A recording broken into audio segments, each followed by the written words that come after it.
welcome to the first panel of the day called Redefining Sports, How Digital Innovation is Changing the Game. Please welcome Predrag Perkovic, Vlad Marinescu, Maja Pekovic, Kerit Brown, Jelena Dubljevic, and our moderator Ognjen Draškovic. Enjoy.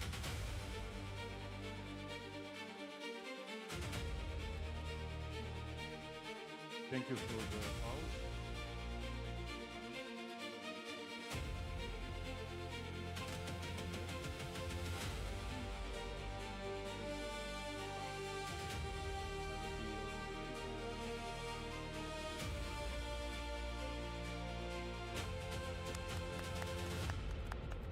Thank you. Also, I'm in sports business, management, football,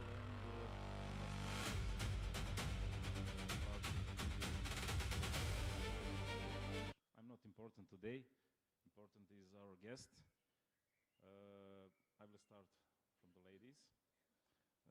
Jelena Dubljevic from the sports with the glasses because of sun. Women NBA championship holder. Thank you for your time. Thank you. Maja Pekovic, Deputy Secretary General and Head of International Relations Department, Montenegro Olympic Committee. Thank you for your time. Vlad Marinescu, of course, President of International Esports Federation. Vlad, welcome. Great speech on the opening night, as always. Okay. Kerit Brown, President of International Mixed Martial Arts Federation. In Serbia, we say MMA. And Predrag Perkovic, Commercial Director, Montenegro Telecom. Predrag, welcome. Thank you. With sunglasses. Yes. Vlad and me and Kerit, no sunglasses for now. No need. No need, okay. Question for Vlad. We often hear the phrase that esport is the future. Maybe it's the present, and why? What do you think? How much time I have? So first of all, 5 minutes. no need for 5 minutes. Thank you, Ognjen. It's a pleasure to be on the panel this morning. Thank you to our host for the great invitation, the beautiful city of Bar. It's always great to come back here, especially outside in the sun. I feel like I'm on the beach. And I'm very happy I didn't wear a suit and tie today. So, Gareth, apologies for the suit. We will survive. So, I think that to have on the stage such a combination of people coming from Telecom, from business, coming from media, coming from NBA, coming from MMA, coming from Olympic Committee, just shows that esports, the question was, is it past, future, present? Esports is not just current, it's been current. The difference is that now other people from outside start to understand the word of esports, which for us has always been, for the people that are in esports, something we grew up with.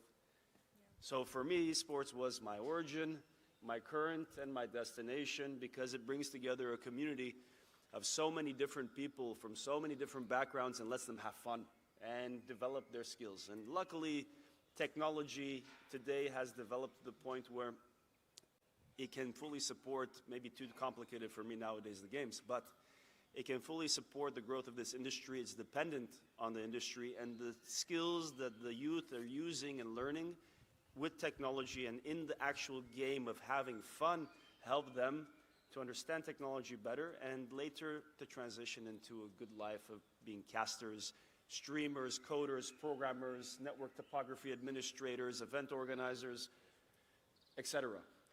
Forming the culture of tomorrow.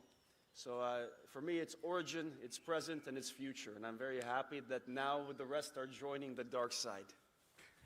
Thank you, Vlad. Maja, how does the Olympic Committee view esports today? As a sport, an entertainment industry, or something else?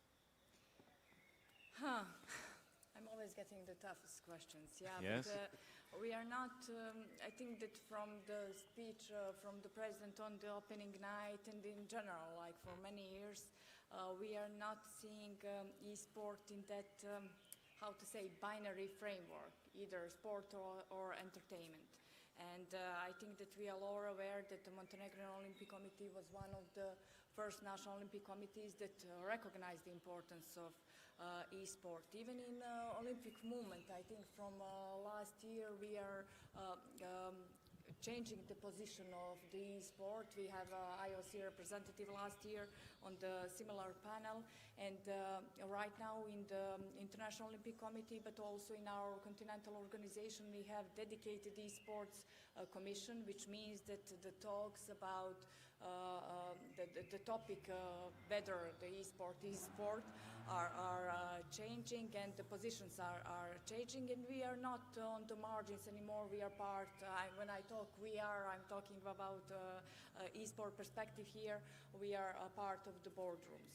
And as you know, it's really complex for Olympic movement, because we are making a clear distinction between the sports that are somehow simulations of physical traditional sports, and we are embracing it really easily, like virtual sailing, virtual whatever, volleyball, or whatever, cycling we have, and the other part that we can see something as purely competitive gaming. And it is not here the question about importance and about necessity of including these sports, but it's really about aligning with the Olympic values, which is something that is, I think, on the table all the time. And it's not also the question anymore whether esports should be a part of that broader sport ecosystem, but how can we integrate esport in sport community, in sport ecosystem, and integrate it in the ways that it can be aligned with the Olympic values. So from Montenegro Olympic Committee perspective, I said in the beginning, it's really clear, because for the small country like Montenegro, I think the esports is really important, because otherwise we are losing one of the generations that are somehow disintegrating from the Olympic ecosystem. So we are trying to utilize esport, to use it to reach those audiences, especially younger audiences, to promote values in some way that is how close to them. They are consuming content on a different way. We can use it also to promote our safeguarding, to promote good practices in the online world. We can also use it, I think that someone also mentioned it during the opening night in our programs of dual careers and etc. And we are now lucky. I like when Vlad is near me, so I can point to him. We are lucky that we have a person from traditional sports, from Olympic sports, so he can understand better both sides of coins. He can understand the arguments on both sides. So I think that we are really in unique position to try in these years during his mandate, first mandate, or second. Or third, I don't even know. Yeah, but first in this cycle, to narrow the gap between esports and Olympic sports or traditional sports in general. So I think that is, as I already said, it's not whether it should be, it's how we can integrate it. Thank you. Great ideas. Sorry to add, just I'm in the position of a great translator. As you said. Yes. So I'm ready, and together we will be able to make this exchange and communication between the traditional sport and the current sport, because we know what everybody wants. Yeah. But we need to be sure that the traditional sport don't use the esports and influence the community in a way that is not also beneficial for all the people that were at the origin and the foundation of esports. Maya, it's not easy to talk after Vlad, but you were great. Yes, okay. We like applause. Kerit, how much can esports learn from MMA industry in terms of promotion, sponsorship, or global audience? First and foremost, I just want to thank Vlad and Philip for the invitation for me to be here. and to add value to the debate in terms of esport. So I think this is my fourth time back here in Montenegro. So for me, it's an interesting because myself, I come from the physical background in terms of my initial sport is judo. And obviously, going through that transition in terms of being able to participate at the highest level at the Olympic Games. And, coming over and seeing the emerging sport of mixed martial arts that has had a lot of perception around the sport in terms that it started from the top and there were no real solid grassroots structure for the sport. To be able to come into that and come from an Olympic sport with all the values, with all the structures and everything that comes with high performance, coming into a sport and seeing no values, no structure, just complete chaos, and trying to understand how to take a step back and look at the sport coming from a professional side and how we make that transition to making it in line to become eventually, potentially, an Olympic sport has been a challenge and a very big challenge for ourselves as that community and building that ecosystem. And, we're seeing the same similarities, but not the same in terms of our perception of mixed martial arts. We look at esports and the digital and physical world, and I can identify the growth and the demand. And, a lot of people say that mixed martial arts is one of the fastest growing sport, but when you look at esports, it's been there for a decade in terms of people trying to understand, build the education, making sure the National Olympic Committees and Sports Minister understand the development. And you guys are doing that by setting the structure and the benchmarks that is essential, because ultimately we have to look at the next generation, we have to look at youth. So one of the things that we look on the physical side when we're building mixed martial art, we're having to do a little bit of reverse engineering to get to the base and start to build all the values that are important for a sport when you look at the physical side and you look at the high performance side in terms of the pathway, the competition pathway. I see the same similarities and, being able to see that transition of the sport emerging to where it is now. And, I see no reason for esports not to be an Olympic sport. I think we're giving the opportunity for youngsters, whether that be digital or physical, to have the opportunity that we have the responsibility to give them that direction. So for me, I ultimately think that having those experiences, having that opportunity to come through and to give back to the physical side, and also being able to have that input into the digital side is an important factor for us, especially coming from judo and then making that transition into MMA. So for me, it's important for us as the elders and for people that have the knowledge to make sure that we build in that long-term longevity for the sport from the ground and to ensure that we make an impact for the next generation. I understand, thank you. Jelena, you were on the top level of basketball. What is the key to having such a long career? Training, nutrition, recovery, or together? Spirit. I mean, in the end of the day, it's a passion, like if you love something, if you are really dedicated to it since you're like early age, everything is possible, but the thing is, your brain doesn't work the same way when you're 15 or 12 or 35. There is a huge gap when you're 20 and 30. With 20, you think you know everything, like you are the smartest person in the room always, but actually it's not. And year by year, there is a thing in sports, the sports people, professional, we are always say, this is the most important year in my career, and then you figure it out that every day is important. Every practice, every session, every journey, every trip, every whatever, like everything is important. But then normally when it's kind of late, you figure it out there are so many other things that are really important. Like the practice, let's say it's a normal thing. You have to practice, no? It's like, it's your job. Like I said in the beginning, it's passion, it's love, it's your hobby. You love it, you live for it, but in the end, it becomes your job. There is a small line between that, but I mean, with the age, you become more addicted. I guess I was like that. I just regret a little bit that I didn't meet the right people at the right time when I was younger. Like, my environment was good, but we didn't know many things as the young people right now. They know the food, the nutrition, the recovery, the ice baths. They are like consuming everything, but actually they don't use it in the right way. You know, they have everything, but actually they don't use it. They are just talking about it.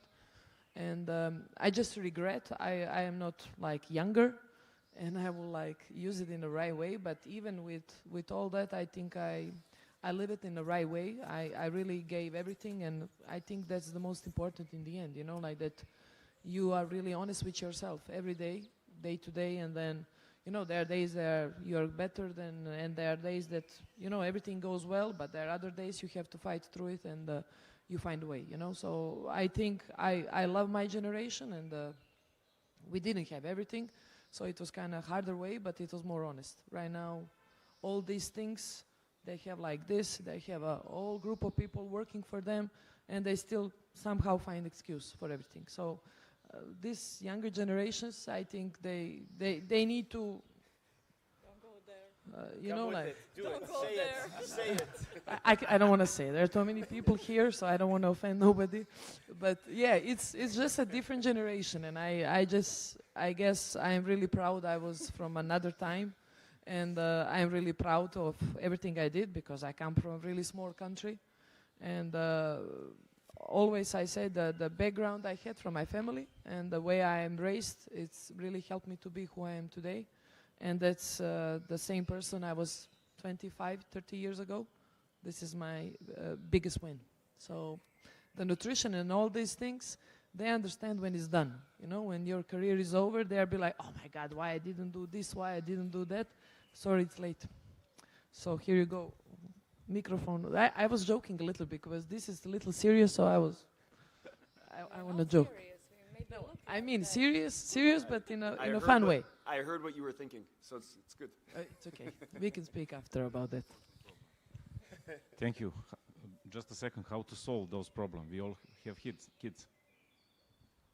We must talk with them. Abracadabra. Impossible? Get it?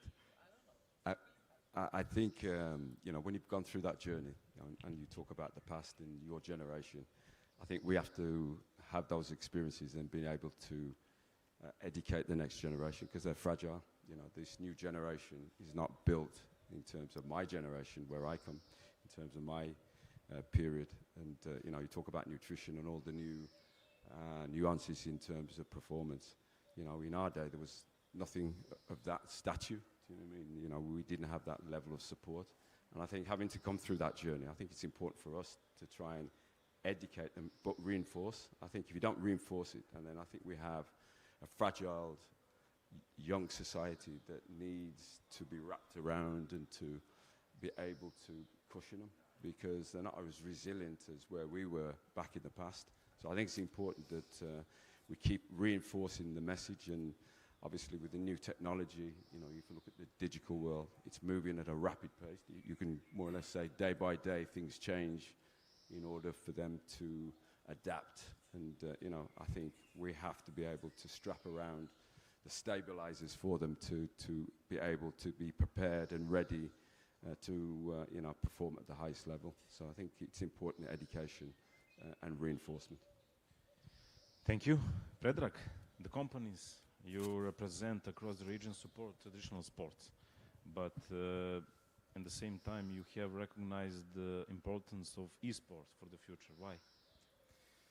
First of all, good morning to everyone, and thank you for being here, for being part of this panel with great panelists and opportunity to discuss such a relevant topic like digital sport is. Regarding your question, I would say that supporting of e-sport is just natural continuation what Crnogorski Telecom does in traditional sports. So the basic idea is the same: supporting sport, supporting young and talent, supporting community. And what e-sport brings in all of that is that digital environment. And actually it's what telco providers do. So there are several aspects that there is growing popularity of e-sport, especially among younger generation, whether we like it or not, but simply it's the way how a lot of young generation engage in competition and entertainment. So for the company who want to stay relevant, it's important to be part of that ecosystem. And also when it comes to local, we can see that in Montenegro, e-sport popularity is growing. So by supporting e-sport through infrastructure, first of all, but also through partnerships like the one which eSport Association is, or with some local initiatives, we are supporting develop the scene.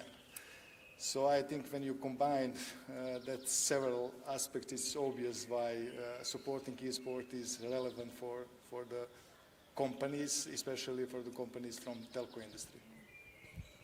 Thank you, and thank you for the support.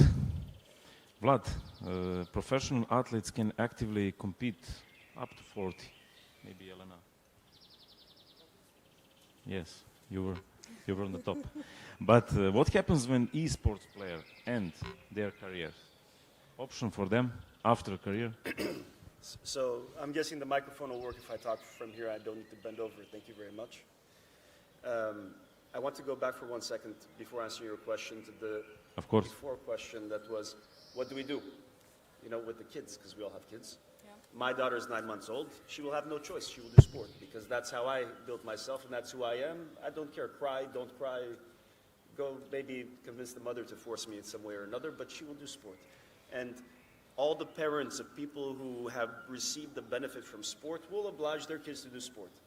But it's a hard fight when the kid is so attracted to the esports and to the tablet. And actually, Milos, the president of the Digital Association of Montenegro, told me his son, who likes to play football, he's demotivated because he go out to play football and nobody there. He cannot meet people. The problem with the youth start 2 steps behind. They start with socializing. Because in the old days, how we socialize, we go downstairs, we fight, or we play football, or we do something together. In today's world, of course, esports is the way that the kids are socializing. So I think our job, and the reason why I'm doing this, is thinking about my daughter and our children and the next generation, because sport has given us so much.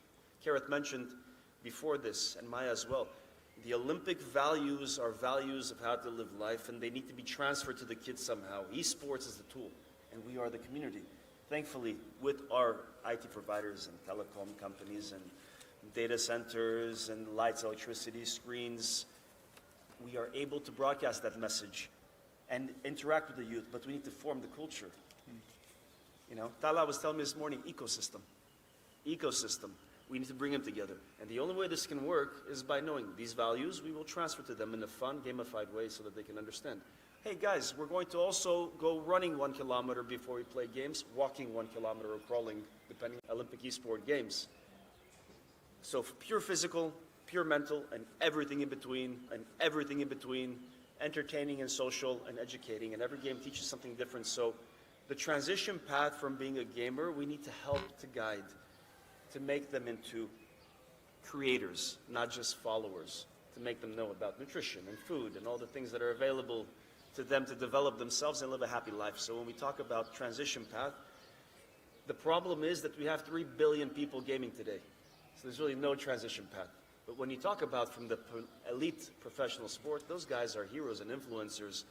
But that's not the target of the federation to make medals like the target of some ministries of sport or Olympic committees. Medal, money. No. Medal, make hero. Hero is educated and can spread a message to his followers for something good. And that's actually our job.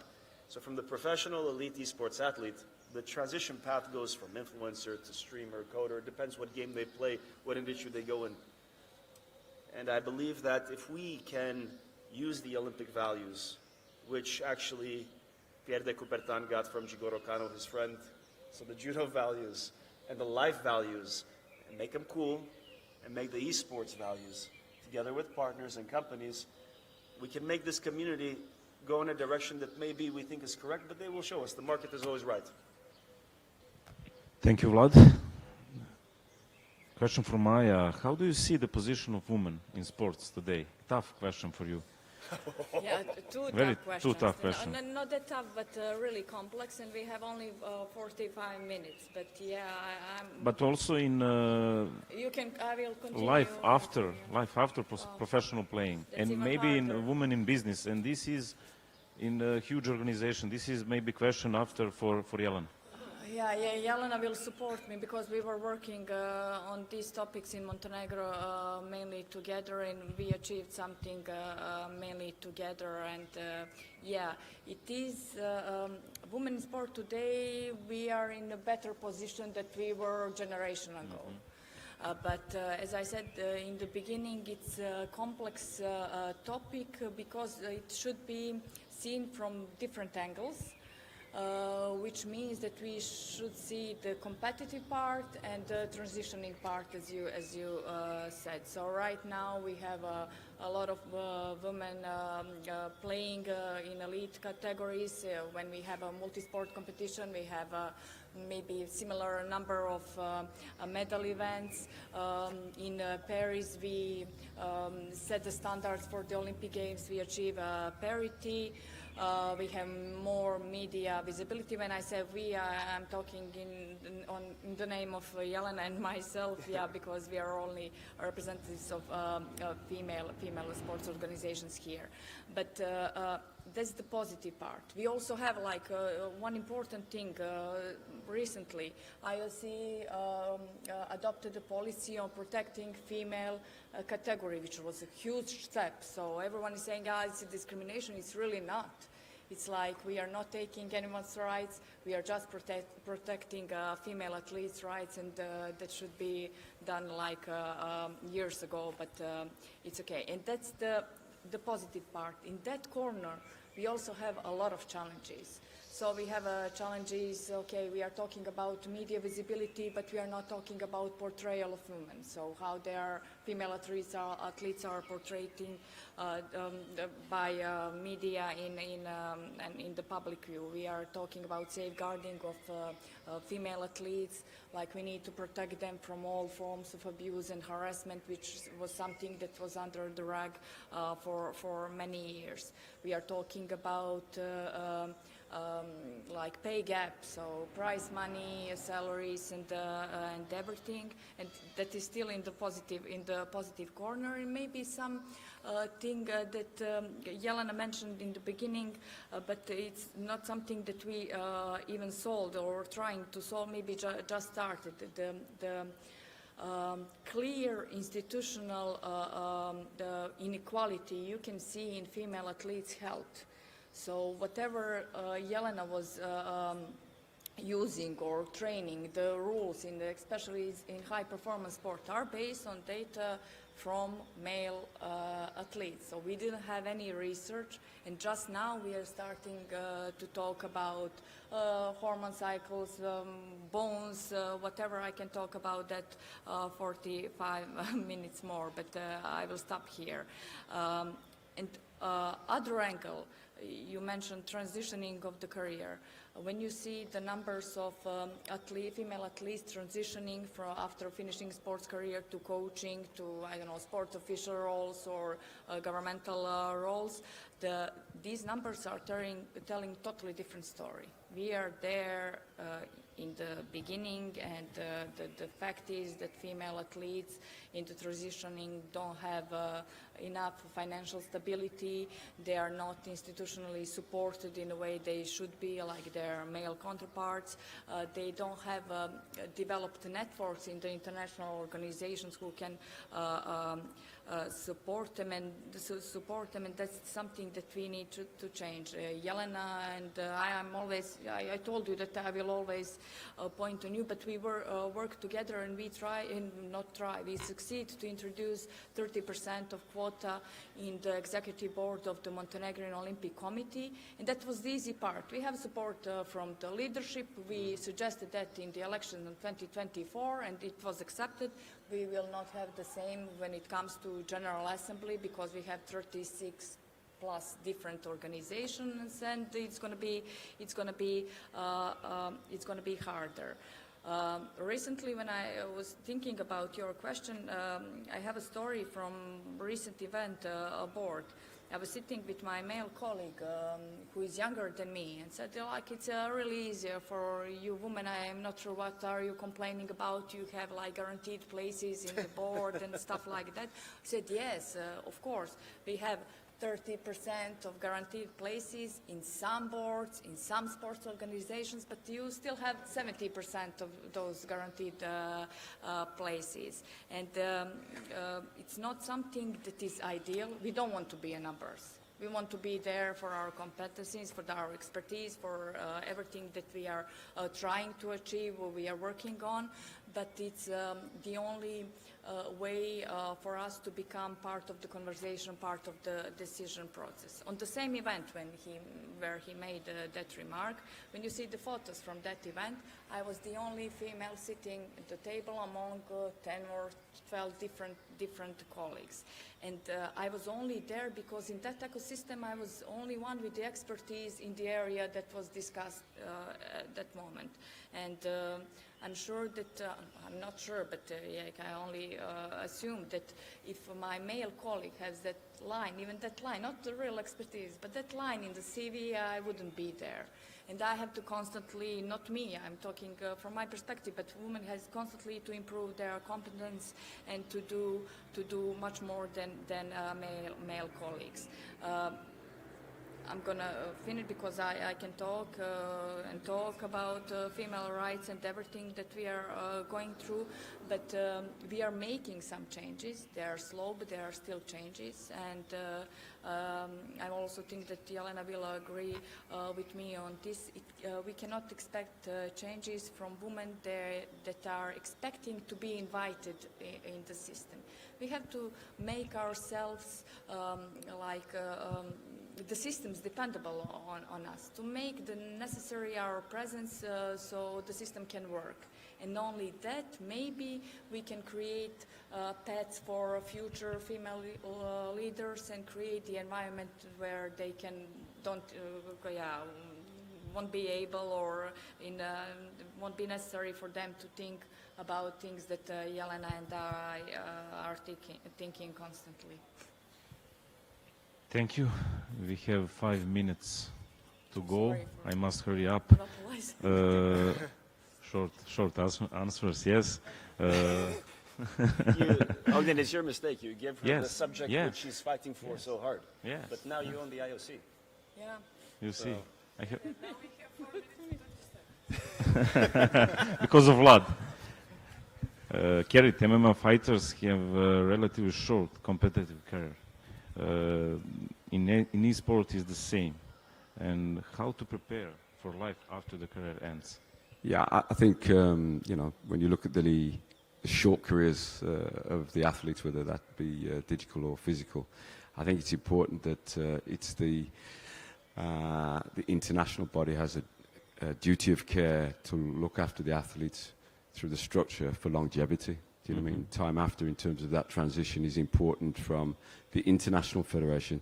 And importantly, the national federation plays an important role. We're forgetting that, when you talk about, coming from the IOC and you're parachuting down, it's very good. And, you hear a lot of the buzzwords and keywords, so many females and, keep it transparent. But you've got to drill down to the national federation at the ground level. You've got to educate them in order to protect the athletes who may have short careers, but then it's the longevity around that and the structures that need to be, anchored down from the base. Without that, we'll have an issue, from one generation to the next. So I always think it's important to anchor down from the base, make sure that the recommendations and the support mechanisms are there for the athletes to, be ready for the transition. Okay, thank you. 1 minute for each answer. Predrag, how can 5G and new technologies further improve the experience of eSport competition and viewers? Question for you. 40 seconds. It's hard to explain all of that. It's hard to explain all of that in few minutes. But in short, during the first question I was mentioning how important is the role of telco providers, and it's not just for the playing games. Vlad was saying that e-sport is also about interacting, socialization, plus watching, streaming, and for all of that you need telco infrastructure. So a lot of things in e-sport depends on low latency, bandwidth, high speed internet, and there is where telco role is in place. From one side it is 5G, and what 5G is bringing is few hundred megabits per second. Here in Montenegro, in urban areas, we are measuring 1 giga, or even on 5G. We measured even 2 gigas, but I think for esport, more important technology is fiber network, because in a regular offer here in Montenegro, we have 2 giga per second, and with 2 milliseconds latency. So for the gamers, also those who are watching, streaming, quite important as an enabler for whole ecosystem. Thank you. I couldn't be shorter. Great. Perfect. Jelena was playing in the strongest league in the world, the best league, NBA Women League. You won the championship. You worked with legendary Magic Johnson. Tell me more about this. Well, it was a great experience, first of all. It was like a dream come true that I really didn't look forward, because in that time the national team played the same time as NBA, so I was always choosing my national team, and for me NBA was like, if it happens, it will happen. But I had like 4 or 5 times the offer, and I was like, no, I have this qualification, and I have this, I have that. And then, you know, like I couldn't refuse anymore. Not that I was really like crazy about it, because I am more like this type of player, European, and but then the experience was great since day one. First having Magic as a president, he took over the team, kind of to save the team to don't move to Sacramento or San Francisco, not really sure, which is not really important. But then, I mean, winning the ring and all these 6-7 months and experience that I had there, and first of all, to see how this league works, because this is a completely different story than what we have here in Europe. It's all about marketing. It's about, I mean, the way they respect you, the way they see you, the way they approach to all these things. But still, from the other side, me being rookie with, what, I was 30 years old, and I was in that time the best scorer of EuroLeague.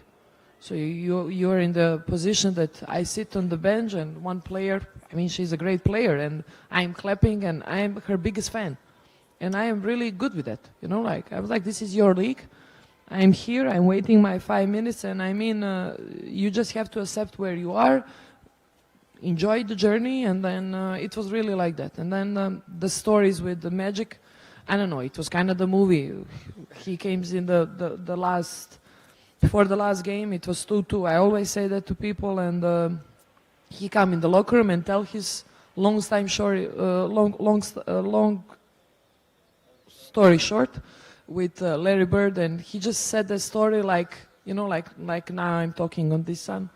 You know, we won, we lost, blah, blah, blah. And I was like, I just saw that documentary. Like, I saw you talking about him, and I knew in that moment we're going to win, you know. And he never called me by my name. He always called me Montenegro, and he was in love with Kotor. And it's just the way he was, you know, so normal with so much empathy.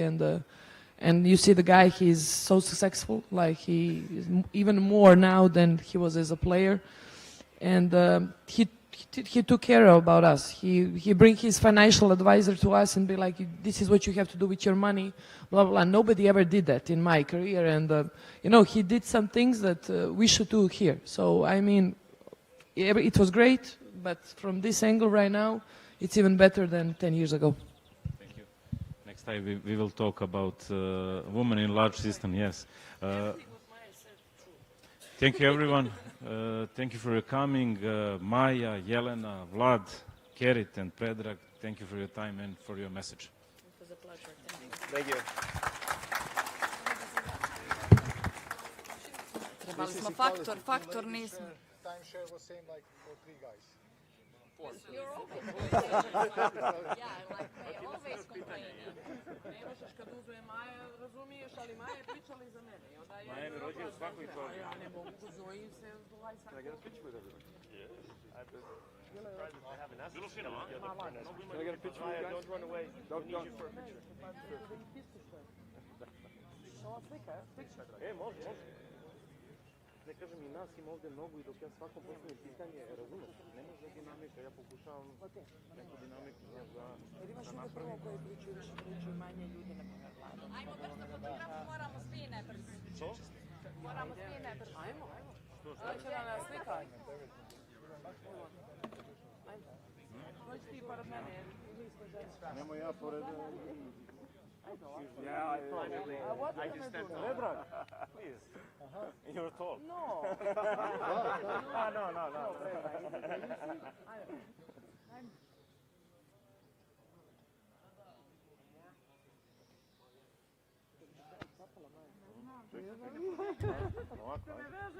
Čekaj, ovako. Thank you very much. Thank you. It's my pleasure. Thank you. Thank you. It's not the last. We have fighting. I'm fighting for the women's team. Oh, fight for the women. The women who deserve that. You know, I like the Esports here at Bravo. Please don't say that. I don't like the fucking rule of 30%. I don't. Sorry for that. Ja sam probao dužilo sam, što smo na kraju? A šta ima neko sljedeći? Ima.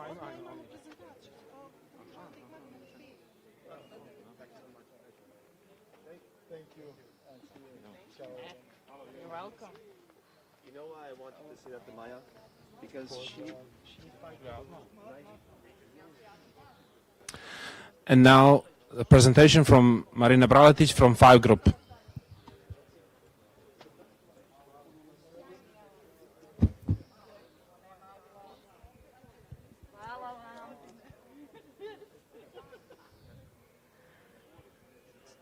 So can I start? Yeah, thank you. I'm trying to see where to position myself. Okay, so hello everybody. Today I will actually present you in short our company, 5 Group company, and what kind of business are we actually doing. So who we are? We are actually a technology-driven corporate ecosystem, and we provide innovative corporate solutions that are actually designed to drive progress across different types of industries. Our solutions are actually intelligent solutions, and they are some kind of connection between innovation and real-world impact. Even though the main of our businesses and the majority of our clients are away from Montenegro, we do have strategic actually partners among all the important partners among the science and technology ecosystem of Montenegro. So among them, we have most important strategic partners with Ministry of Education, Science and Technology. I'm sure that most of you heard about Days of Science, Technology and Innovation. So we are partnering and organizing that event, one of the hugest events in Montenegro, alongside with Ministry. Then we are strategic partners with University of Montenegro, especially with some of their faculties. We are doing some projects with some of them more than the others, and all other important partners when we are talking about science and innovation in general. So, as I say, we are corporation, let's say it like that. And 5 Group, even though a lot of people are mixing 5G, is not 5 Group. 5G is actually one of our divisions. Five Group is a corporation that have beneath a few daughters companies and divisions, and each of them is in a different field. So it was actually kind of hard to choose which divisions or field am I going to present here. But core of our business is definitely software development, and one of our companies is in that field. When we are saying software development, that means that we are actually creating custom software solutions, and that is something that we are very proud of, because our solutions are tailor-made for customers. But among that, in last few years, we are getting recognized by the development of LLMs, or artificial intelligence, as my director don't like me to call it, but yeah, that is how it's recognized especially among young people. So we are actually training our own AI model, and we are not, even though it started from fun, let's say fun, and our team was kind of playing with that. Now we are very, very serious about that development, and we are recognized not just in Montenegro but in whole region as a company that trains LLM model on a very, very high level. The two, let's say, like kind of new things or new divisions are robotics and simulations. When I said that we are strategic partners with University of Montenegro, I said that with some faculties we are in more closer business or development. So it started from the projects that we were doing with the Faculty of Machine Engineering in Podgorica. And that is how actually we started developing robotics in wide meaning of that word. And I am sure that by the end of the year you will see some of the products, and I will talk about that a little bit later. When we are now when we are talking about simulations, probably the majority of you heard about 5 Group, or as I mentioned, 5G through the simulations. We started like from developing and creating characters for games, and then the team of our engineers developed that simulations on a much higher level. We also started one project a few years ago with the maritime faculty in Kotor. And that is how we actually developed very serious simulations that we are also now recognized, not just among the science and technology and innovative system in Montenegro, but very important among young people. So students and from high schools and from faculties, they all know, when you ask them, they all know about, already knows about our simulations. Nowadays, we are actually developing simulations all over the AR, XR, VR. So when we are talking about that, and when we are having some new clients, I always like to call them to visit us at our offices, because it's much better when they try it. No matter how much am I talking about it, it's absolutely the different perspective when they try some of our simulations. What is important, especially when you are a company in Montenegro, is that we are one of the users of HPC resources, very important resources, and we gain it through a very important project. It was not an easy process to gain that very valuable resources. So we are training actually our LLM model on HPC Leonardo, which is located in Italy. And that is why we actually can more optimize all of our solutions.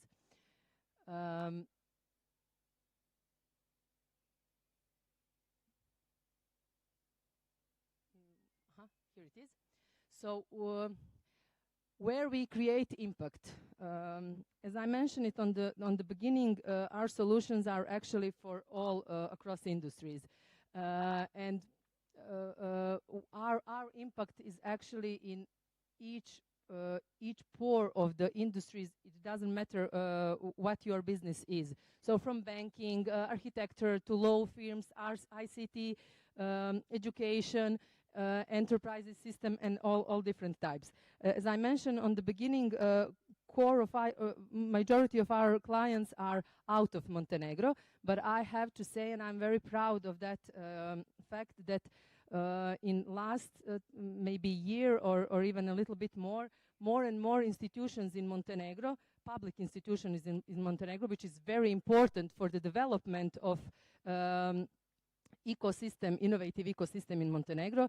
They are recognizing us as a reliable partner, and they are now, we are having more and more business with the domestic institutions, which is, I think, very good, not just from the aspects of our business, but from the aspects of the development of our country. So two of the projects that are kind of in focus right now, if I put aside the core of our business, like software development, our futuristic museum is the one. So futuristic museum is it started, as I said, let's say it like from fun. And then, as I said, we have a very serious team of engineers who are developing these futuristic museums, as and our goal is by the end of the year to launch the first museum of the future in Montenegro, and that is actually our way to bring together science, art, and technology into one specific experience that is going to be interesting for, like, let's say, wider public. And I must say that we are already recognized by the institutions, let's say, institutions of art, like museums, galleries, etc. And especially this is the field which is very important in a part of development of cultural heritage of Montenegro. The other one is 5 Robotics. It's a division of 5 Group, and it develops advanced humanoid and service robots by integrating AI, computer vision, and precision engineering into the let's say, scalable products. I'm sure that you all know our little digital colleague, our robot that was also on at the opening of the ceremony. I have to say that in one period I was kind of sorry for him, because he was all torn apart, because our colleagues were like kind of learning and trying to find the best solutions for the with goal to have by the end of the year our first division of cute little service robots. But we are not stopping just on service robots. We are also developing humanoid robots, which is on a very high level of development. Now I will show you actually 2 videos. One of them, the first one is a video which is, let's say, focused on education field. We are also NATO engaged. 5 Group is also NATO engaged, because we had some projects with the military of Montenegro. Sorry. Yeah, for military purposes, but actually more for education. You will see it on the video, and more for training. And the other one is actually maybe the most interesting for you, because it is about gaming. So when I was talking about simulations, I said that we kind of start with games, but then we developed simulations on much higher level and for other businesses. But then few months ago, the colleague of ours, one of our engineers, started developing a new game It's co-financed by the Ministry of Culture and Media of Montenegro, and that project is actually recognized as a very valuable project in the field of creative industries. So you have honor to see it for the first time. It's a teaser. I know that there is still a little work on that game, but it's going to be finished soon, right? So you can, I'm sure that you can try it next year on MFF. So you will now see it. So the first one is, yeah, you can play it.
So, as I mentioned, this started from the cooperation with military of Montenegro. But what is important for me to say here is that this is something that is recognized by the Ministry of Education, Science and Innovation.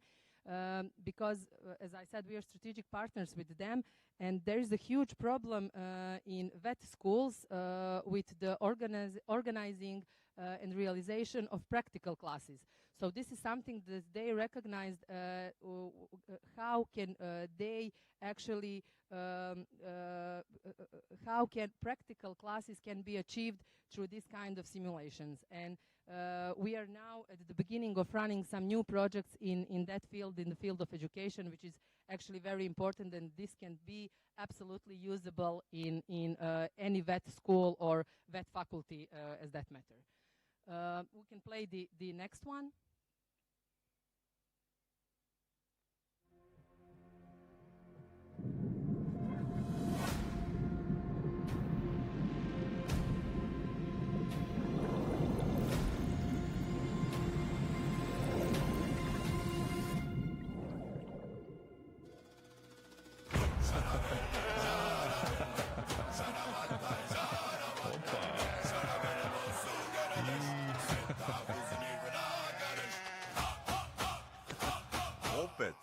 Every single time. How does this happen to you, huh? Fate has a soft spot for me, Ovella. Long story. Involves a mermaid and a Venetian merchant. Don't ask.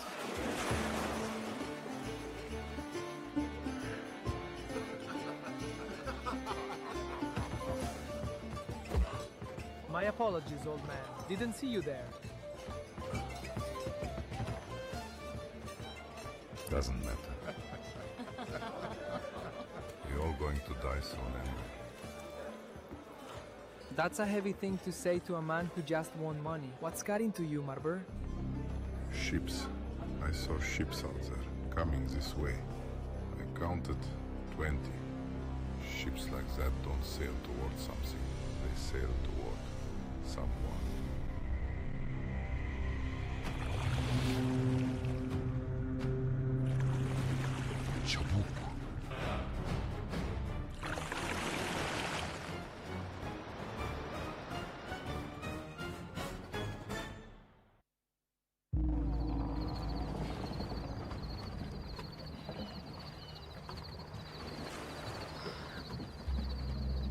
Fine. Split up. Hadi!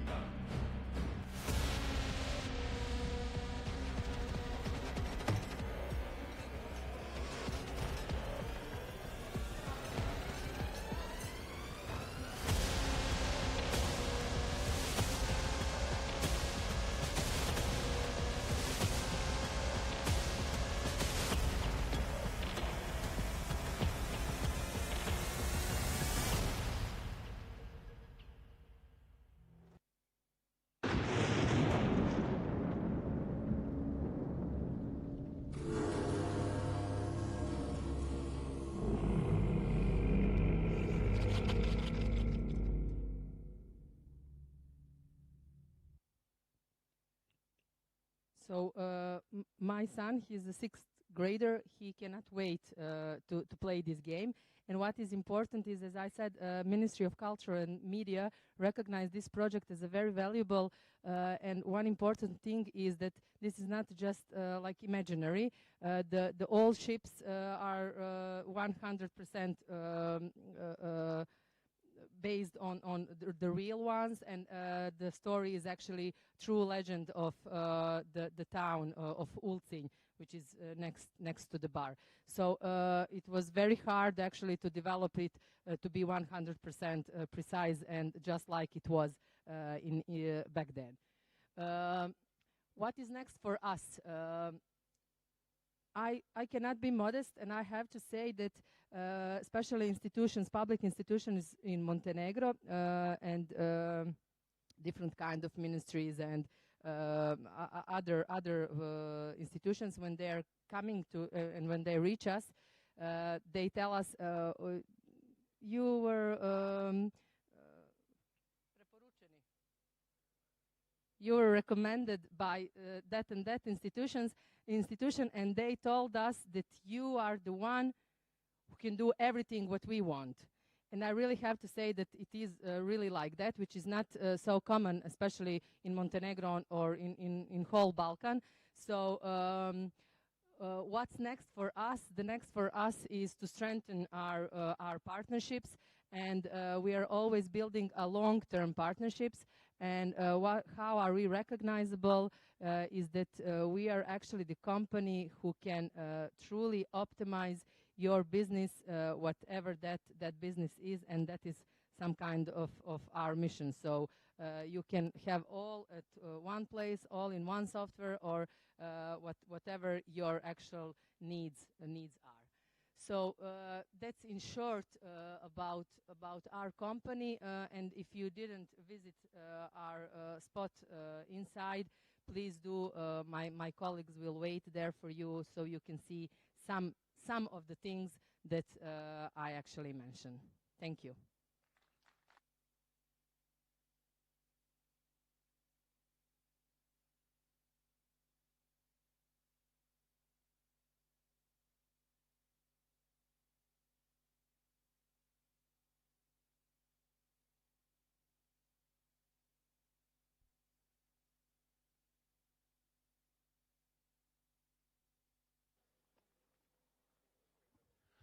The next presentation is from Dominik Cetkowski from ANIK. Enjoy.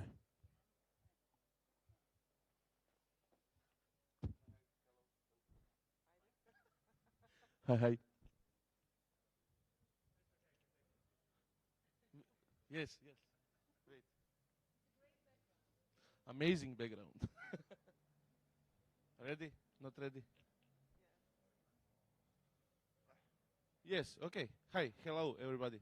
I didn't expect this much people to be here right now, but yeah, I will talk about Shro, video game that we are creating, inspired by old school boomer shooters. So this is from the game. I will move a little bit here. So yeah, about Shro, we decided to tell modern gaming to fuck off and to focus on the old stuff and the old school and what was cool, great, and fun in video games before this whole new narrative that video games needs to be free to play, pay to win, woke propaganda, and a lot more not so cool stuff to have now in video games. So our game definitely will be 18 plus. I mean, it's not really, but for modern standards, unfortunately, it is. We will target all platforms, including Steam, PlayStation, Xbox, and the Nintendo Switch 2. But by going on Steam, we will also go on Epic, on GOG, and etc. And the cool thing to mention is that we will focus to have it possible to play on Steam Deck and also on Linux and macOS. Why? Because we can. So there is 4 key things in our video game that we believe will be important for our game to succeed. First one is unique art direction. So we are going with our famous artist called Igor Puškarić. He is one of the 20 sketch web masters in the world. So his art is really recognizable and famous. Second one is relatable protagonist and unfiltered humor. So our main character is inspired by your old uncle that get drunk on family gathering and start to talk shit, also bit by truckers, also by, you know, anybody that's relatable, that is unfiltered, you know, when they drink, because our player also drinks. As you could see him in the last picture, he has that unique dead bod, you know, so he's really sexy, but more or less more relatable to the public. So when we will have cosplayers, it will not be hard for them to cosplay our character. So much easier for them. Third part is classic gameplay, but modern execution. Thankfully, we are coming from Pismo Incubator, so we have motion capture in our free-to-use photogeometry and stuff like that. So we will have motion capture graphics, all cool stuff to boost the game, to put it on the modern level, but we will not have like hard learning curve and a lot of stuff to learn. You just need to walk, shoot, and kill. That's it. Pretty simple. And the fourth part, and one stuff that was seen as really amazing and great, we are not huge team. There is about 15 of us. There will be 10 more now. We are doing a lot of projects, a lot of everything, but for the game now to succeed, it needs to have longevity of life. And for single player game, how to extend that longevity of life? You will play once time the story and that's it. So we put two things in there that will not cost us much and they will not cost us in the future. That two things are level editor and multiplayer. So how we'll have a multiplayer in that? We will have player versus environment. So when you open the game, like in Left 4 Dead, you will have arena that you can create and share with your friends or whole community on Steam or on whatever platform. You can download that map inside the game and start to playing it. It doesn't really, player doesn't know that it's downloaded, but in the back end we download it and everything, so I don't need to explain that. So you can play with your friends against the hordes of enemies, robots, or the generates. The generates are really zombies, but we put everything in the game. Aliens, robots, zombies, whatever you want, we have that. But how we solve the multiplayer part is interesting thing. To reduce the cost, we don't have servers. We don't have servers at all. We are using peer-to-peer. So once they start the game, it's connected to the one main host. We check the user that has the best internet connectivity, and we put that his PC is the main server, and the rest of them are connected to his PC. So like LAN, but online. So it's really cool. The only issue now that we have with this is cross-platform. So currently we cannot test it and play PlayStation with PC with Xbox. But if that's the only cost that we will lose and we will not need ever to pay for the multiplayer, then that's not an issue. So we will check few visual styles. So as I said, unfiltered humor. So for example, our weapons are called the Offender, Big Punisher, and upgrades of the weapon are also like that. So when you get two guns to shoot in the same time, that upgrade is called double penetration and stuff like that. So yes. So we are using all that interesting things. You can see the graphics in the background of the game. So few visuals. There is like 47 different enemies, from the alien enemies, robots, and there is like 1,000 different degenerates. So the story behind everything of this is, so this is like level editor. People can create their own levels. All the assets that we will use in the game, they will have possibility to create it. The main thing that we tested last week on the good game in Zagreb was let the people sit on the PC and play the game. And important thing that we are trying to focus is, as I said, we want to have it basic, is that people don't need to ask us how to play it. They sit down, they put their fingers on WASD, mouse, and they start to playing. That's it. So we focus on the most simple gameplay as possible. So yeah, marketing and audience, most focusedly Canada, USA, next Russia, Ukraine, and Eastern Europe, a little bit, maybe exactly the same Western Europe, 7% Australia, 50% rest of the world, but main focus is usual players. So we are targeting mostly men, as our game is for men and created by men. So we access to this game by checking as I said, we are game development agency. We are creating the apps and B2B solutions for companies. And usually when we are creating something, there is problem that we need to solve. So we approach this game by the same approach. What is the problem in the gaming that we can solve? And the problem that we saw is there is a lot of players, 25 years old and up, that come home and they are tired from work, from family life, from everything, and they don't have a lot of time to sit down, play hours that they used to play, learn new mechanics and everything, and it's really exhausting to them. So we want to give them the easiest thing without worrying about modern problems and politics, just to play, shoot, kill, and like play for 1 hour, start the game in 2 weeks, and you'll know what you need to do. Go around, shoot and kill. Pretty simple. So ROI, or return on investment, it's calculated on a few things.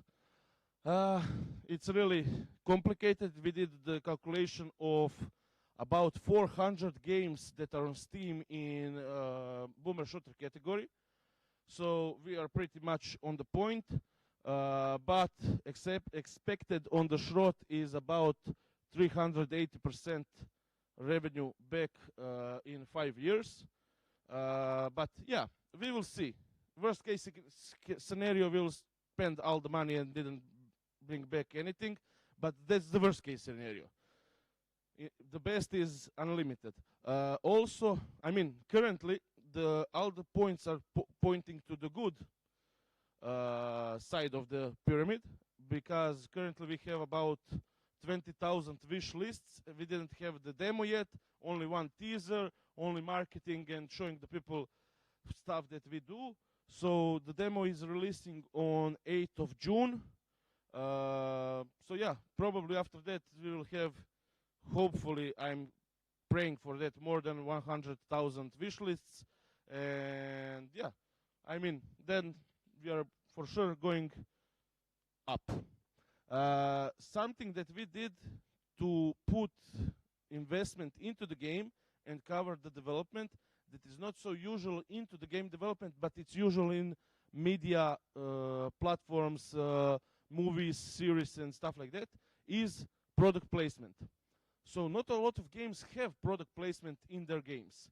We decided to have stuff like that. So for example, cars that are in the game can be paid to put there. I mean, we need to have them. High frequency items are like our player health is cigarettes and beer. Our game is 18 plus. So we are only platform for the gamers to have real cigarettes and real beer. So that's like items that can be product placement, can cover the cost of development. We are not needing like government money or anything. We can start bringing money into the game, and the player will not see any differences because they are playing the game. There are items like that in the game. I mean, this slide is left here, but cool thing is this fat person, not me, but this guy on the left from the banner. It's famous comedian in Croatia called Blogger Krule, and he is the voice actor of the game and creating all the scenarios and all the narrative dialogues and stuff like that. So there will be really funny and really unfiltered humor. So yeah, that's pretty much it. I know that we don't have a lot of time, so I will finish here. And yeah, that's pretty much it. Thank you.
Hello again. Our next panel is called Inside Esports Governance, Rules, Risks and Responsibility. Please welcome Goran Kuzmic, Njak Bobrovic, Tomica Mađerčić, Ian Smith, and our moderator, Radovan Vojinović.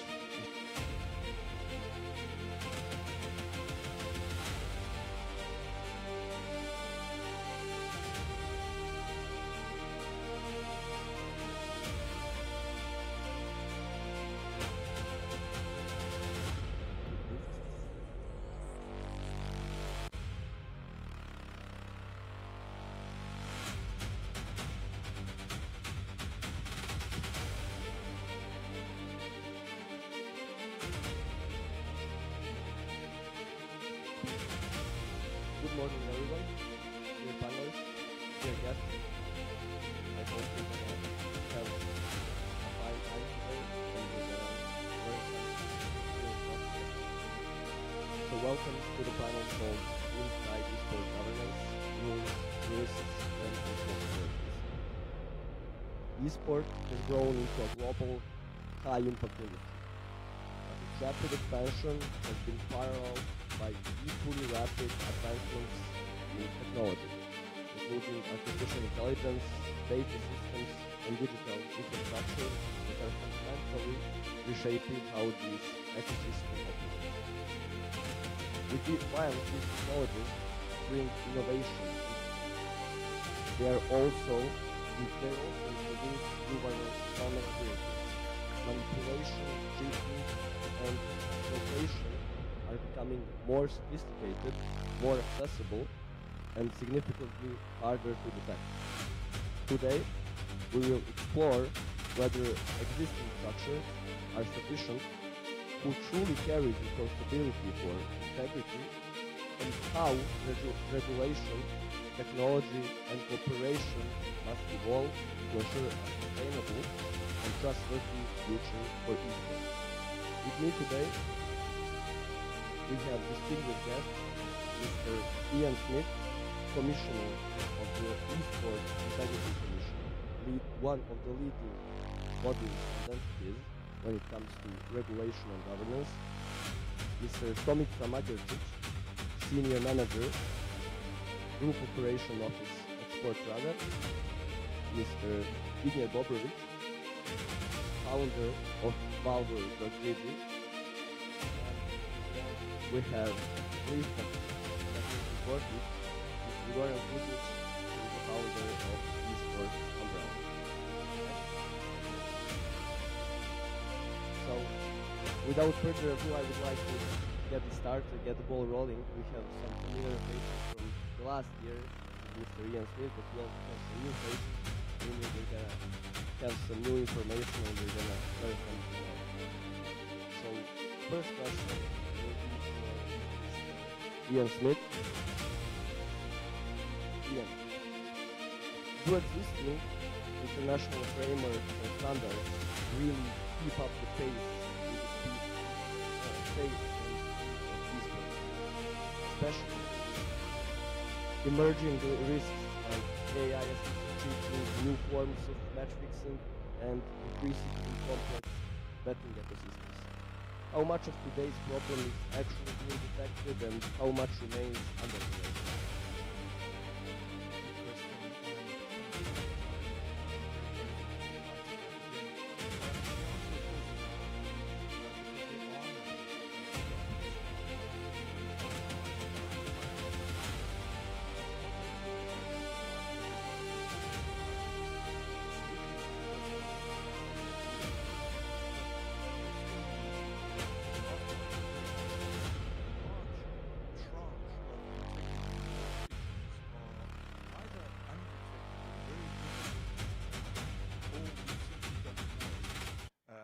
Either how to detect them or whether they are being detected.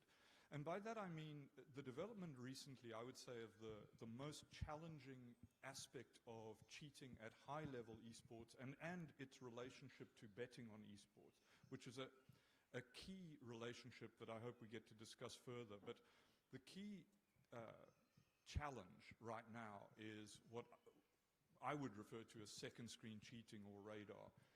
because it isn't detectable by the normal routes of software overlays or anything like that, because in essence, what the players are doing is on a second screen looking at, and this is for online play obviously, looking at aspects of the game in real time that they should not as players be able to see.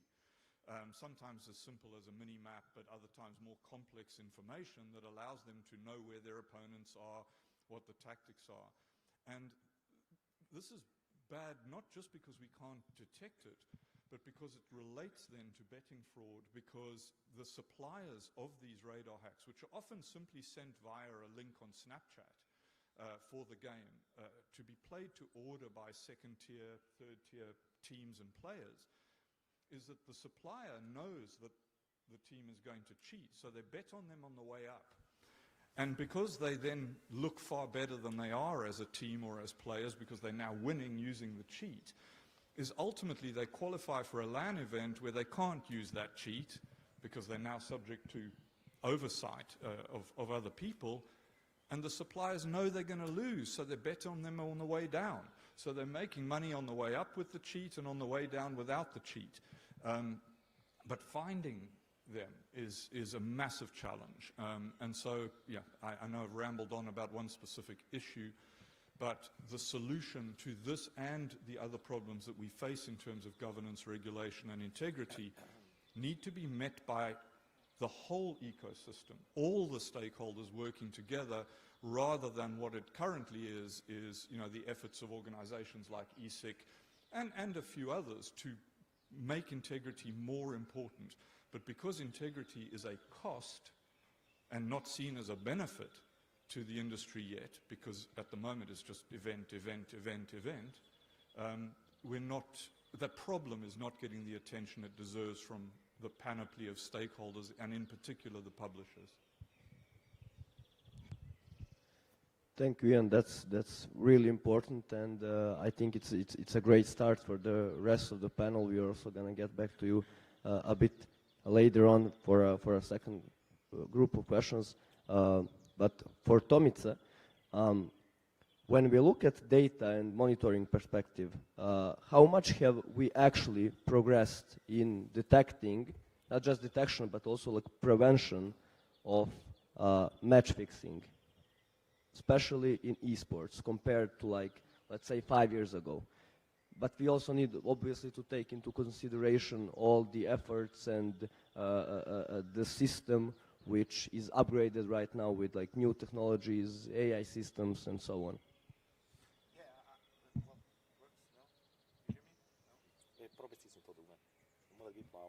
No? Yeah, okay. Yeah, I think like you already answered some part of your question in the second part of the question.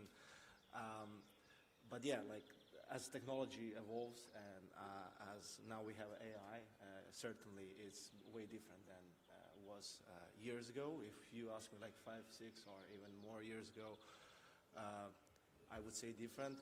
But also, like, with this development of the AI, probably also the other side. So the match fixtures are able to also use AI as a tool of making match fixing happen.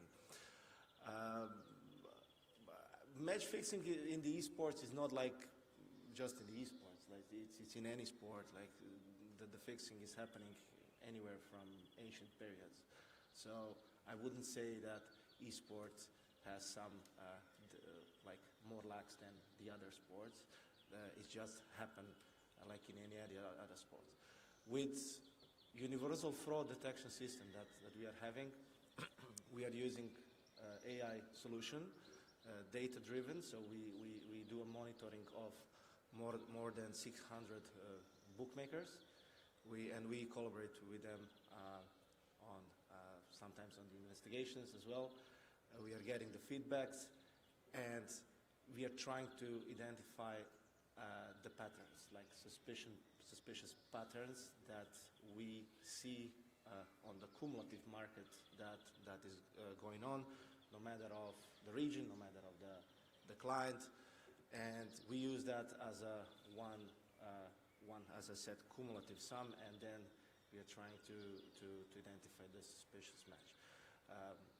When the match is suspicious, there are like different layers of due diligence, collaboration, as I said, with the clients, also collaborations with the organizers, with the partners. Like as is known, like we are working along with the partners on that segment, and yeah, like as I mentioned, AI definitely helped us in the last years to make things even better and to identify these patterns that I'm talking about, no matter if they're coming from the odds perspective or account perspective, right? So on the account that bettors are using, and this is how the system works in our end.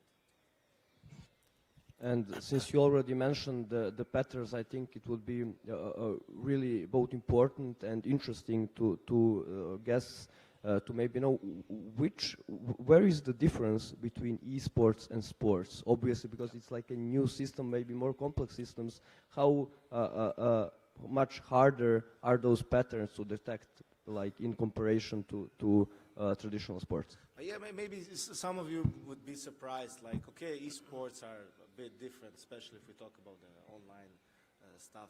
But as just the word pattern says all, like the pattern is pattern. So the patterns are similar to the regular sports or the sports because it's just a data-driven fact. Of course, esports has their own limits, or it's more vulnerable, especially online. Yeah, that's so obvious.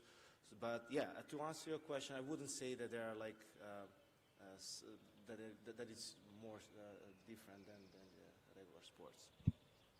Thank you, Tomica. Mr. Ignat, from your experience in building and supporting infrastructure for esport events, what does it actually take to ensure a consistent level of professionalism and quality in the ecosystem, both from top-tier tournaments to grassroots competitions? And how much of that comes from rules, regulations, and on the other hand, how much from technology and operational tools? Yeah, thank you so much for the question, and thank you to the organizers for having me again here. Great place and great conversations with great people. So answering your question, yeah, so as we know, like esports is very digital, right? And in a sense, you can play it from anywhere in the world. And then in theory, like even bigger competitions for some games can be played online. But definitely there are much more issues arising in that case. So this is kind of, from one side, we have in the industry which in theory allows millions of people to get involved into professional activity. And at the same time, we have issues which is definitely also linked to integrity. And from my perspective, I would say that there are a few things which can be done and should be done, and which we as the leaders of the industry, like people leading some companies or organizations in the industry, should take, is thinking on how to make the processes structured, systematized, and at the same time being applicable everywhere. Might it be in Ghana, might it be in Australia, might it be, I don't know, in Peru. And the idea of having it at the same level, I think it should be a combination of technology and regulation and standards and practices, right? So esports is not rocket science in terms of organization. You have the certain amount of kind of rules to follow. And now with the technology, I believe it's in a better moment to make things really prepared to be on the same level everywhere. So with the digital technologies, using AI, using platforms, we can make the platform, the organizational infrastructure, allowing people to do the same quality of the event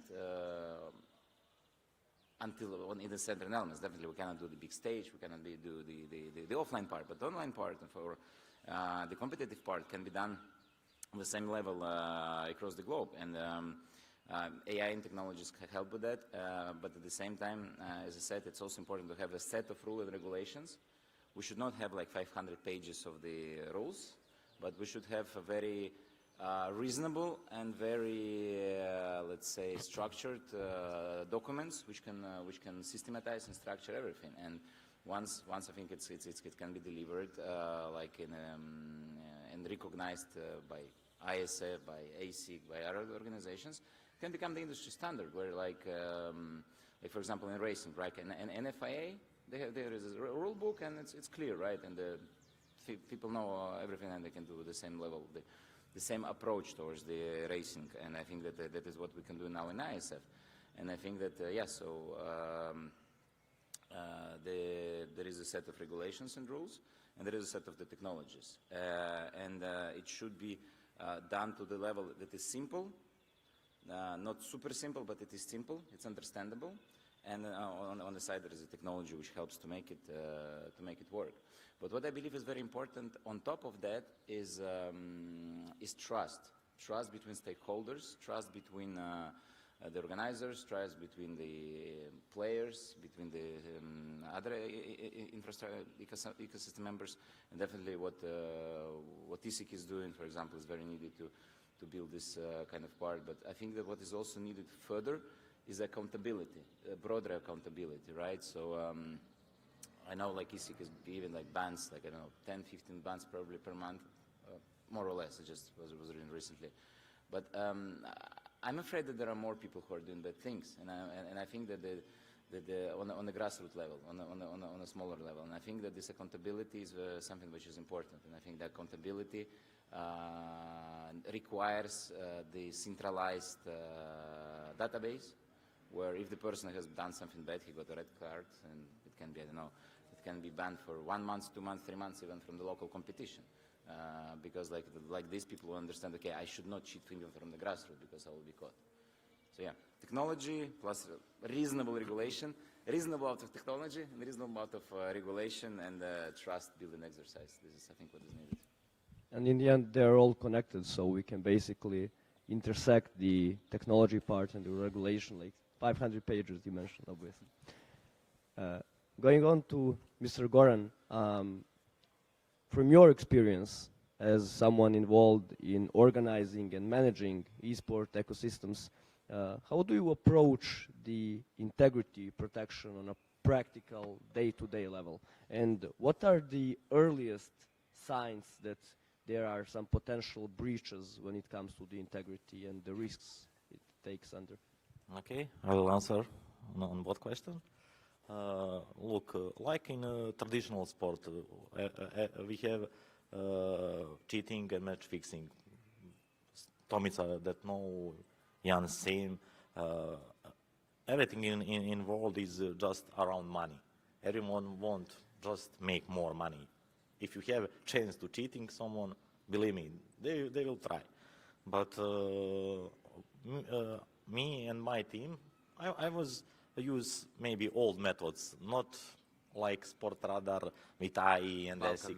Balkan methods. In begin, maybe people around me was thinking I'm stupid, but I was build good team.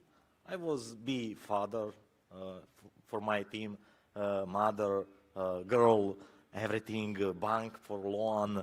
I go hang out and spend long night with my team because I was think money is important, of course, but everyone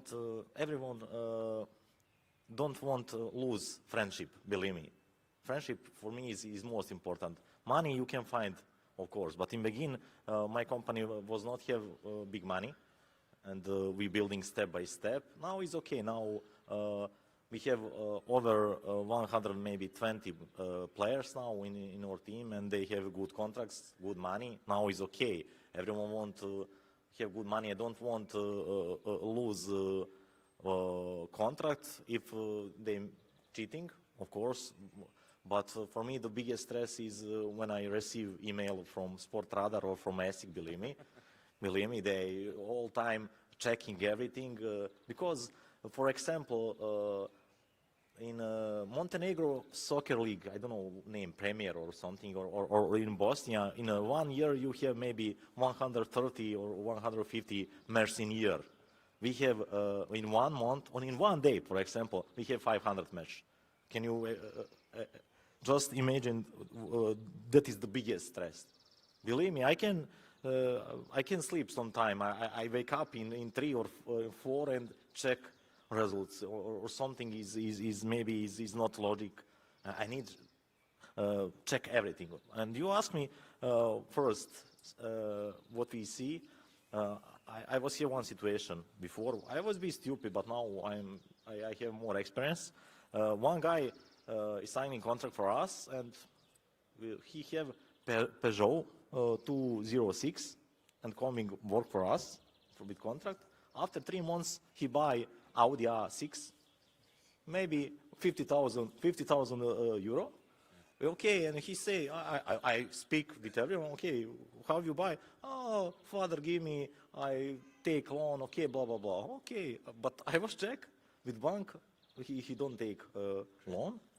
And after maybe 15 days, 20, Sportradar write me and same ESIC, same email, okay, Goran, we have problem with that player, he cheating. And that is first sign, believe me. Because I say in this job is very difficult. You need to be inside 24/7 with everything, not just like work. You need to be all time and looking everything. When you receive that email, not that particular one, but email in general regarding some players, what are the first steps you take? What is the first thing you do besides going and confronting them? No, of course we contact all time policy. Of course we have every day contact with policy. Policy coming in our studio. We have deal. They just visit because I say Tomica before a few days we have front our studio 1 car in 5 morning and they recording our studio. Believe me, 1 hour they stay there. And of course we need to contact policy and say that, because that is potential dangers for us. Believe me, it's I can show you, I have a lot of message. They are attacking my family. Believe me, they are attacking my family. They write to my wife and say, your husband is mafia or something and we will kill you and your child. Believe me, it's not easy. People thinking, oh, it's easy. No, bro, believe me. It's very hard and very stress. So everything is by the books, because I thought maybe it's Balkan way of confronting people. The most message is from South America, believe me. From Brazil is most. Makes sense. On to the other set of questions, because I think we've hit a solid foundation with this one, and also especially with Ignat, and then also obviously with Goran, we've come to some actual evidence and things which happen in real time. So Ian, for your next question, who ultimately carries the responsibility for integrity in esports today? Are those tournament organizers, game publishers, or independent bodies, for example, like ASIC one? And also, do you see a need for more formal legal frameworks, potentially even at the level of international law, for example? Yes, I mean, look, part of the problem is currently that nobody takes overall responsibility for these things.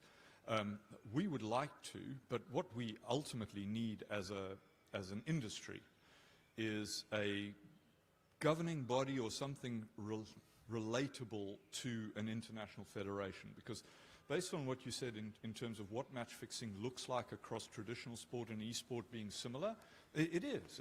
It's exactly the same thing. One way or another, it's the same thing.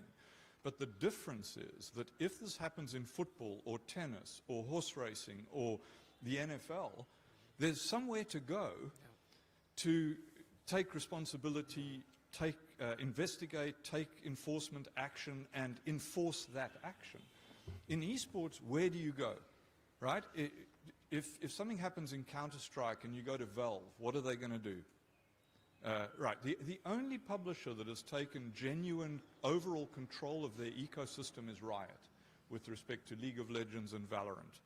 And even that has weaknesses, Because the problem for us is that we constantly throw around this term esports as if that means something. It's the same way as saying the Olympics, right? That's once every 2 years for 16 days, that's meaningful. The rest of the time, it's track and field, equestrianism, swimming, shooting.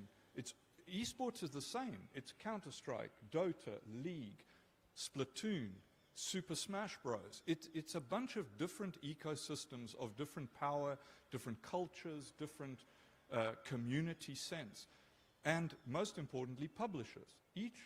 The difference is nobody owns football. FIFA doesn't own football, but Riot owns League of Legends. They can do what they like with it. Valve, any publisher. That's the big difference. So when you ask who should take responsibility, ultimately, of course, on a per-game basis, the publisher. Of course, they own the game. And they need to create a system of governance for the esports element of that game that satisfies safeguarding, integrity, governance.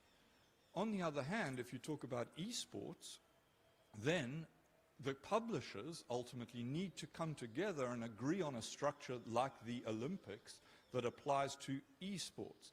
And that's where we look to what Vlad has been trying to do for 10 years, what ESIC tries to do. We try to bring people into an agreed voluntary structure, but there's reluctance, ego, existing structures. So yeah, I hate to be the cloud behind the silver lining, but there's a long, long, long way to go when you talk about esports, because there's a range of governance that ranges literally from nothing to a pretty well-developed, mature ecosystem, using Riot as the best example of that, and every step in between. And so people, Vlad, ISF, ESIC, others are trying to unite what is a very ununited group of people under some form of structure.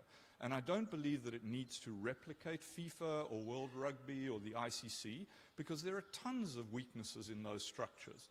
There's nepotism, there's corruption, there's all of these things. But there are common problems, whatever game you're talking about, whatever section you're talking about. And let's address those common problems. And I would say the two blindingly obvious ones are integrity, and the other is safeguarding, right? We skew young as an industry, and the disconnect between professional esports and grassroots esports, where you've got all these young people, vulnerable people, there's no connection between the two currently, and that needs to be addressed. So yeah, a long answer to say we've got a long way to go. There's one specific point you made, which I can absolutely agree with, are the publishers. Obviously, ESIC has long-term partnerships and contracts with different organizers. For example, ESL or, I don't know, Blast or, yeah. But on the other hand, if we have a publisher who is, at a lot of time, the only body who is creator and organizer of those biggest tournaments, for example, like majors, then your work, and don't take me wrong, makes no sense in that regard. You're going to ban those players from those tier 2 or some even tier 1 tournaments, but the most important tournament, the biggest one, if Valve, for example, as publisher doesn't cooperate with you on that stand, then it's not going to make sense, right? So maybe just in a short point, can you tell us with publishers what is the type of communication or like potential partnerships you're taking and starting, and how communication with them is going? Are they understandable, and what are they doing in this regard? Taking the majors is probably not the best example, and the reason for that is that we've always had an informal good relationship with Valve on the Counter-Strike side. So they support us without joining us and giving us money. They work with us in other ways. It's by no means perfect. Within the same company, Dota 2, nothing. They haven't answered an email since 2016. So there's a schizophrenia within Valve. Riot made a very firm policy decision to deal with everything in-house, and then we help them on individual matters where it's relevant. Where we've had more success recently is with the mobile game developers and particularly more Eastern or Asian developers or Asian-focused developers, where we have a much better ongoing dialogue and membership with Moonton, with elements of Tencent and stuff, where they understand that there are infrastructure problems that they need to deal with outside of just the tournament and relationship with tournament organizers. But again, there's a long way to go, and currently there's too much of an idea within every single publisher that, you know, we own and run this game, and handing autonomy of any kind to anyone else outside the game as a third party is just something we cannot do. They're clinging to their ownership in a way that actually doesn't serve esports or their game, but that's largely because they haven't encountered the same problems that the bigger games, for want of a better word, but the games where betting has existed for a long time, understand the impact of match fixing, of cheating so much better than these more recent developers who are kind of getting into esports at a relatively early stage, particularly mobile games where there isn't a well-developed betting system yet. There will be, and you know, are they going to wait until there's literally a burning platform that they're standing on, or are they going to foresee the problem and deal with it before it becomes a thorn in their side? And that's the big question that's open now. But that they are more open to communication than the traditional West Coast American publishers, that's for sure. Thank you, Ian. Tomica, you talked obviously about the problems we have, but could you please relate to some of the examples or good practices you guys are having when it comes to how do we prevent these situations which we are facing and the problems which we are facing? Yeah, like in anything bad that happens, right? I think the most important is prevention, obviously, and the education of not just the players. We talk about the players, but all the stakeholders, because the fraud might come not just from the players, right? So based on that, like we are doing the set of educations, like the workshops with the players, so the organizers,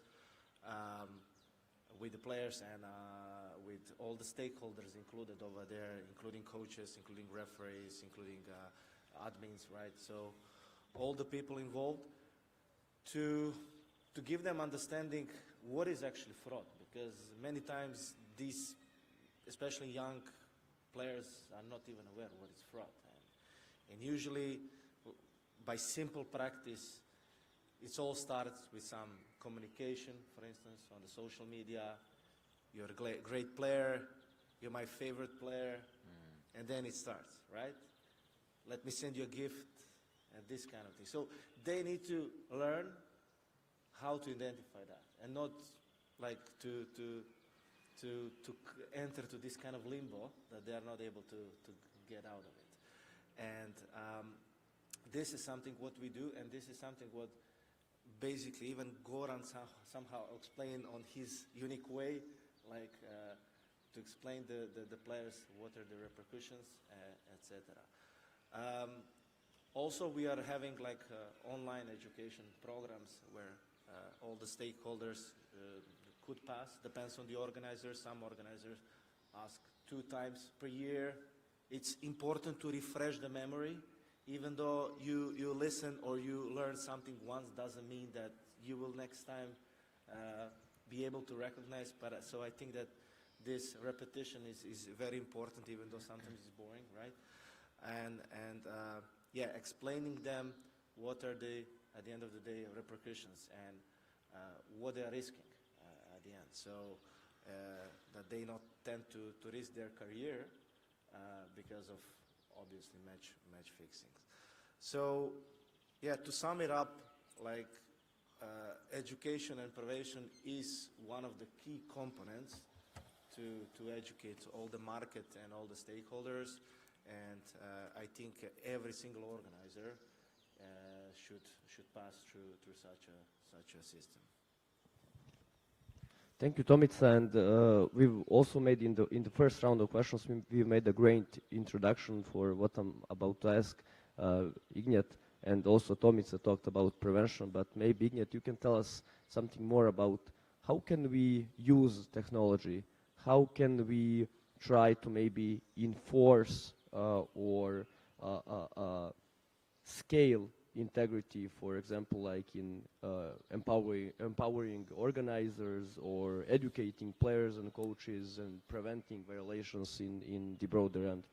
Yeah, thank you so much. And I would like to start from the reflection from the previous panel. And on the previous panel, I think it was Yelena from basketball. She was speaking about the community and the current generation community. And I was like thinking, like, you know, like we always say that like apparently with the age you understand that the fact that you thought that the generation of your parents don't know something, or parents thinking that your generation is wrong is like it's just normal stuff.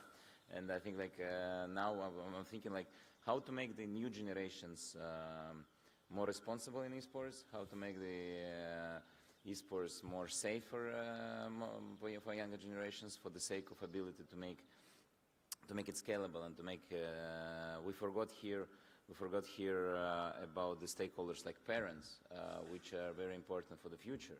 Obviously, the vast majority of current esports players who are playing and for whom people are placing bets, and they're already adults. But the lifespan of these players is not that long. So I believe it is important to be thinking about the future generations and to bring in showing that the industry is responsible enough. Also for parents and the stakeholders like governments and like educational institutions and so on. So yeah, and now to answer about the technological part, I'm super obsessed about the technologies for many years. I've been trying to build the solutions for I think over 10 years in one way or another for esports, and my obsession comes from trying to help to make the esports accessible and reasonable and sustainable for players starting from grassroots. Because I remember from being a grassroots player a long time ago, I just wanted to see the pathway, you know, and the pathway to make this pathway exist, you need to have how the structure works. And with our obsession for technology, we're looking into few elements. One element is definitely one element is educating stakeholders, parents, kids on a broader sense. We're not going as deep and as specific as, for example, Tomica was saying. We're educating generally what is gaming, what is esports, what is cyber hygiene, what is cyberbullying, what is predation or grooming, or like the fact that you described the someone saying, "Hey, you're a great player," and etc. This happens. There are more implications of that, not only match fixing. So we're trying to find a way to educate mass audience on that. And then it comes another part of the technologies, like for example in our solution. We've done a POC of solution for using eye tracking for mental health, and apparently this eye tracking might be also helpful for some other parts. Hopefully, probably, we'll see. But this is like one of the technologies, right, where you can look at when you can try to find another touch point, data point, right, which hopefully can allow to make the industry more to allow technology to be kind of this guard, which will make sure that people will not be tempted to cheat. Because the idea is not to punish every cheater. The idea is to make cheating too expensive and to make this being able to identify on a scale that people are really afraid to do something bad because they know that there is technology, that eye moment, is it some data point, is it something else? So I believe that is what is important. I'm really sure that if we arrive there, or when we arrive there, it can unlock a whole new level of the opportunities for esports, because esports is an industry which doesn't need to have a racetrack to be built or a huge stadium to be built in order people can start practicing this, right? So, and I think if we manage to make it really protectable on the scale in every country in the world, in many countries in the world, and allowing grassroots being already safe and being already protected from cheating. I think that is what is needed, and I do believe that technology is there. The technology can help us a lot on that. On the flip side of the coin, the technology also helps bad guys also to, it's like kind of, it's the more technology develops, the more the bad guys are using the technology. So in order to be there, we need to run 2 times faster. So yeah. So, and now with this cloud mythos and all the stuff, I don't know even what will be reasonable 6 months from now. But I do believe that technology can be used. Technology, biometry, eye tracking, heart rate, beat, and other parts, which can bring a lot of additional data, which can now be easily captured, and hopefully can make the integrity less of an issue of really having huge teams following, but making this available really on scale. And maybe this one's gonna sound bad, but both match fixing and cheating, on the other hand, are for a large group of people considered like business plans and business systems. But there's like, in my opinion, there's like 2 different things there, or relations. It's accessibility. You mentioned the technology, which is rising and it's being more and more used for cheaters, but again, it's not that accessible because you would obviously need to either pay or build some systems by yourself. On the other hand, which also Goran mentioned and is going to be related to his next question, with which we're going to also close this panel, unfortunately, but on the other side, the sun is up and I want to let you as soon as possible. Especially taking into consideration the Balkan region, which we all know very well. It takes literally 0 money and almost just a bit of effort for you to make a strong business out of match fixing. But Goran, what do you think are the most important steps to take to make prevention for this, especially for young people who are just starting their careers, either as professional athletes who are starting to make their first bucks out of esports? Is it education? Is it simple talks with them? Is it maybe some a strong regulation, like literally with different policies of, for example, which, like you mentioned, which you have, and contracts? Yeah, of course, education is most important, but usually we have. I will give again one example. You say now about bots. If some player is tired and if he is not in good mode, believe me, someone they see, because they play not all day, but in day one player in my league is maybe in soccer is maybe 20 match, in basketball I don't know 12, but because they play all time, someone watching and makes a statistic or everything, and if they see something, they use bots. If some player, I say maybe is sick or something, someone take that, believe me, and from 100 account bet, and we have problem. In that situation, we have report like something is match fixing, but that is not true. That is just bad day for player. But we have problem, and I fight all time with Sportradar about that, but they just think about money, believe me. But we have few methods for everything. For example, we have bots, maybe, I don't know, 200-300 fake Instagram and Facebook accounts, so many phone numbers, and our team write to players. I'm super girl, I don't know, and write you, and please, I see you play in Adriatic League, can you give me some information or something? And if player don't tell us in 24 hours, that is a red flag for us, believe me. That is first step. We have few situations like that, and now all players, if someone sent message or something, they need to tell us, and few times we catch few guys, believe me. They write one guy and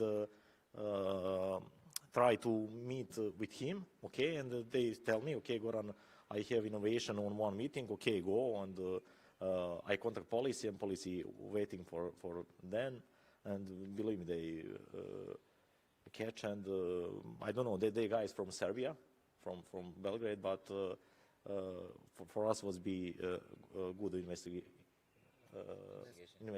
yeah. Thank you, Goran, and the fact that you shared these examples, it's really meaningful and productive and fruitful for the panel itself and for the audience.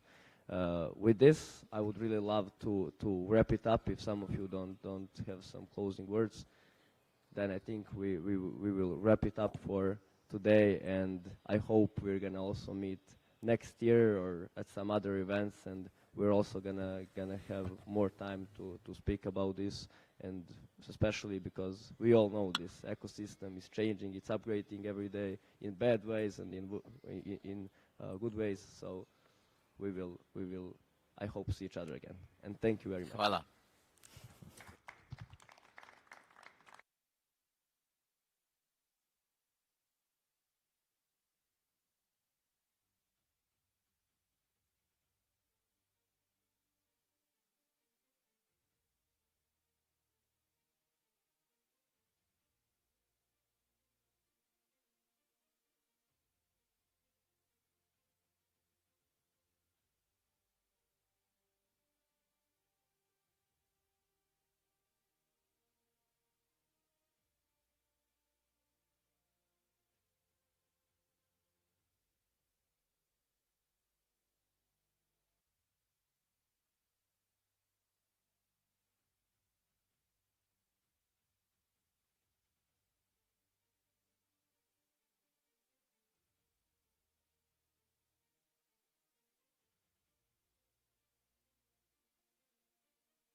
1, 2, 3.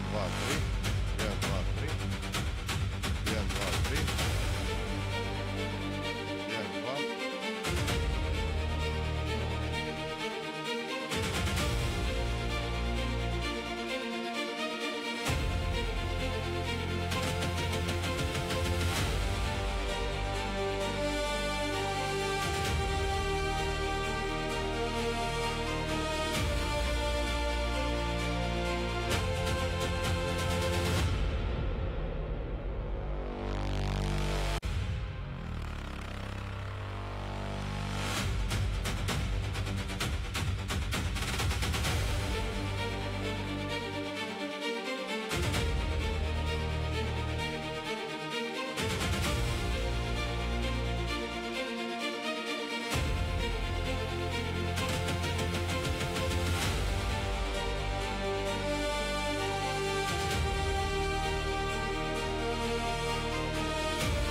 položiti.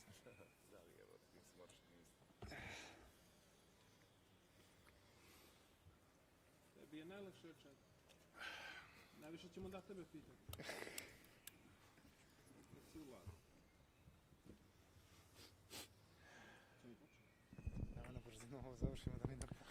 Hello everyone, welcome to our next panel called The Architects of Esports, Building Global Spectacle. Our panelists today are Čedomir Ilić, Nikola Stolnik, Leonardo Bujas, and Indiele. Welcome guys and girls. First of all, I want to thank you for joining me today and joining us in Bar for the Montenegro Future Festival. So, my first question is for everyone. When you hear the phrase global esports spectacle, what does that mean to you? So we can start with Čedomir. Well, it means the level of show you present to the audience, like, and the community. Nikola? Yeah, so when I think about spectacles, I think about the highest performance in esports, meaning the biggest tournament operators and teams. So EFG, Blast, Star Leather, PGL, these guys bringing in tens of thousands of people live and also millions online.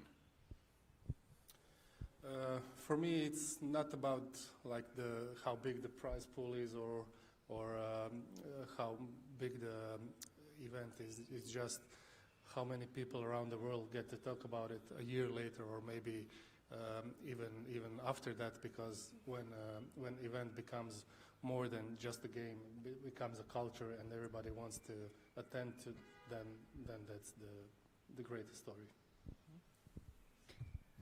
Yeah, for me it's where competition and entertainment and the destination all come together, and also fan experience. Do you think the destination is really important for the making the global spectacle? Yeah, absolutely. It's one of the most important things. Having like a destination or a city on board is paramount to the experience and to the event. Is it the Blast events are not only known for the competition but for the destination appeal. So is the city itself so important for the tournament to be like the global spectacle?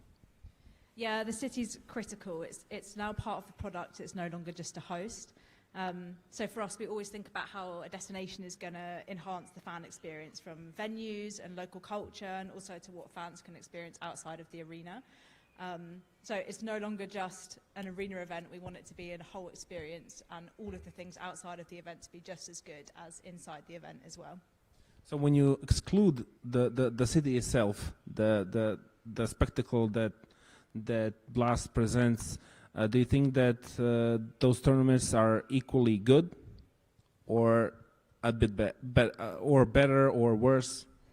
They can be just as good, definitely in the arena and from a broadcast perspective, but from a fan experience perspective, the destination is really important.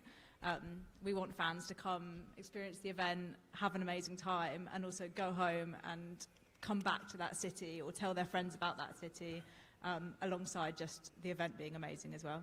I'm interested in how do you, as a Blast representative, how do you choose which city do you want to build the spectacle in, or country? Yeah, so there's lots of different reasons. Commercially, incentives are obviously important, but that's not the whole reason. We do ticketing, fan experience. If we know that a game or a title is really strong in a particular region or country, that's obviously a massive draw. We obviously want it to do well for the city, but we also want logistically to be a good place to be accessible. So there's loads of different reasons that we would choose a destination. Thank you. Čedomir, from a tournament operation perspective, what is the first thing that must be right for a major esport event to succeed? Well, as we discussed in the previous minutes, I think it's how long people speak about the event afterwards, like after a year, after 2 years, the level of content for from the production, from everyone, for people in arena as well. So how much people liked overall the event and how well they speak of it in the coming period. That classifies if you had an ordinary event or if it was a world-class event, like something beyond. I wanted to ask everyone what's the difference. We spoke about this particular question last night. What was the difference between a good event and a world-class event, or a world-class spectacle, for this matter? Exactly what I said. Like how well accepted is the event from the overall audience, and how long people speak about it. Like, Nicola, what do you think about this question? What's the difference, in your opinion, from a good event, decent event, and world-class event? I mean, a decent event needs to have all the bases covered, meaning infrastructure needs to be right. The location scouting needs to be done in a way which enables an esports event to take hold. Schedule needs to be on time. Everything needs to click together, but that's just the basis. That's an okay event. That's an event. Spectacle is something which brings joy to the audience, which makes them laugh, gives them adrenaline, leaves them with a long-lasting feeling of fulfillment after leaving the venue, and enables them to share their experience both with their peers and online in a positive manner. I think that lingering feeling of being part of something greater than themselves is what is a spectacular event. Leo, what do you think about? Yeah, I mean, good event is just what the name suggests. It's just the event that hopefully went okay and everything went right. And the difference is in like small details, how the crowd is welcomed to the city, to the venue, how the players are treated off camera, on camera, and yeah, maybe even how the venue sounds in particular round when clutch round is being pulled. That little things that you cannot maybe describe, but you can definitely feel it if you're there in that crowd. Through Esports, AJ Esports and A1 project, you help build one of the strongest regional esport ecosystems. What makes a regional league commercially sustainable when you do not have the budgets of global publishers, and what do partners like A1 see in the esports that traditional sports sponsors still often miss? Well, you need like a strong anchor partnership with whoever it is. In our case, it was A1, and it's not like you just pull one-off event that would fill your yearly revenue for a company that you set maybe, but something that you do each year over and over again when you have like a calendar of events that you know that will happen every year. And I guess telcos, in regard to other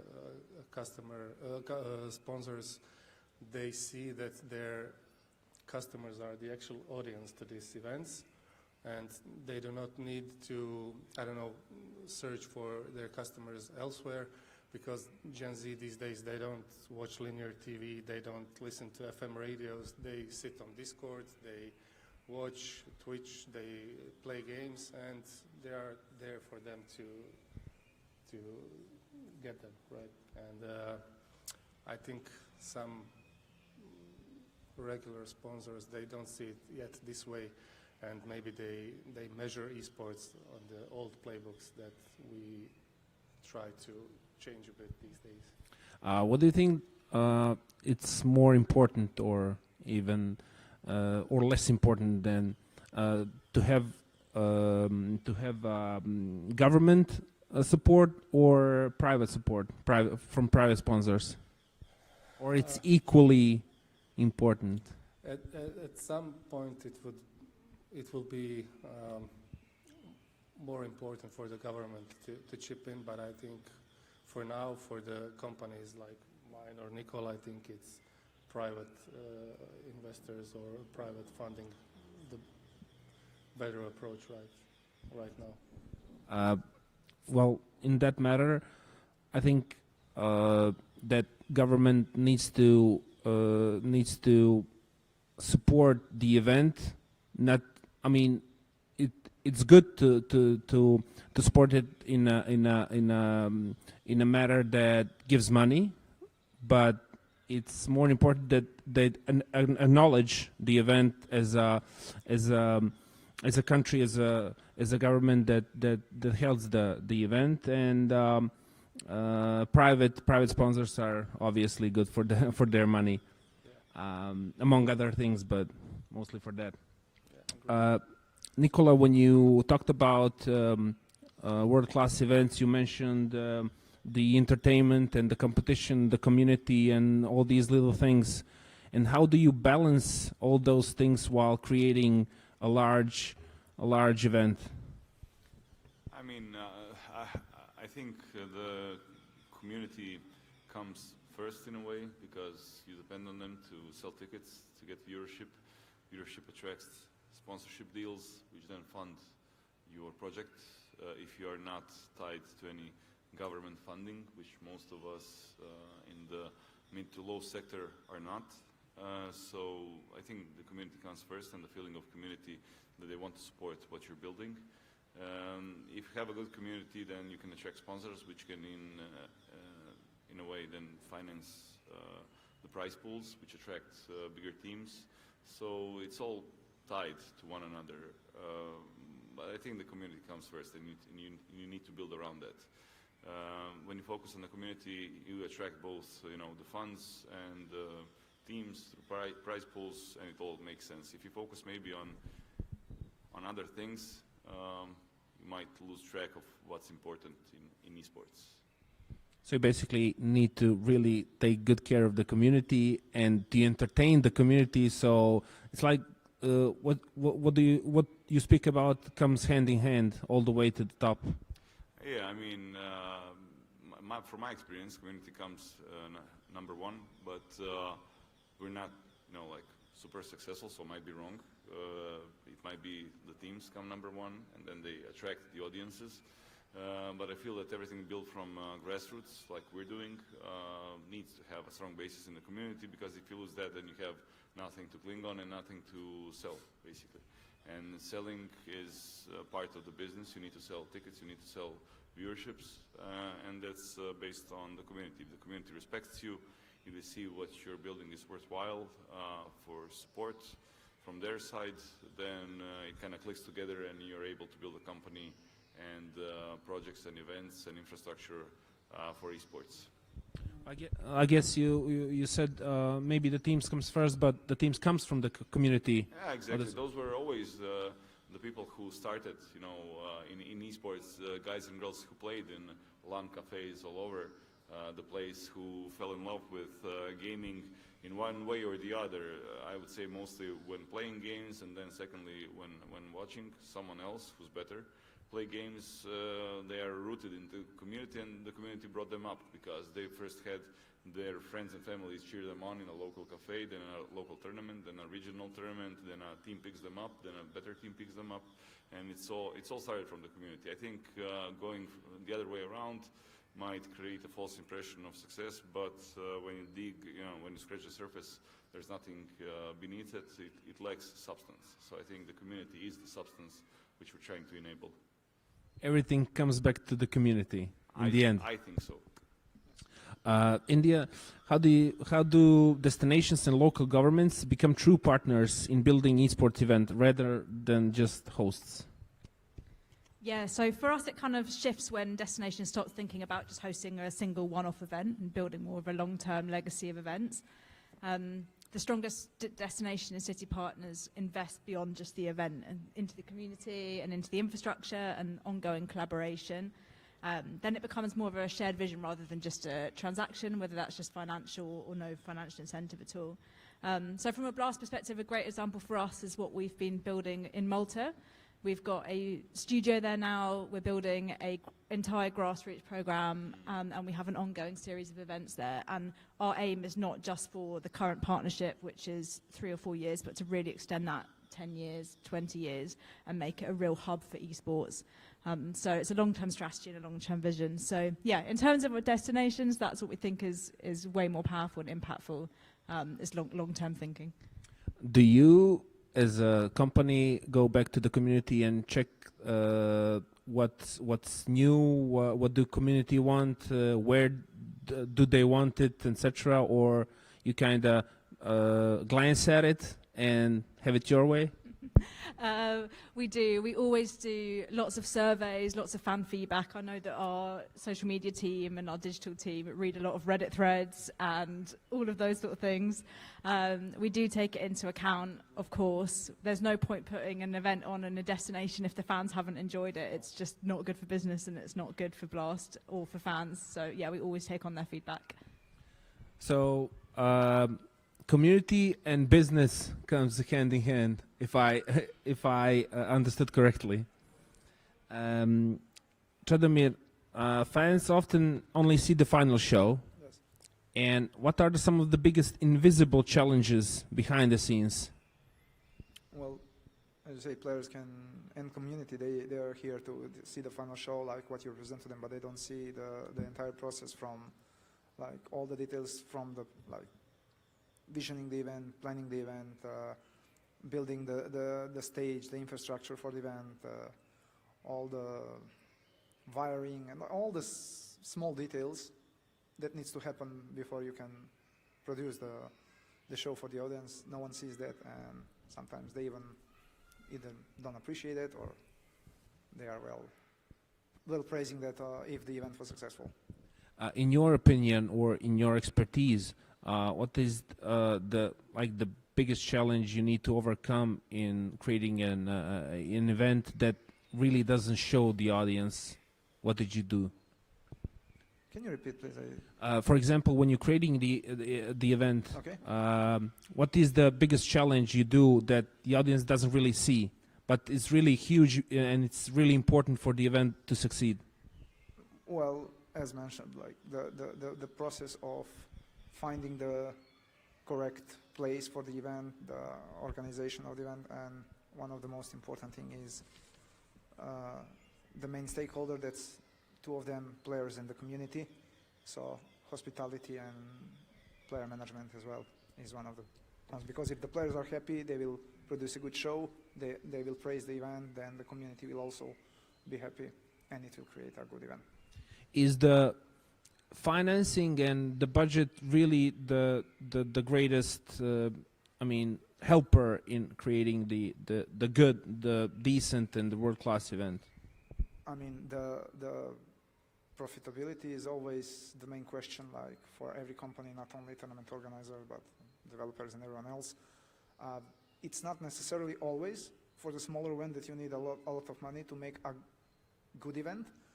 But for the world-class events, I think that funding is one of the most important aspects of the planning and structuring the event.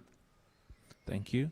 Leonardo, storytelling and brand identity are key to making an event memorable.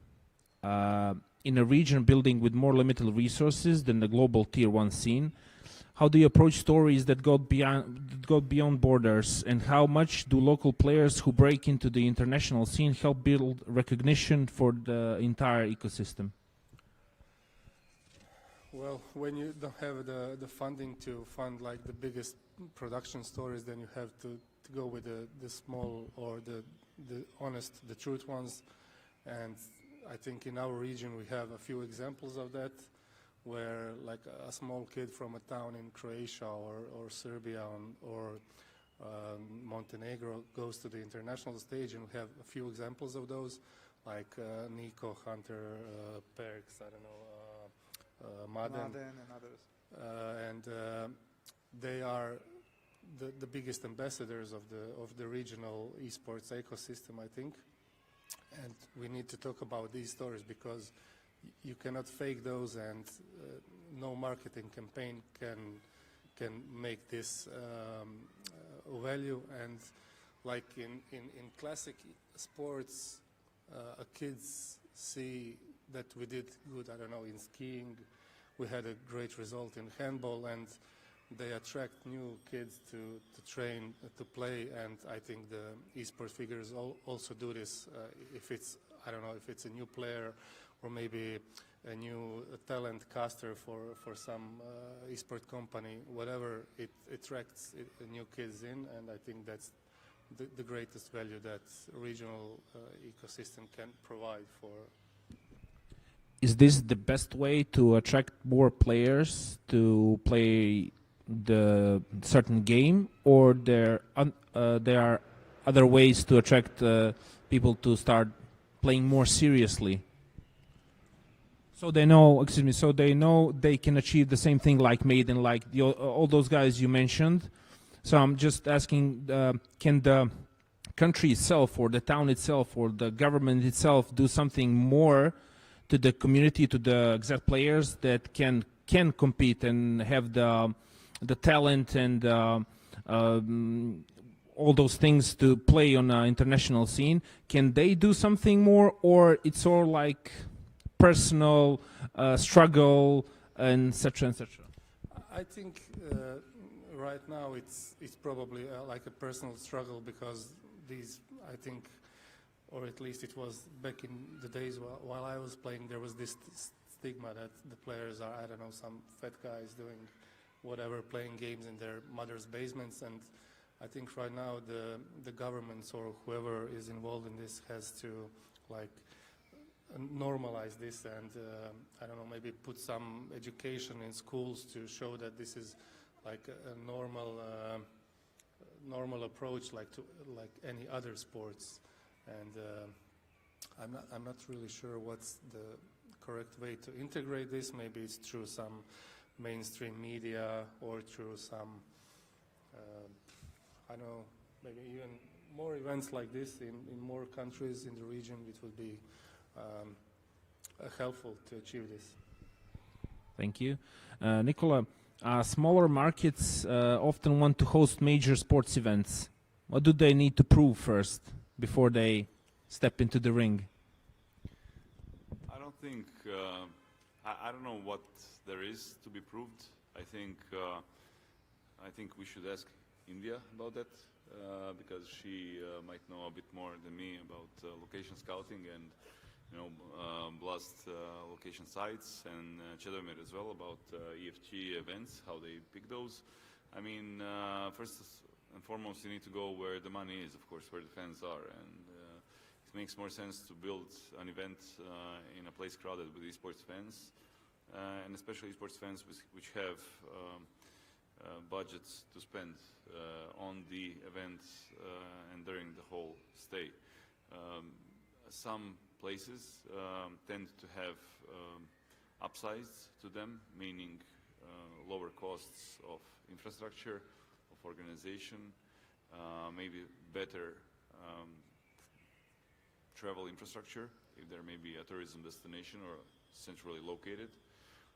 Here I can speak only about Croatia as a potential destination, especially because we've been in talks with Blast for quite a while, for a few years, about bringing one of the events to Croatia. But the problem is that we are a tourism destination first and foremost, and a football destination, so most of the budget goes to those two key industries for the state's income. And there's quite a bit of work to be done still to prove that this is something worthwhile investing in, both on the state level and on the local city or town level. These places need to prove that they want to invest in something like this, not only as a short money grab, potential money grab, but as a sort of a strategic investment throughout a long number of years. So they need to prove that they know what they're doing, that they understand what the needs of the tournament organizer are, that those needs can be met. And then afterwards, if the tournament organizer, both with the city and state, agree that it makes sense, then the tournament happens. But I think the first associations with a successful tournament being held are big cities like Cologne, Berlin, London, etc., Austin especially. And then when those are maybe, you know, either up their prices and cost in organizing, or the fans are kind of getting tired of the same thing for a couple of years in a row, then you need to show something fresh. And then this may be when smaller locations come into play, especially ones with unique opportunities, maybe like a Roman Gladiator arena or some sort of a sports arena which hasn't been used in an esports event, and especially if you can tie these aspects to tourism for the local market, then it makes sense all around. India, do you have a comment? I summed it up beautifully. But yeah, it's also about venues as well, as you said, especially for esports, you require a lot of power, especially for the bigger events where you have a massive amount of production, and finding the right venues in smaller countries can sometimes be tricky. But yeah, also doing smaller proof of concepts with perhaps smaller titles, and maybe not going straight into a tier 1 Counter-Strike event, but doing a Brawl Stars or something like that, smaller event to get a proof of concept and to educate the local authorities and the local fans, and then they can really see the ROI without the cities making a huge financial investment for a tier 1 event to start out with. I totally agree with you that not everyone can go tier 1. And with the world-class titles like Counter-Strike or Dota or whatever, they can start small like every other company, I mean, and then see what that brings, and then go from there. But also I have one comment on that. If you mess up the combination of the title and the location, space, meaning the demographic, what they're into, and you get low audiences or low local viewership, then it might close all the doors. So you really need to pick your battles and provide the right avenue of esports also for the test segment of maybe the first event. What are I want to hear everyone's opinion on this. What are the biggest mistake organizers make when they're trying to go big too fast? Maybe, can we start with you? Yeah, so I think that the most successful events kind of grow sustainably and organically, and they build trust with fans and cities and players and partners over a long period of time. But I'd also say it's organisations that have team members that have incredible skills. Like what I can see from Blast is that people have been there since its conception. So when they started doing initial studio shows or smaller events, and now they've built into what it has, they haven't just gone straight in and tried to organise huge majors. And so, yeah, the people are incredibly skilled that are behind it. So, yeah, I think it's just growing sustainably and organically. Jadimir, do you have any comments? Maybe I should add that on top of what India said, that some TOs can make, and bigger companies like mistakes in prioritizing the income and profitability of, like, instead of providing the level of experience for the players, for the community, in terms of getting more money, which then shows like as a unpractical event with a lot of issues and just community not liking it, and players, like if players start going around, for especially tier 1 players, saying it was poor hospitality, it was poor like management, a lot of issues, then you're gonna go all over the media, the PR drama starts, and you are on the impact there. Well, is it more important the player experience or audience experience for the event? Both. Both. You need in this line of work, you need to make both happy in order for an event to be successful. Is it, in your experience, is it hard to make both ends happy? It's super hard, and I can say it's sometimes even impossible to make all sides happy, but it's on us, like, to give our best, and then that's how we measure, like, after we gave our best and we see how it went, that's how we measure if the event was like world class or it was. Because I know from my experience that the players might be a bit of a drama queens in most cases. Yes. So is it hard to please them, Nicola? I mean, even from our standpoint, where we have tier 2 events, tier 3 events, yeah, it's very hard to please them because for whatever reason, if they click heads well, they really think they deserve the center stage, all the budgets and all the bonuses which come with playing in the tier 1 stage. So I'm not sure what's going on here, but you have to keep in mind that they are mostly kids without proper guidance, and their only experiences was the tapping on the shoulder when they were really good at a game at a local LAN cafe. So this translates to them expecting the same treatment when they step on the stage, it being tier 2, tier 3, whatever. Too much ego?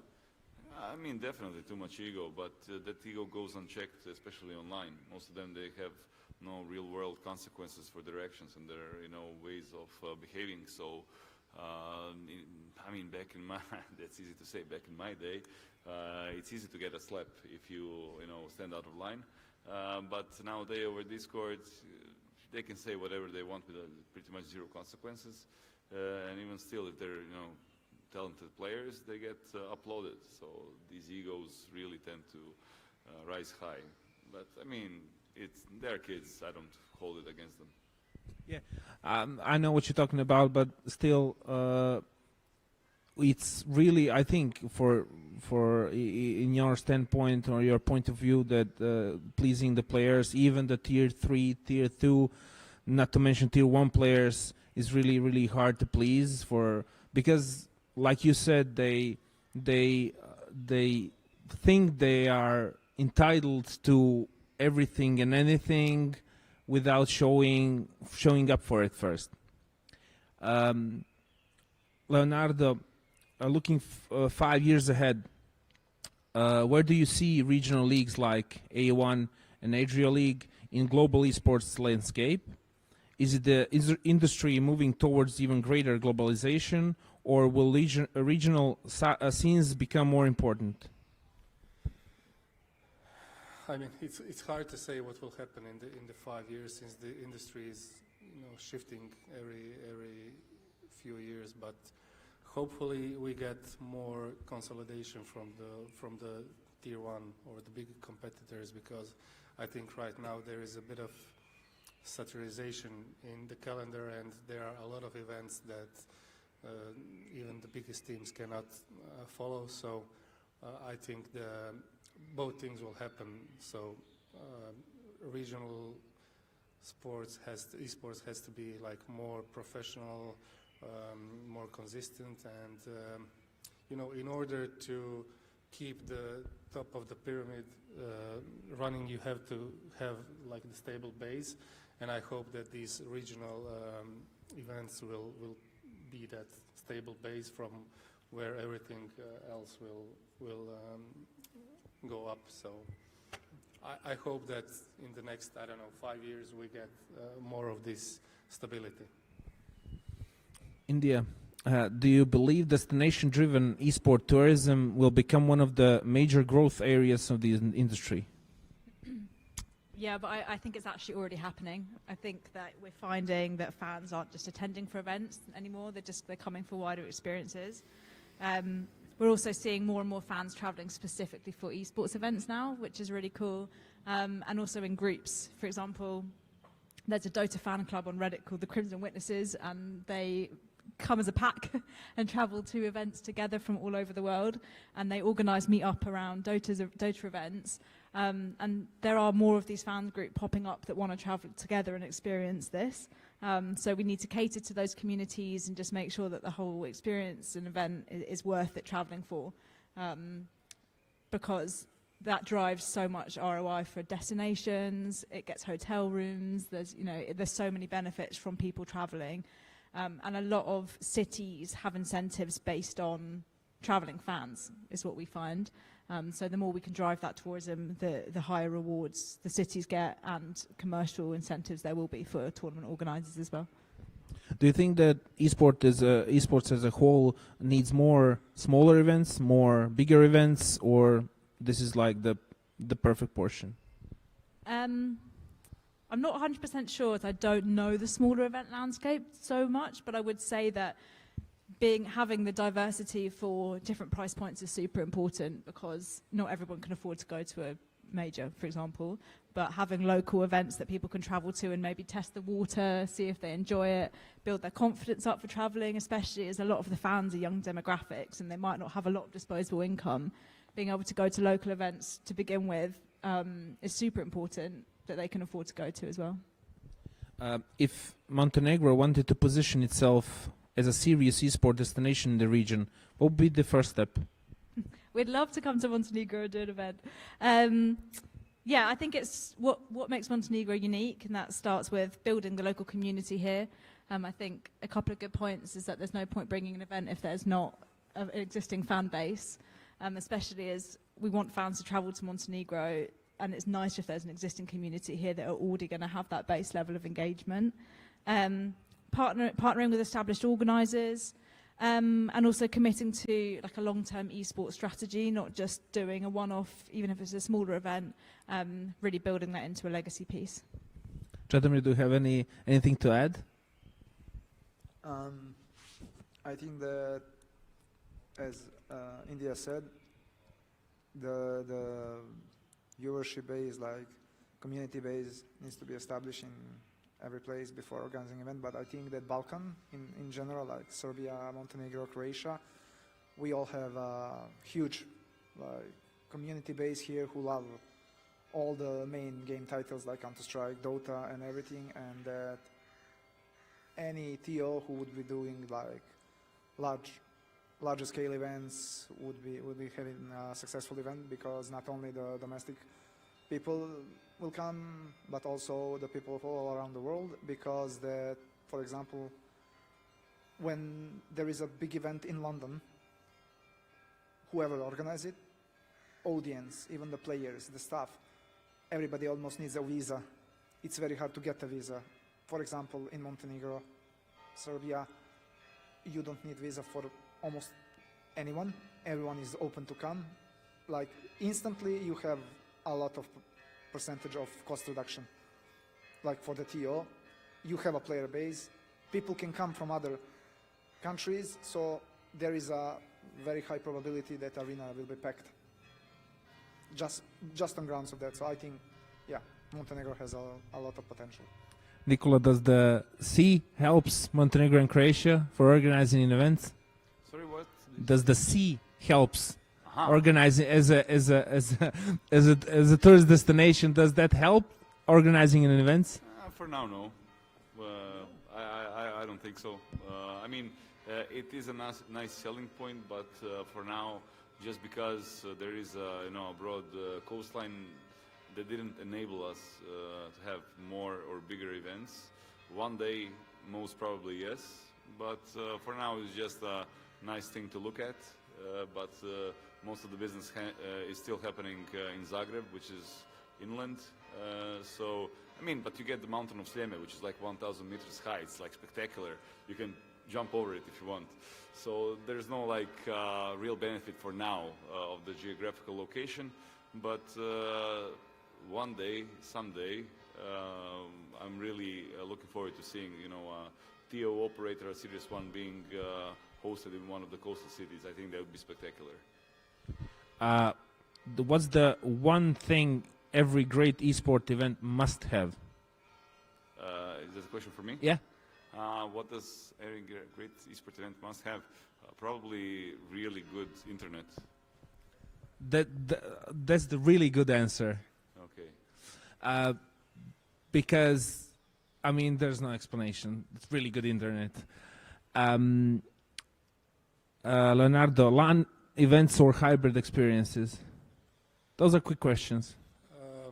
I mean, I prefer both really, like some hybrid approach, I would say. For bigger reach or for bigger audience, you go with a hybrid approach, and for the legacy stuff that really deserves this hype, I would go for the LAN. So yeah, and I prefer LANs really. So India, production quality or player experience? I would say player experience. I think if players need to be able to have a brilliant time in order to play well, and like you mentioned a lot, feedback online afterwards can be really deadly. So yeah, I'd start with player experience, and the production comes after. But the millions at home that watches that do not have the greatest time, what about that? Well, so if you want to give up one, so you would give up production quality? They come hand in hand though, because fans watching at home want to watch their favourite players, and their favourite players aren't going to play if they're not having the best time. So it's a chicken and the egg. Yeah, hard choices. And Chadamir, local community or global audience first? I think for the start, local community, but then definitely global audience because it's connected one to the other. Okay, thank you. Do we have any questions from the audience? Guess not. So I just want to thank you again for being part of this panel, for talking with me for more than half an hour. I want to thank you again for coming to Bar, and I hope I see you all next year. Thank you. Thank you. Thank you.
Hello, everyone. Our next panel is called Digital Diplomacy, Culture, Events, and Global Cooperation. Please welcome Iva Pavicevic, Marko Gošović, Her Highness Princess Sofia Volkonski, His Royal Highness Prince Omar bin Faisal, and our moderator, Filip Pavicevic. Enjoy. Good day, everyone. It's a pleasure to be here. Let me start with a general question for all of you. How do you perceive digital diplomacy today, and how are culture, events, and digital platforms reshaping international cooperation? Let's start with Prince Omar, please. I would say digital diplomacy today can be seen as both a responsibility and an opportunity. Jordan has always understood diplomacy as something deeply human, built on trust, continuity, respect, and the ability to bring people together across difference. What digital platforms have changed is not that mission, but the scale and speed at which it can be carried out. Thank you, Prince Omar. Princess Sofia, please. I think this is a very beautiful and important question. I will hold this here. First and foremost, the origin of diplomacy has always been the exchange of communicating perspectives and communicating cultural representation.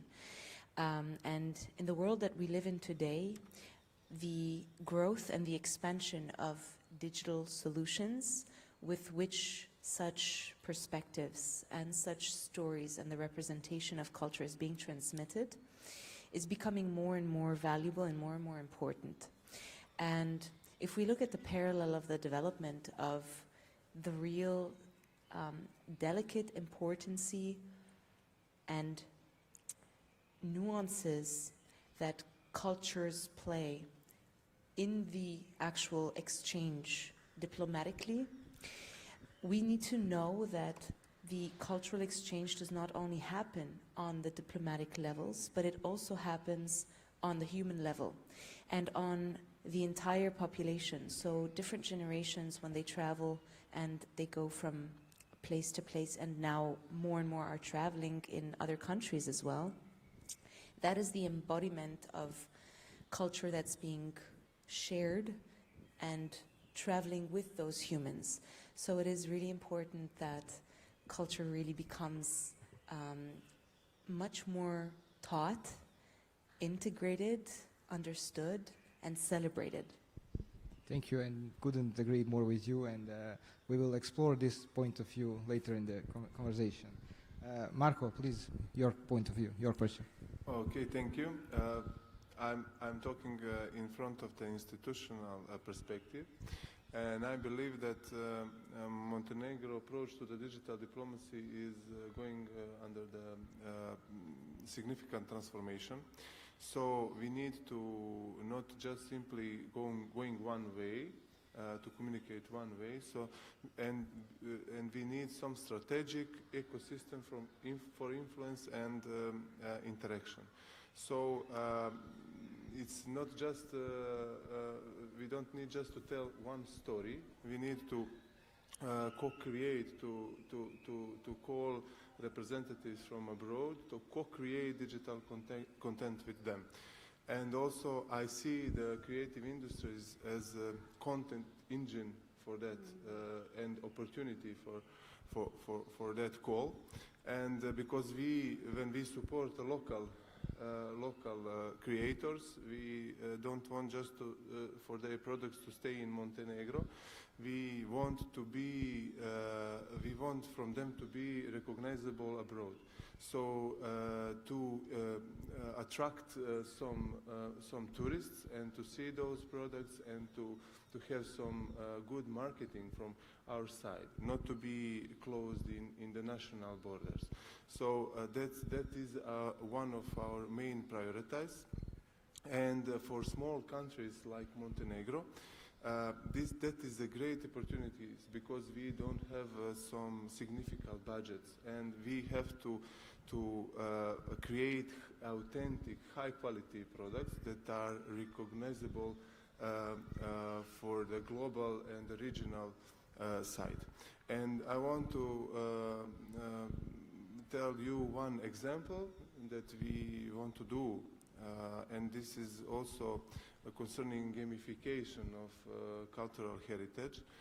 So that is one of the, I think, good ways to advertise those kind of cultural heritage, because when you create digital content, you are inviting everyone to be involved, and not just playing game, but to be inspired to, after that, to go to that place and to visit that place and to learn some historical facts about that place, and that way they learn about our country, and we are exporting our products, not just to tell them come and see, but to have some digital representations and good example.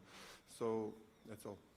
Thank you. Yes, I agree with you. And of course, institutions play a key role in achieving these goals. Thank you. Eva, your point of view. Well, I would just shortly add that the digital diplomacy is a very powerful tool that shapes the perception, and it creates the narrative and space for business opportunities and for the investments. And I'm saying this from the perspective of someone who is also from Montenegro and from the small country, which is highly affected by the global economical and geopolitical flows and situations. So, and cultural projects and big sport events like the one that we did last year in September, the Ocean Race, it really helped the country to build its visibility on the global level and to reach the audience on global scale.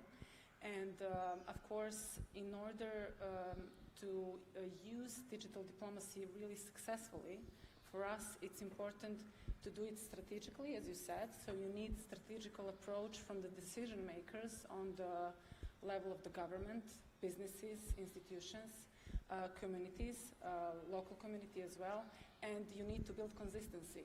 It cannot, things cannot be done as a one-off event. You need to build consistency through time, and you need to be highly adaptable to the changes, and you need to make decisions which are data-driven. So with all of the things that you guys all said, I would add up to this question with these things. And Thank you.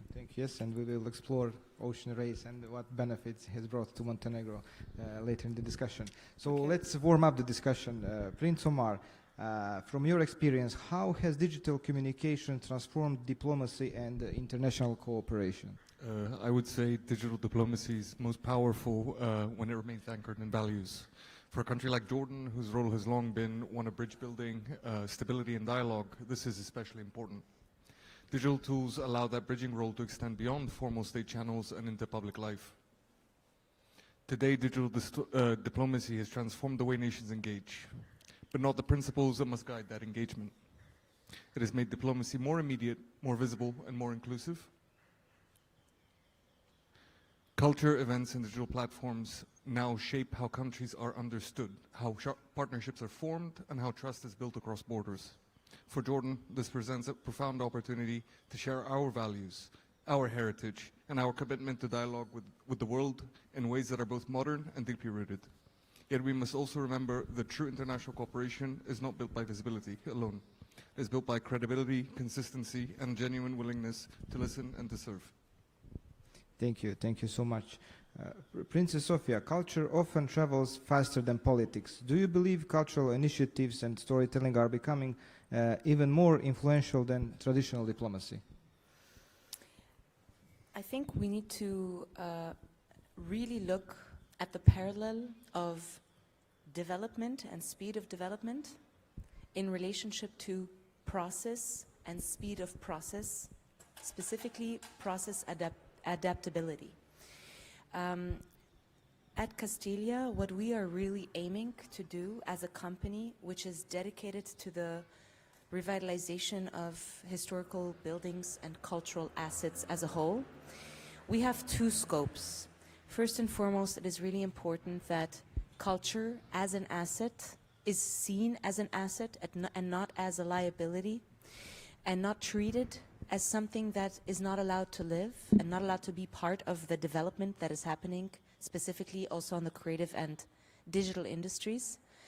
And therefore, you need to have such assets to have access to these developing industries and to generate revenue to these properties and real estate assets and generally cultural assets as a whole, because that's the business card of a country. That's how you recognize Montenegro and Montenegro's sensitive nuances in relationship to its neighboring countries. What's the difference?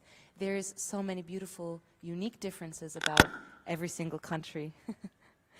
And so culture really has the power to be able to share those delicate, different nuances. So the second thing that we are aiming as a company is to increase the relationship towards culture, which really includes the storytelling aspect. And the more people have a relationship to their own story, to someone else's story, to a country's story, to other countries' stories, the more we are able collectively to foster the patience with one another and even with our own sometimes even families. So it goes on so many levels when we speak about cultural existence and cultural integration. And I believe all parties really need to work together, really to be able to achieve a thriving activation of such assets, specifically in the cultural field, because so far every process is seen as something secluded. Government is doing its own scopes, very important ones, and the private sector is doing its own scopes, also very important ones, and the real power comes when those two worlds really start easing the process of interacting with one another, because there's a lot of energy and power that can come from individual initiatives and collective operations. And that is a really important facility that I believe, and I've seen and humbly observed, should be made easier to be able to achieve balance and integration of the topic of culture to participate in the speed of development, so that the process can actually also pick up and be part of that development and have that impact as a result. Thank you. Thank you. And if I may ask, you mentioned Montenegro's potential here regarding cultural events and so on. Can we expect your project Castilla conducting more business here? Actually, are you doing any? Do you have any business with Montenegro yet, or? I don't know, Marco. Do we have? So, of course, it would be. This is our goal. For us, we're building a technical-driven solution that is meant to be a solution for the private owner of real estate and cultural assets, but it's also meant to be a solution of the collective management of cultural existence, which means the government and institutions and institutional organizations. So, of course, we are very interested. We've already had some discussions. Specifically, Montenegro is such a beautiful example because it is, I'd say, boutique instead of small. And it has so much authenticity to share in its own formula. And as I said, for us, the only real result that we will be able to see is if we work together with the local communities, the local authorities, the local management and institution, to be really able to, first of all, plant the seed of solution and then really be able to transmit the result and allow the result to attract everything that it needs to attract. And then, of course, that individual management comes down to what is really needed. Sometimes the story needs to be shared, or sometimes creative industries need to come more, or sometimes more revenue streams need to come to a specific destination. So it really depends, what does a cultural asset or a cultural destination need for it to thrive, survive, and be preserved and be integrated and understood and lived and loved. So yeah, in terms of our future goals, we do have had conversations. We're also looking to potentially see if we can organize a cultural event here. But of course, there's still a lot of working to be done in this regard. But yes, it's definitely on the table. Thank you. I would say, Marco, please take notes. Yeah, we agreed that institutions play a key role in achieving actually these goals Princess Sofia mentioned. So from an institutional perspective, how are governments adapting to digital diplomacy, particularly when culture and events become strategic tools? So I think that institution has a fundamental role in building the digital ecosystem, and I think there is a lot of priorities there. One of priorities building infrastructure capacities, and I totally agree with Mrs. Volkonsky that we need to cooperate. The institution need to cooperate with the public sector. That's very important thing, because institutions should provide some kind of support, and public sector, the private sector should implement those ideas into the reality. And I mentioned infrastructure because I think that some of physical locations can be transformed into some cultural places that have some influence, like creative hubs that we have in Montenegro. One of example is a creative hub in Kotor, and I think that creative hub that is renovated should play important role for gathering the creative community to produce the digital content, and of course the private sector also. And together they should produce some digital content that we can export, of course, or to show the people that are coming to Montenegro. And in that way we are strengthening the digital diplomacy. The second thing I want to mention, the second strategic priority, I think it's unified identity. What I mean about that is that the primary role of institution should be to be orchestrator and to bridge the gap between cultural heritage, tourism, creative innovation, digital initiatives, to create a single coherent narrative. And what I mean about that is that we support those local communities, and we create unique products. That's very, very important. And to create, in the ministry we formed one task force within the ministry that works about unite those creative sector, to have some specific role and specific brand that will unite all sectors. So when somebody comes here, they knows that we produce that under one national brand, and I think that is also very important. And the third thing is democratizing the digital field. What I mean about that, for every person that lives in Montenegro, either in the south, central, or north region, should be treated same, and we should look at all those projects and to treat it like they are the same. So that's the way that we go to the inclusive system, to create voices regardless of location, and to hear some authentic, verified voices, if no matter where somebody lives. Thank you. And yes, Montenegro, even though a small country, it's very diverse, and it's very important to include all regions, and it's very good to see and to hear that institutions, actually Ministry of Culture, is taking serious steps to achieve those goals and to promote the country in the best possible way. Eva, from a project and events perspective, what actually works in practice when connecting people internationally through digital platforms? First of all, from the experience that we had with the ocean race, I would say that ocean race built the whole ecosystem around the sailing as a sports competition, which includes technology, innovations, includes learning and development and sustainability. And with all of these, let's say, important topics, it targets different type of audiences around the globe. And it requires the engagement of this audience before, during, and after the event.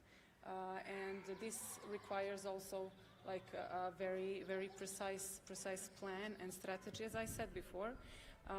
And around all of these things, you need to create like a storytelling, very strong one, which connects both international and local topics.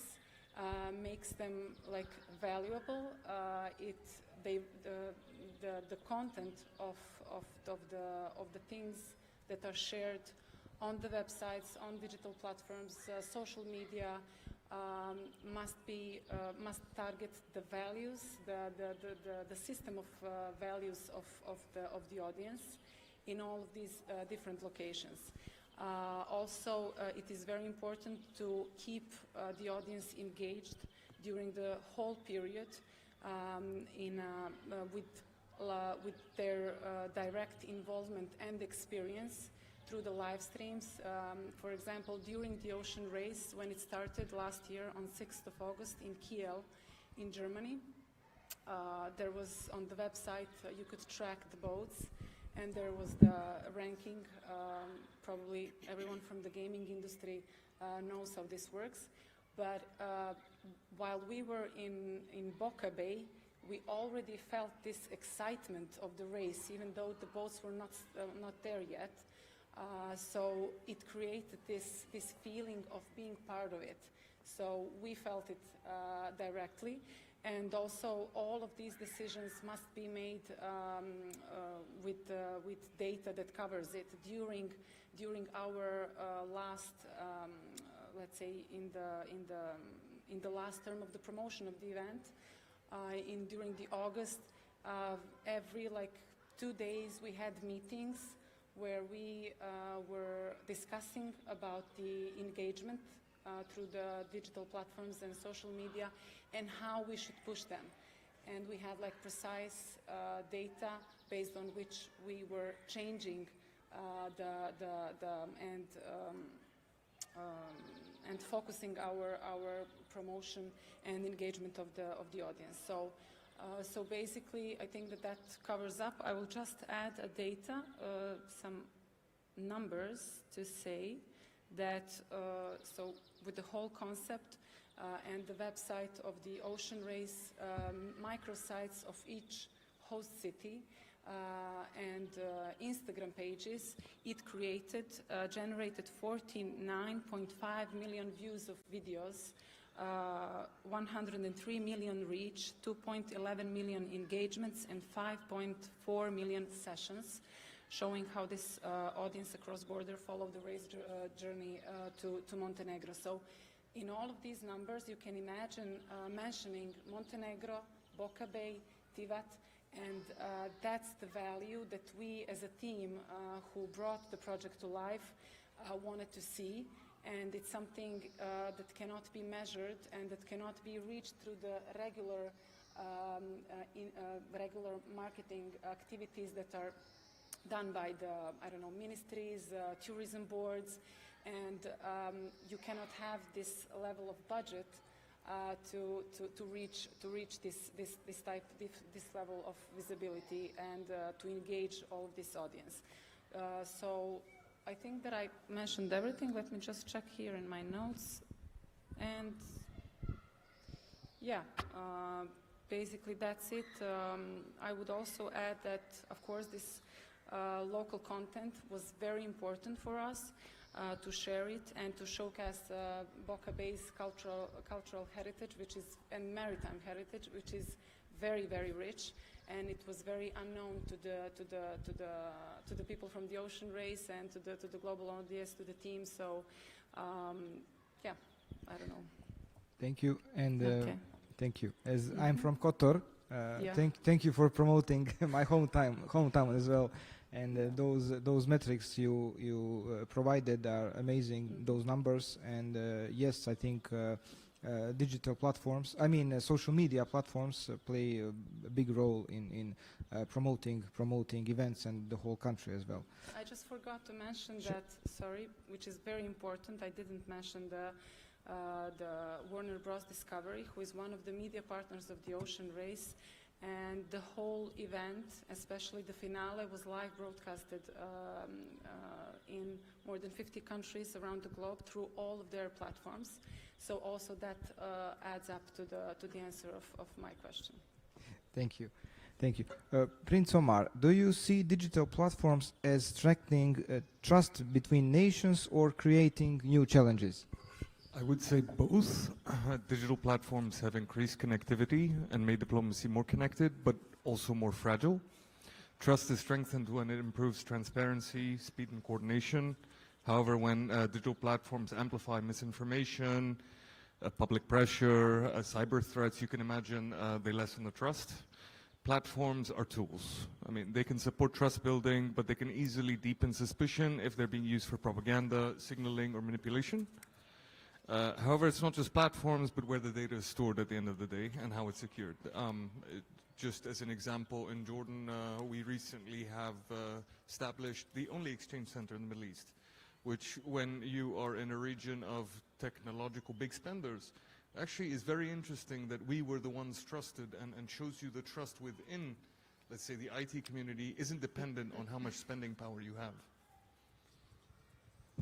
Thank you. Thank you. Princess Sofia, how can cultural identity and storytelling shape international perception in the digital age? I think a lot of very important numbers and nuances have been shared in this conversation already.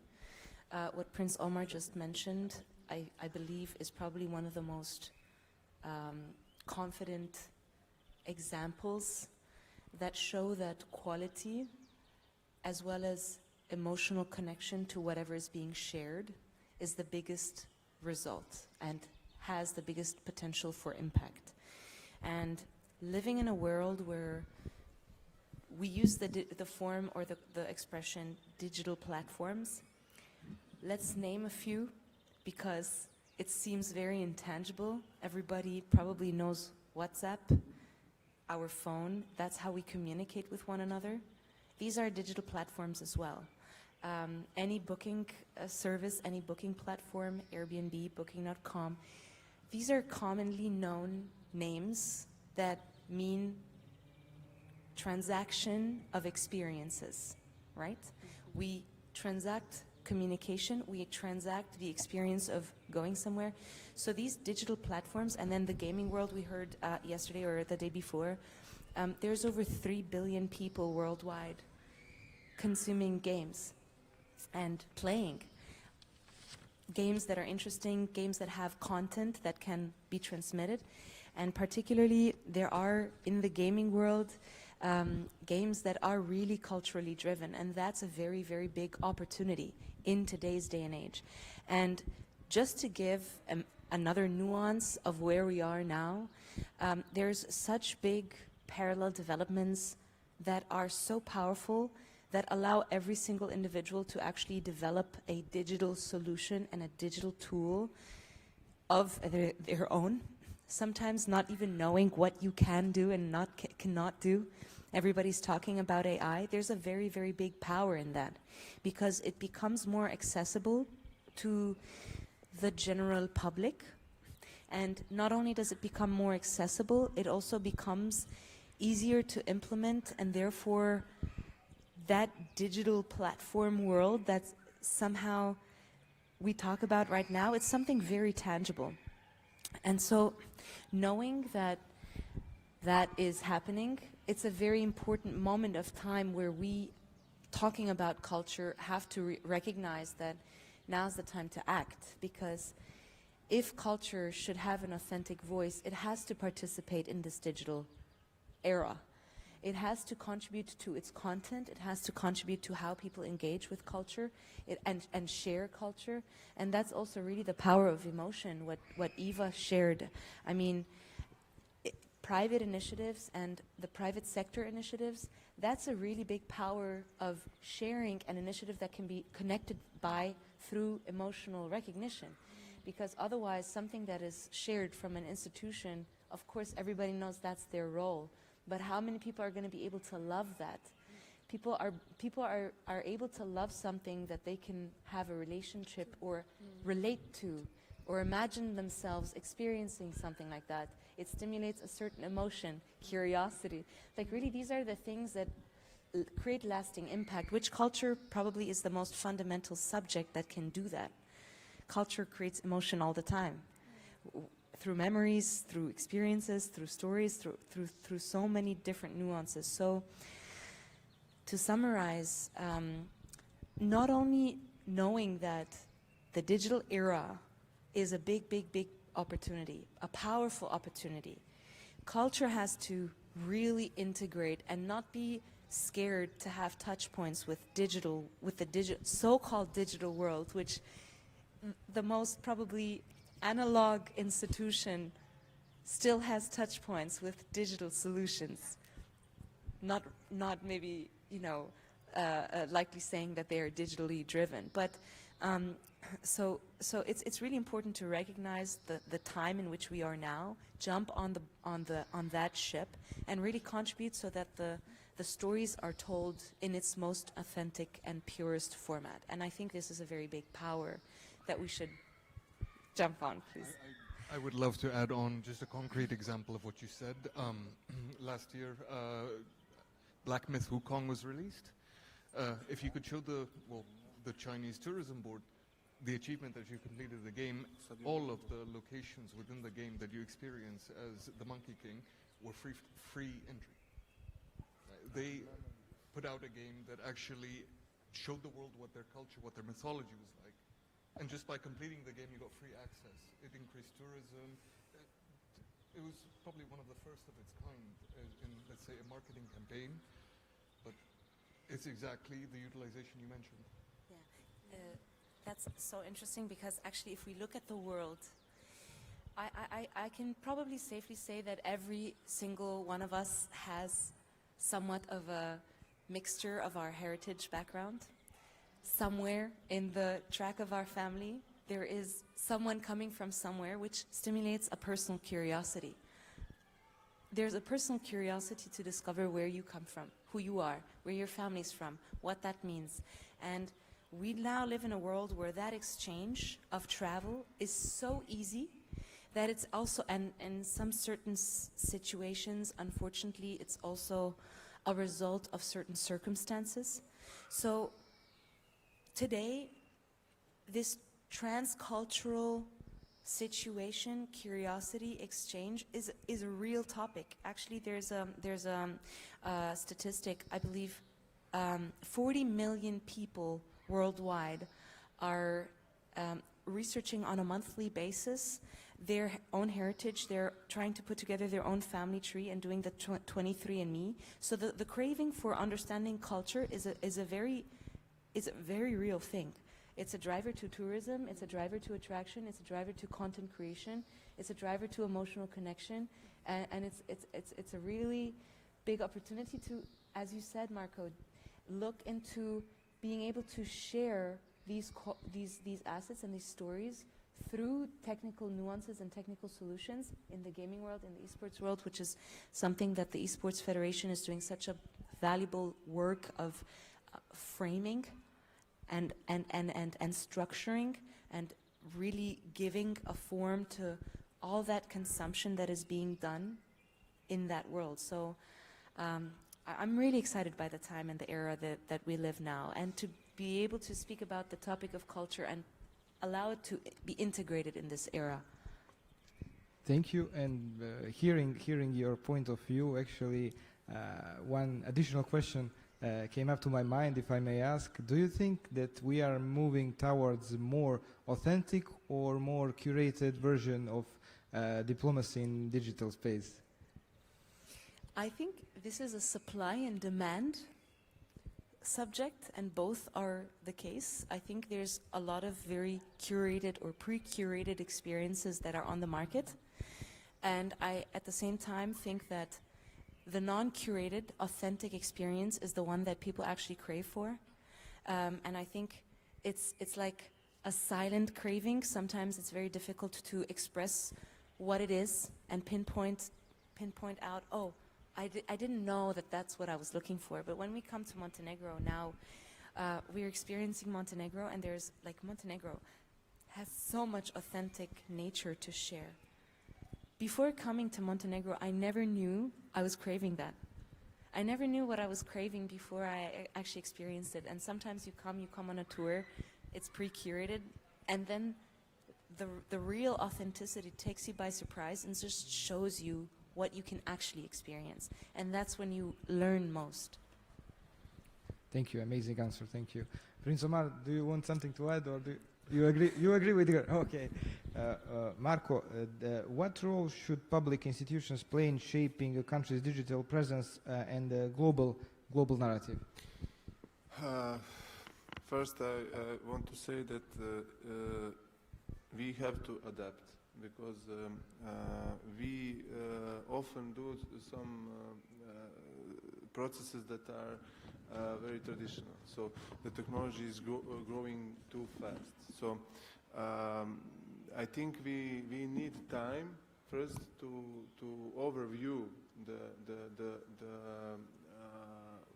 speed of technology development, and I think the institutions should first adapt to those digital ecosystem, because if we don't adapt, we cannot do anything. I would like to add some example, because today I'm from the field of media and film, media and television, and today we had some project, and we thought about doing it in traditional way. I'm talking specifically about one music video that we did in a couple months ago, and we thought about doing it in traditional way, to go out in the field to record, film those scenes, to record, like, we have very complex script. And we projected some 10 to 15,000 budget for that project. And some of our friends came to mind that why we do it physically? We can do it through AI. And nobody of us came to that idea before. And we wrote the script, we wrote prompts to digital AI platform, and 1 month later, we had a product that is totally completed with all ideas we had for just 150 euros, and with sitting at home, doing it like at home, and just taking photos of like places we want to use. So we, as like also not just institutions, but people aren't conscious of what we have right now, not in the future. So before shape country digital presence, like institution, we have first to adapt, to adapt our system, to have that policy first, and then to have some influence. Thank you.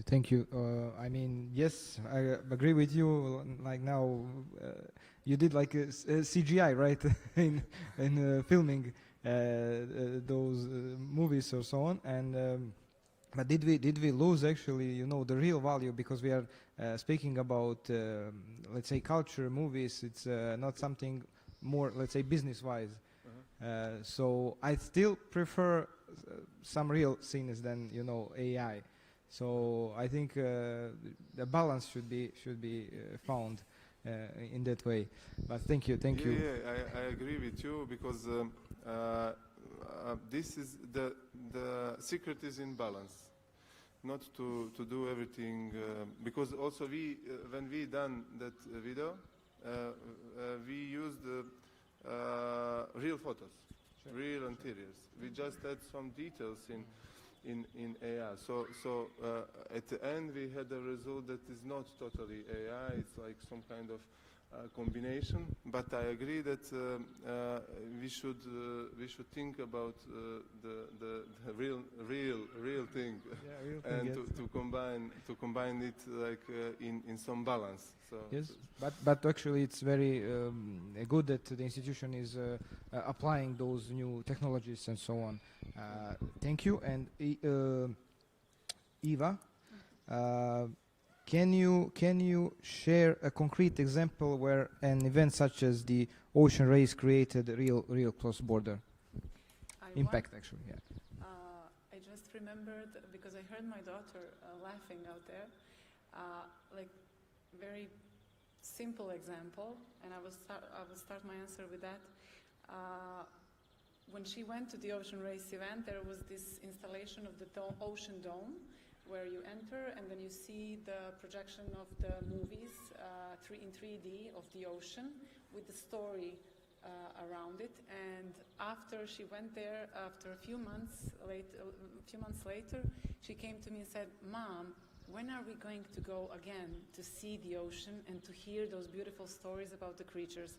And that's the example of the real impact of such an event for a country like us, because we have this inflow of the knowledge, first of all, which like opens the perspective to a kid of a 4-year-old. So this is just a small example. We started with a team. The team that was established to deliver this project was international. It was a small team, around 7 people, out of which we had one of the directors who was UEFA's project manager for sustainability of the UEFA championships, and one of the professors at the Bocconi University. So imagine working with people with that caliber here, and their knowledge and expertise being part of such a project. Also, we had an international company, EMP International Company. You can see their logo. Logo there, yes.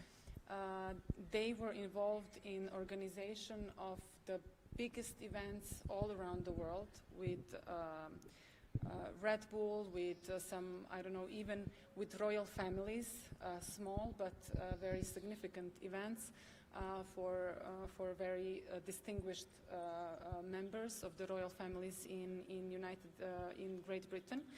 So that's the very important part, which I think was one of the reasons we had the event successfully delivered. Also, the fact that we brought a tradition which started in 1974. Ocean races and events started back then in Portsmouth in UK. And also we brought these IMOCA class sailing boats, which are the last word of the innovation and technology and design. They were developed in 2021, and they came to Mediterranean for the first time, and ocean race was present in this part of the world for the very first time. And also the whole concept of ocean race brought with it the huge potential of the learning and development and sustainability initiatives, which involved the schools and which involved also our university and Faculty of Maritime Studies in Kotor. And they were the pioneers of implementing these learning and development programs in our schools. So, and also translating these programs in our language, in Montenegrin language, and all other local languages which are here present. And also these, I think that around 2,500 kids went through this program. And also one small, not small, but very, very important information is that Ocean Race finale in Boca Bay was the first sustainable event ever done in Montenegro. So we have delivered an event based on the standards of sustainability. We had to comply with these procedures, and also that required a lot of struggles because we don't have the infrastructure in place, proper infrastructure, so it was quite a challenge for us. And all of these things are, I would say, the best example of the cross-border impact that is created through these type of events. Also, there are other things that we did during the program, the agenda for 7 days, which was not easy to fill and to keep the audience present, but we did succeed. In the end, we had this, the footfall was around more than 100,000 people in 7 days in September for a small town, Tivat, and Boca Bay. That's really amazing, amazing figures. And we had this exclusive promotion of the Oscar Award-winning documentary, The Ocean, by David Attenborough, again promoting the preservation of the ocean and maritime and coastal ecosystems. And also we had the conference, scientific conference, which gathered academic elite around from the region, Montenegro and Europe, talking about the maritime heritage and the sustainability development of Boca Bay and our coast, which sometimes collides with other business goals in terms of building hotels, resorts, and even now we have these fights. So overall, I think we did a great job, and I think we raised the bar. We raised the bar of what is possible to accomplish with what we already have, and that impact was the most important one that we wanted to get to. And the local people, in the end, even though they were a bit skeptic, first because they don't know, second, something big is coming and we're small, and you have this like feeling which is like a bit closing you at in the first moment, but during the event you could see these layers of and the distance was melting, and then people realized, okay, wow, now we see what you did, and thank you. So I think that was the result of the whole thing that we did. Thank you, Eva, and of course this cross-border cooperation indeed helps, let's say, building better infrastructure here in Montenegro, as we are now considered as a, let's say, emerging nation as we are joining the EU, hopefully in 2 years. Unfortunately, we are running out of time. We need to conclude this panel. Thank you so much for a very insightful conversation. And if there is one key takeaway, it's that digital diplomacy today is not just about communication. It's about influence, connection, and building trust in a rapidly changing world, if you agree. Thank you once again, and please enjoy the rest of the day. Thank you. 1, 2, 3, 4, 5, 6, 7, 8, 9, 10, 11, 12.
So the next presentation is from Han Park from Payment Labs. Enjoy.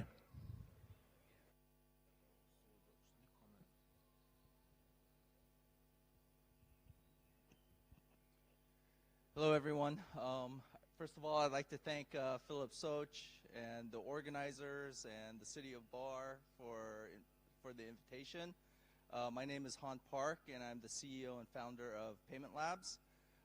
I'm going to talk to you about something probably a little boring, but critical to how organizations scale effectively. And the topic of my conversation is about changing a cost center into a growth catalyst. And this is something that my team and I have been working on for the past 7 years. Coming from my experience working in esports, I was the former executive at ESL Gaming when we went through our rise of growing globally.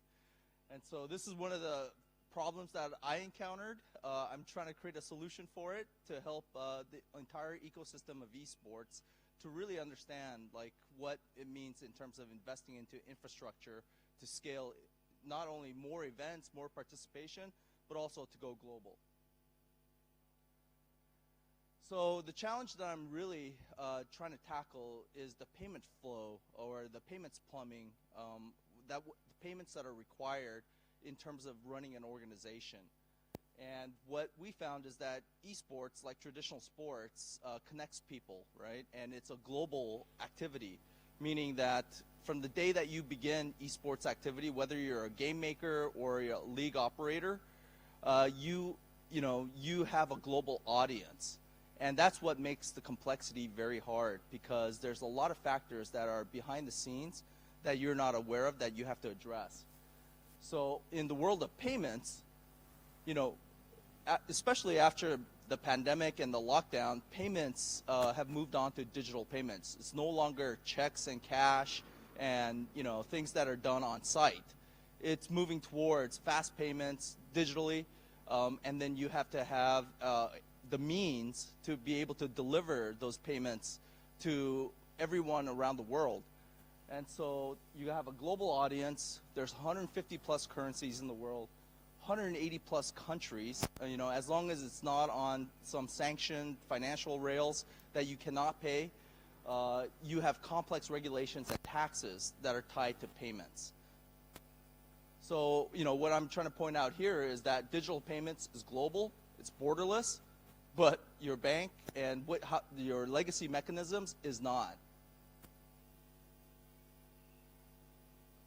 And global compliance is something that I've been working on and tackling, which is that it's not simple. It's very hard and complicated, and there's a lot of fintech and global financial institutions that are trying to tackle this. And so it's behind the scenes that you're not aware of until you encounter it, which is compliance. It becomes like, how do you pay that one person in Vietnam that's 16 and unbanked, but they just won a gaming tournament, and you have to pay them, anything from $25 for an online tournament or $100,000 if they're winning on the stage. So a lot of organizations at the startup stage, whether you're a team or a league, it starts out as a manual process. You hire an accounting or finance person, and you just start handing out through manual workload, your payments. And so at the beginning, it's very low friction. You can use off-the-shelf solutions like PayPal or Revolut or stuff like that to just get a handful of payments out. So the friction is very low, but where you're not seeing is as you scale and you grow, there's a wall that you're going to be hitting. So I call this the friction inflection, which is that as you have more payments, more participation, and you're starting to become global in nature, your team and the people in accounting and finance are going to be dealing with a lot of these issues that I've identified. And then as you really explode and hit hypergrowth, which I faced when I was doing ESL, is that you hit a wall where now the payments infrastructure becomes a major cost center. You throw more bodies at it, you have more payment partners, you have more solutions that you have to work with. So how do you fix this wall? It's about infrastructure. It's like investing into the technologies and platforms that help you overcome in the future versus trying to deal with it. Here, the challenge is that it becomes costly at the beginning when you might not have the financing or the budgets, but if you prepare right, it helps you overcome that wall. Because when I look at payments, the flow of funds and how to address it as infrastructure that you're going to need as you scale. More events, more participation, and especially if you go cross-border, more international events. So I look at this as the payments infrastructure is not just a tool, it's a requirement to keep you compliant and operating as you continue to grow. And if you are looking at it as an infrastructure solution for the long term, you're going to see what I saw, which is a growth multiplier. And that means that you're able to scale without more people. If you have the right solutions and platform in place, you're able to exponentially grow your organization without throwing more bodies at it, which is the costly expense as you're growing from a startup organization. You're going to see more, reduced cost and efficiency if you have the right platform from the beginning. And then instant expansion. Because you've already got a global solution in place, you can go and now cross-border or do international events and bring in international participation, because now the friction is gone in terms of the world of payments. So where I see this is that if you have the right infrastructure, so using payments as an example, you see seamless payments leads to payee trust. One of the big things that I encountered during my time in esports was the fact that a lot of prize money to competitors after winning a major event got delayed. And then as it got delayed, these competitors who are very socially active would go on Twitter and Discord and complain about the organizers and the sponsors not paying them, right? Which creates a circle of I would say a black mark in the industry where now the players are complaining, their fans or their loyal followers are complaining about the brands and the sponsors that are behind the event. And that's what you're trying to eliminate. So as you create more infrastructure to deal with payments, you create payee trust. And as you build payee trust, you get more brand advocacy. That people talk about how amazing these events are, and then if there's no post-event action items from the gamers that complain about prize money not being received, you get more support of your league and your events. So it's a circular result. At the end, a happy ecosystem generates growth across the board.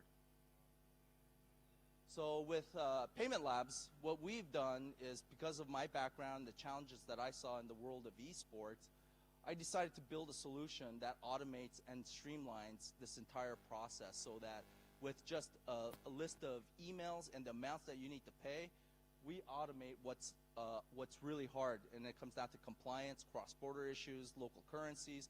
All of that is seamless, so that athletes and gamers become really happy from participating in your events. On top of that, a lot of the inefficiency or manual work is dealing with support. When gamers complain about not receiving their prize money, you have to answer support tickets. We also automate that process as part of a turnkey solution. So I'm going to give you a couple of case studies here. EVO, one of the biggest fighting game events held in Vegas every year, and now they've expanded to do more international events. They use us to pay out when they have 10,000 participants coming to Vegas to compete in the tournament. You don't know who you're paying until the events are done. And so it becomes a lot of complexity when it comes to identifying the winners, collecting their tax and payment information, and then sending them money. It used to take months. What we do it in days. Within 3 days, anyone that competed in the event, as long as they onboard successfully, they receive their money before they even get back home to their home country or their event or the next event. And so for this, what we've seen in the past 2 years, we've dealt with 43 currencies, so international payments, 1.7 million delivered within days, not months. And the payment methods, what's accessible to each of the gamers and athletes so that they can receive it in their local currencies or local, mobile banking, whatever method that they're able to receive it in, versus forcing them to choose a method. Like, oh, here's a wire transfer, so you have to set up your wire information. Our solution addresses the fact that, like, okay, what's available to you that's compliant, that you can receive it fast, and we make that connection. So it goes back to, again, plumbing. And where we saw, the most effect is just the brand trust. Evo and RTS has renewed with us for the next few years because they understand that we deliver this and make it easy for them and their team. Now our company has moved on to the world of sports because you have the same problem around competition. Competition is global in nature, so any sport usually has international participation or international events, so you see the same challenge. One of our main customers is X Games that saw the same problems that I saw in esports. They came to us and said, you're solving this problem in gaming, can you solve it for us? So when they have a X Games event, whether it's their winter event or their summer event, they have 1,000 participants showing up. But out of those 1,000 participants, you have 700 international athletes that you're going to have to end up paying for media appearance, even content creation, but also prize money. And same challenge. You don't know how much you're paying that person until the event is done. So our goal working with them was to make sure that every athlete that competes at X Games that receives that is owed a payment, we handle it for X Games seamlessly, automated, compliance, and taxes built in. Plus, we do the support. And we've seen success with X Games in the fact that now, because we've solved their payments infrastructure, they're able to scale internationally, and they are successfully launching the X Games League to do international events. And so my point in this discussion is that having the right infrastructure solution is a letter of intent of where you want to be in the future, not how you solve the problems of today, which may become a friction or the wall that you're going to hit later that's going to be costly and time-consuming. So the thesis here is, instead of playing defense and just dealing with the payments, start playing offense. Let your infrastructure be the solution to your scaling and growth. It's an investment into your organization's future. Thank you very much. If anyone has questions, happy to answer.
1, 1, 2. Jedan, dva.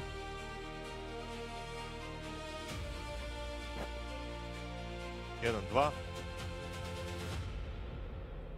Jedan, dva.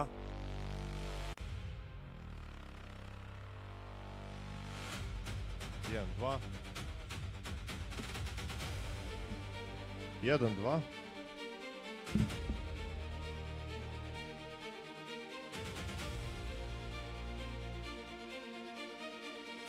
Ses. Melis, fotoğraflarımı iyi çek Melis.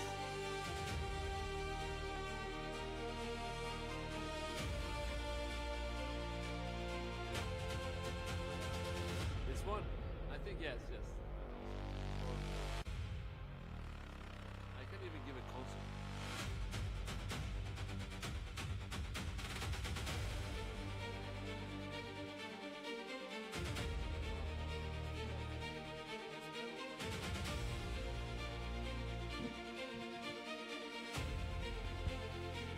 Okay.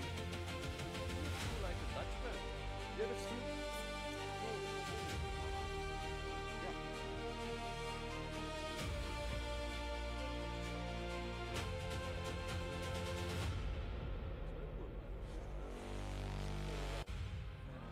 I have to use like Japanese brand.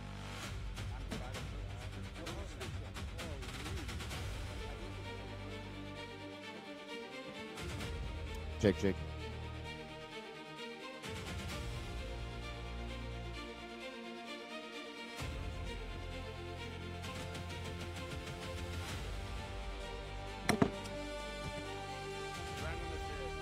Oh my god. I thought it was over after second block.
Our next panel is called Digital Sports, where reality meets the game.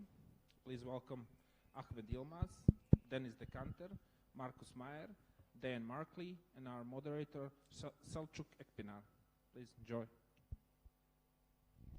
Thank you. Thank you for the introduction.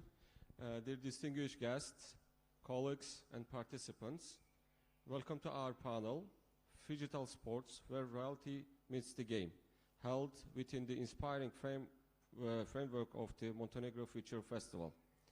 My name is Selçuk Akpınar. I'm coming from Turkey, Nevşehir Hacı Bektaş Veli University, Cappadocia region, and I'm glad to be here together with you in the esports family to build the future of the sport.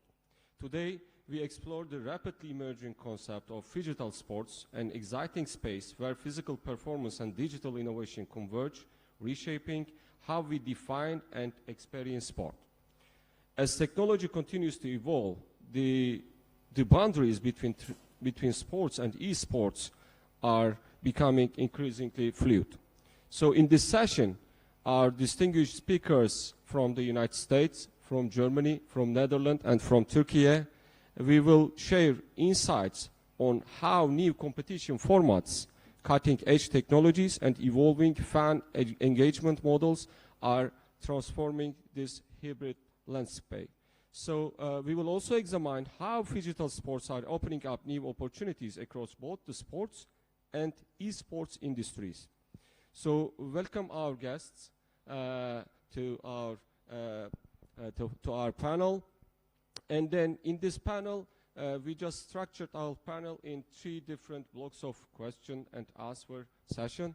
So in the first question, dear speakers, I would like to, when we start the questions, please just like briefly introduce yourself and then reply to my question. So our first block is understanding digital sports. And the first question in this block goes to Dan Markley. And Dan, I would like to ask a question from a governance perspective from your side. Where do digital sports fit within the global sports structure? Thank you for moderating, Selçuk, and for the invitation. Thank you to the organizers of this great event. My name's Dan Markley. I'm chairman of the World Digital Community. I've been on this project for about 2 years, and in this role for about the last 14 months. And it's a great honor to represent such an important movement. Digital sports sits at the intersection of traditional sport and esports while establishing itself importantly as a distinct governing category.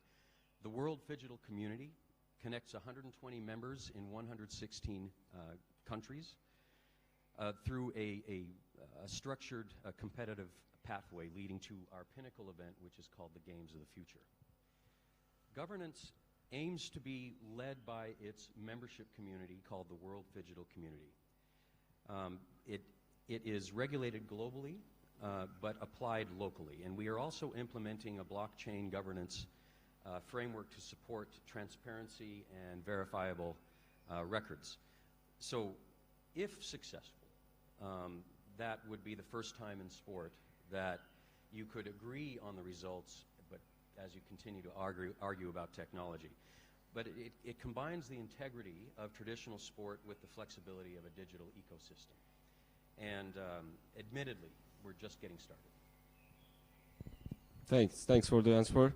Then it's obvious that, I mean, it will definitely improve and then reach some final stage with the, I would say, instead of traditional sport, but regular sports, and then we will combine each other, so we will reach the final stage at the end.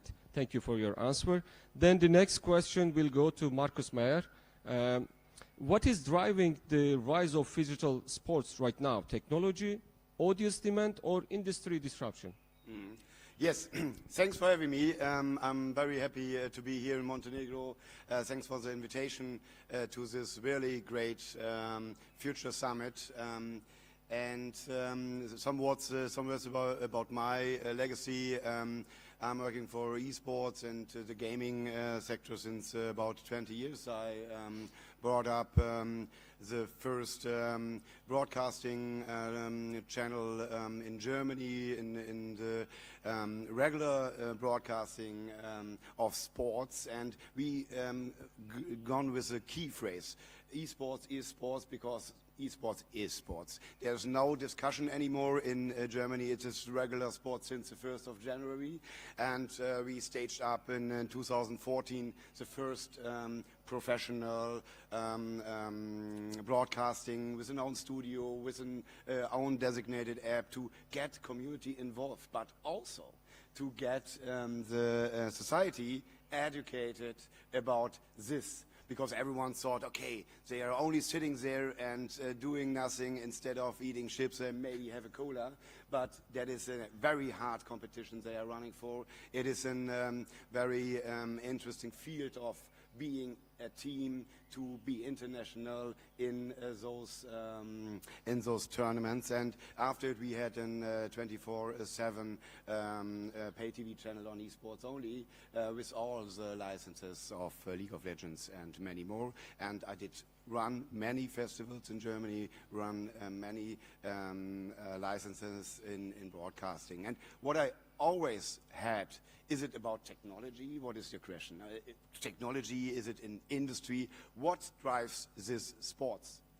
And the sports is driven via a community and the narratives and clearly, really clear rules on tournaments, on consumption, on what is in for me as a player, what is in for me as a team, what are the next steps I can go. And they are connected via technology, via innovative possibilities to play against, apart from each other on a digital platform.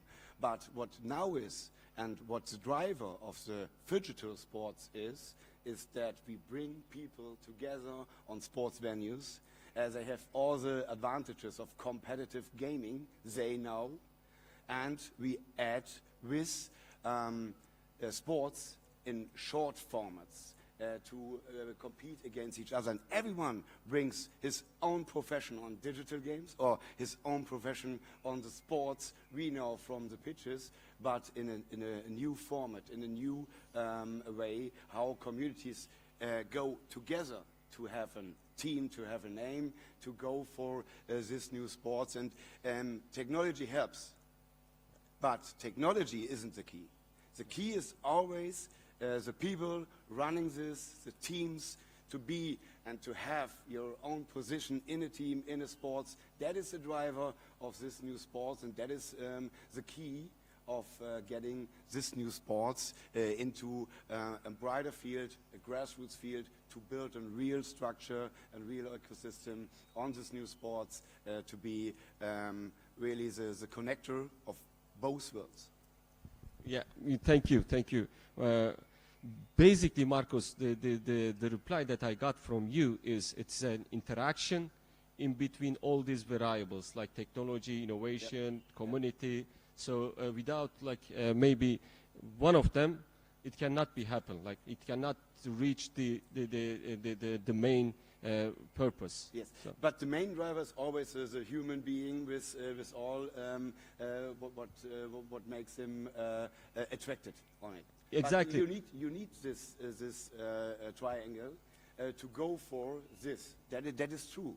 And what we have now is the possibility to have many analysis, data, yes. And we can give this data setup to the players, to the coaches, but also to the league and to the Olympic committees. We are talking in Germany with them to find out where is the next attractive Olympic in those sports. So that is the possibility you have with this triangle. That's true. So exactly. So in parallel with the Montenegro Future Festival, we have been leading the PASTEC conference, Sports Science Conference, here in Bar again. So basically, the main theme for the conference was the future of the Olympic movement. in parallel with this, like, you know, this organization, this environment, we are also scientifically researching the possibilities and the opportunities for the e-sport if it will be maybe in the future in the Olympic Games. Thanks for the reply, Marcus. So my next question will go to Dennis Decantar. So Dennis, sim racing is impressive, we know that, but how can it truly translate to real-world driving performance? Okay. Before I will answer the question, I will thank you, the organization, for the inviting over here to Bar. It's great to be here, see a lot of friends, good conversations. Oh, there's a friend coming in with a question, I think. Exactly, yes. He would like to also involve. Yeah, no, he can't answer my question now, but it's great to be here. But the question about sim racing, yes. And we all know that sim racing is not only a training module, but also a real game where you can put everything together to be a winner. And if you win, you can maybe go to the real sports.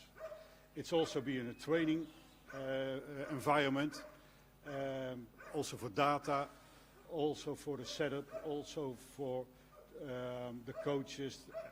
It's so good to see the difference between the two sports, real sports, the racing and the sim racing, esports, but they clinch very, very much together. So it's very good. Thank you for the answer. Coming from the sports science field, my major is the motor learning and control. So basically, in our field, we use simulators. Yeah. You know, especially not only in sports, in the real scenarios, like, you know, the flight simulators, the you know, car simulators. So basically, as far as I understood you correctly, so you're just like simulating the real situations into the games. So I believe that it may, for sure, positively transfer to the real situation. Thank you for your answer, Dennis. So the last one for this block goes to Ahmet Yilmaz. Ahmet, from a market perspective, what defines a successful digital product or experience? I think we are kind of lucky because in digital sports, it's including the dancing, which is like very easy to understand and to play. I think right now the best product looks like the dancing products, which is you are replying the movements of the screen and you are gaining points. Of course, it can be a little bit developing better, but right now with the Kinect technologies, it's also getting your like body movement and something. And especially in dancing entertainment, the mimics are like very important. And it's evolving to that point, and it's so safely that the kids can do it at home, which we also observed in a governmental project in Turkey. Like we reached like over 1,000 students were in a technological center, which they were making their like new generation technologies, and they were loved to play the Just Dance. Like I saw like a 40, 15 years old kids, they are dancing much more better than me, and like having enjoy, and like they are saying like I'm dancing at home, and that's a good part and safe way.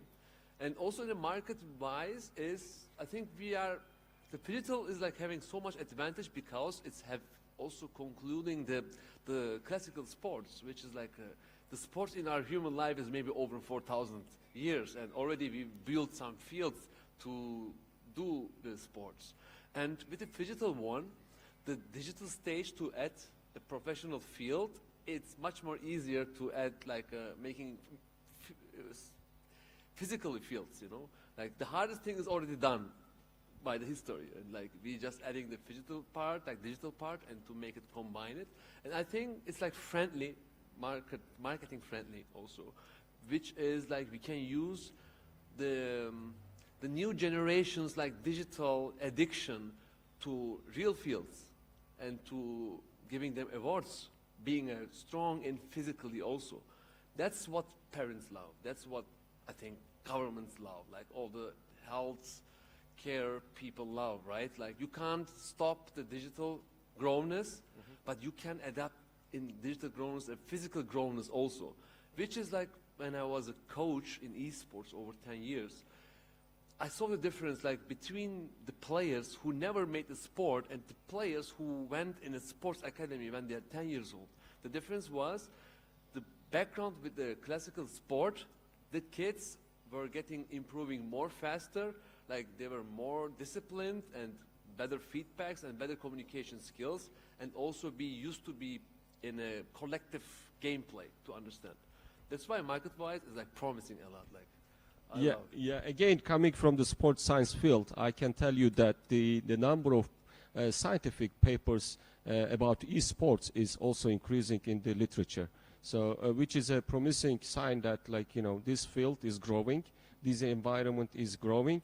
And you also mentioned that, like, about the history of the sports, which comes like basically the well-structured organization 2,500 years ago, almost in ancient Greek, ancient Olympic Games. We have a friend here, Karam Sadaki from Greece. So it emerged, so it changed, and we have to be, adapt ourselves to the new world. So thank you for your answer, Ahmet. So our second block will be related to technology, innovation, and integrity.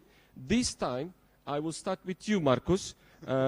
So with technologies, AI, XR, wearable, and data systems are most critical in shaping the digital sports. Yes and no. Because we have a very fast development, as we all see with the AI topic, to go for comparing data from the physical movement on fields and so on. And we have the possibility to bring in all those systems to life with a platform where we get all these digital systems and signals. That is very important to fulfill the sportless, the sportless traction, to help him to see, okay, where do I stand?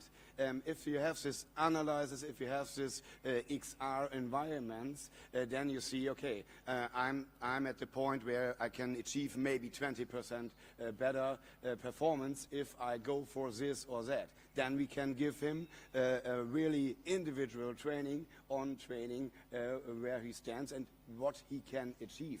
So those technologies help us to go for more data on the players, to help them to be very sure on themselves, where do I stand, what is something I can improve, and what is something which topics I can improve my performance much better. The integration of games are several. So there are 4 disciplines at the first hand, with basketball, with soccer, with dancing, and with shooters. But we also had tryouts with paddle in Germany. We used the VR glasses for a skilling match, and then after the people went on a real pitch with a very intense short time format, and it was fabulous. And it wasn't just a youth topic. Mostly the players have been older than 30 years old. So that is really, really interesting. And what does it help for sports and for the sports ecosystem to use all this technology and to bring this technology to the facilities? We are working with the Olympic Committee in Bavaria, and we have a hall where we have a lab, and bring this technology into this traditional sports Olympic center, and we achieve many data. We give new aspects, new possibilities to get new players in, but we have always the data of the players to prognosticate who are the players who might be these to present the country in the broader field. So technology is key, but the key has to be built. So we built a product where we combine all those technologies in a very intelligent way to commute then to the digital platform, and to, very important, to the media aspect, where you can go for research but also for streaming, to give every player a good a good media for their stage in social media. So that is the possibilities we have with all those technologies, and all the sports clubs and federations are very happy that they have a chance to be more digitalized. Yeah, thank you, Marcus. In fact, 2 days ago, one of my colleagues, Professor Stevo Popovic, was leading a session here, and we had a speaker from Saudi Arabia, Mustafa, and Mustafa was always saying that, I mean, you have lots of data, but the important thing is you need to know how to use the data. Yes. So basically, this is what you pointed out. Yes. Thank you, Marcus. Now I'll go with Dennis. Dennis, how do you ensure fairness and prevent cheating in a digital environment, especially online? Now, you said already data. Yeah, that's it. That's the most important thing. You've got the telemetry, you've got the data, but also you want to do with anti-cheat programs. With sim racing, you have to do also with hardware. You have to do with all the software you can break in, you can hacking, but also abuse with the Discord where the online is. We like to get it regulated. Okay. So if the regulations is fine and standardization, then you can know if you are well willing or not.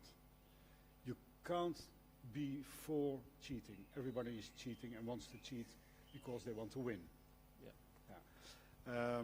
And therefore we like to get a program for it that's on book, not a program on data, but how do you go over it, how do you deal with it, and how it is. So we have to educate the stewards, the race directors, the drivers, what are the rules, what are you doing, so make a standardization of it, even if it is an e-sport.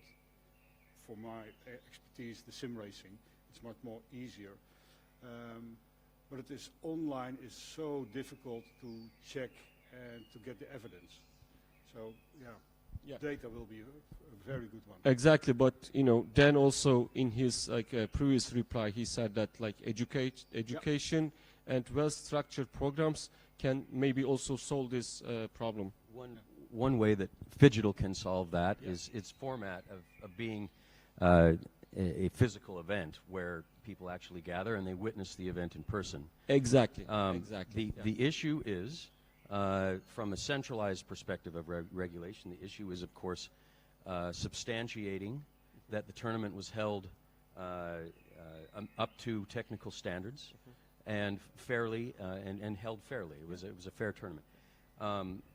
We are discovering huge learning at the end of every season. We discover loopholes that need to be closed, ways to protect organizers, ways to protect athletes' performance and results, and it's still in operation in construction. Yeah. But that is one way that Phygital solves some of that, is because it's a live in-person event. Yeah. Thank you, Dennis, and thank you, Dan, for your contribution. Yeah. And the next question will go to Ahmed. How do developers balance innovation with user experience and fairness? Like in developers part is like in a digital part, you mean? Like that's up on the gaming companies, which is like it's not easy, but it's a must, since like we're talking about like football is like over 100 years a game, but still it's like developing. Not even at the rules, maybe rules are changing a little bit, but they are developing on the technology, on the VR, like VAR system, the offside systems, like, and maybe the part of entertainment system, because of course in the competitive sport, the result is very important, but I think in this new marketing level, it's changing a lot to bring more rewards to the people, like being a man of the match, like a first toucher, like making the first goals, like even the statistics are in football are using like a diversity, like not about like how long you have the ball or something. It's all about like there's a new terms, like okay, like rest defense terms, like rotation terms, like there's like even like the formations are changing. The game is the same, but the roles are changing. You have like a left back, right back is turning into inverter backs, like half space is same in a game that's not even changing, but in the digital games are updating every time. And it has to be like user like it's for the users all the time. The users are like very crucial because you can report it so easily in the online system or in social media. That's why I think that even the game companies are spending a lot to catch the trends, but still there is not the best formula right now. Like, because sometimes if you listen what people are doing, they can be even like you not love again or something. Sometimes you are forcing it. Like if I'm looking to the football games right now, like one of the like EA games, like a lot of people hate that game. Like they are like not hating, but they are saying, oh, it's always like pay to win or having this problem, but still keep playing the game, you know. Even toxicity is like something that you can behold on. I think right now still the development stage is just like a trials to trying everything, which is like for every company, every game company is going on. But how you can use about a fairness, this is like for private companies, they're just looking to keep the users doing the game, and that's like therefore you have like very ethical or unethical ways to do. But still, I think there is not the perfect way right now that we or the game companies just figure out. Like. So basically what you're saying is to getting the feedback from all the sources is very crucial to always going forward. Thanks Ahmed for your reply. So the last but not least the question for this block will go to Dan. Then who should set the rules? Federations, developers, or platforms? Well, governance should not sit with one group. Within that ecosystem, there are multiple stakeholders, and in phygital sport, there are unique layers of that governance. There's Phygital International, who are the IP holder and the rights holder for our pinnacle event, the Games of the Future. There's they shape the competitive format. Then there's the WPC, the World Phygital Community, under development as a federated regulator, and then there are the game publishers who create the underlying titles. But the developers like Phygital International, they control the product. WPC regulates, and platforms, whether it's a digital game or even traditional sport, they're the ones that project the reach into audiences and participants. What is needed is not a consolidated control. What's needed is an alignment. And if one group controls everything, then we might have like a perfect gameplay but no structure, or a perfect structure but no one wanting to play the game. So Phygital aspires to bring these stakeholders into an alignment and a framework while keeping the roles clearly defined. Yeah, I think in this aspect, the representative of these like federations might also like helping how to shape these regulations. So yeah, I mean it is an interactive process as far as I understood. So and it will just like always keep improving and keep developing. I totally agree with you. Then not like leaving the opportunity to run everything in one organization or one thing. So thank you Dan for your answer. So the last block of the question and answer session will be related with the business, governance, and future. So because now we have to let's connect innovation with the real world impact, and this time I will start with Ahmed. Ahmed, what are the biggest business opportunities in the phygital sports today? Right now, the most sponsorships are like related more to the classic sports, which is what I love in phygital also is like the physical stage is longer than the digital stage, but it's in flow.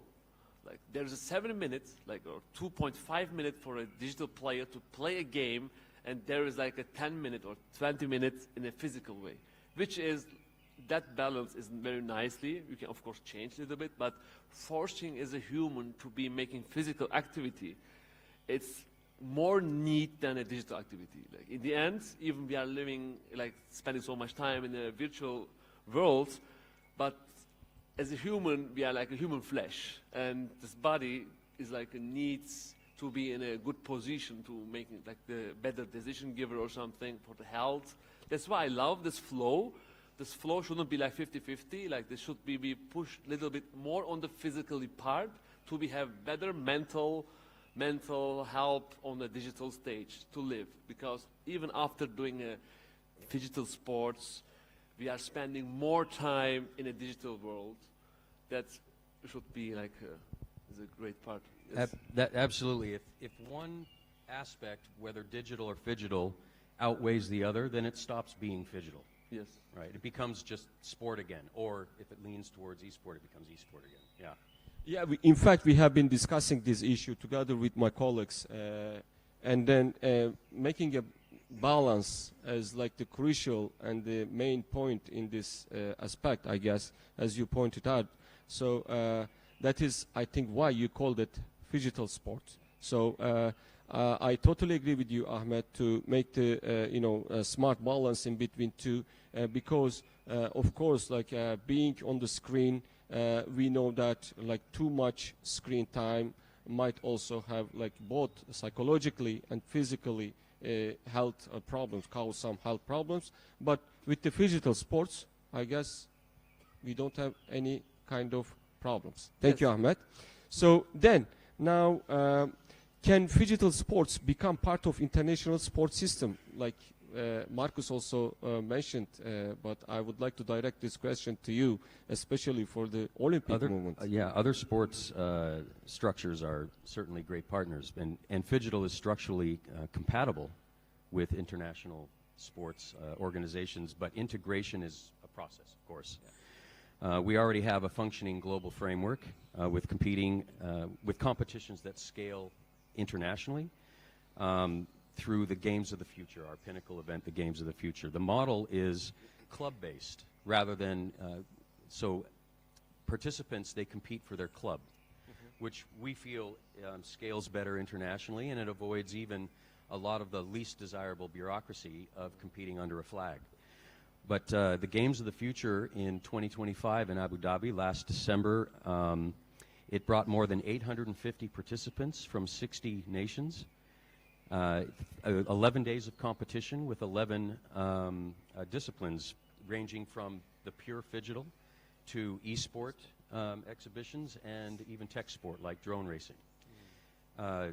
We have a massive global engagement of 460 million broadcast views from that event, 59 million hours of watched globally, 388 million views on social media, and 40,000 fans that actually came to watch the event in person. And all of these stats are Ipsos verified. So this is a statement for sure. And with regard to whether or not we slide into the Olympic movement or a similar, we're not trying to rush into those existing systems, but I think we're trying to be ready if someone comes looking. Integration into sport is it's a marathon. It's not a patch update. It requires process and patience and incremental gains. Yeah, I mean, I can see the wise, wise movement, wise action in your perspective that, you need to have some time. I mean, we should have some time to go further. So, congratulations. But, to me, it's just compared to, because I was involved this kind of activities environment starting from 2 years ago. So the improvement is enormous, I can say that, and it will reach, some place like it. I hope that phygital and the marriage between the digital and the physical is a segue for esports to be ever more increasingly accepted as true competition, or defying some of the conventional thinking about what is sport, what is an athlete, what is competition. We're with you, you that are coming from an esport background.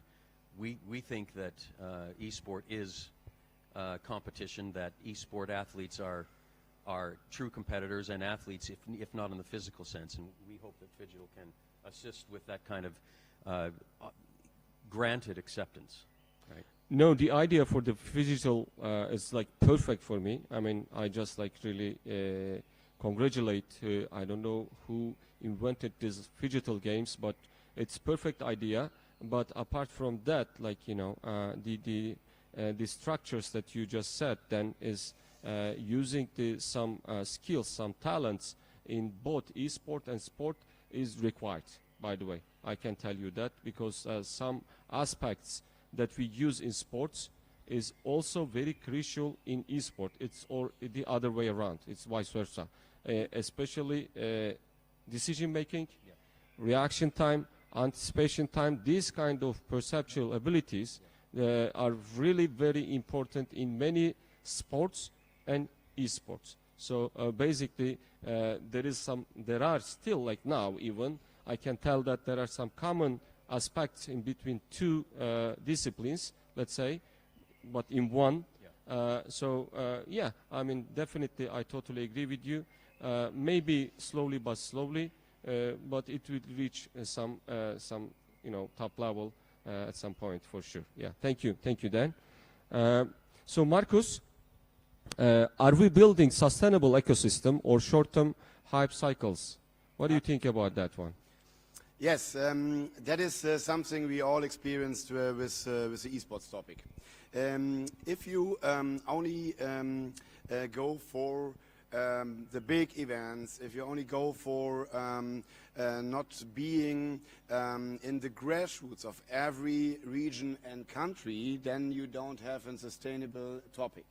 So the development in every region with all the cultural aspects, with the sports political aspects, is very, very important for growing, adapting, and going with those sports related companies, brands, sponsors, and so on to develop, because every region, every culture, every sports political aspects are different. That are not globally all the same. So I'm more than sure, with all the experiences I did the last decades, on what is a short-time hype and what is a sustainable and really long-lasting sports is the key, the regional grassroots aspects. And that is what the members has a chance from WPC with their ambition to build those grassroots aspects. And I think, and that is a good point, I think what came out of the discussions at this conference here in Montenegro is that, of course, in Europe, we have different sports, political and societally aspects than maybe in Asia.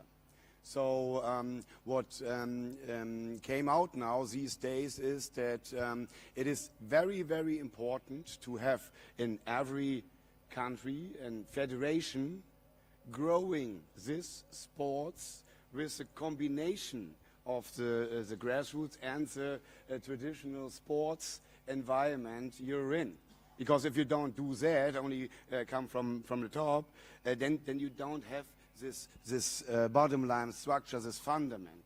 So that is a very, very good thing. In the last weeks, we got in cooperation with the Austrian guys who are really deep in small field football aspects and growing this now with their community.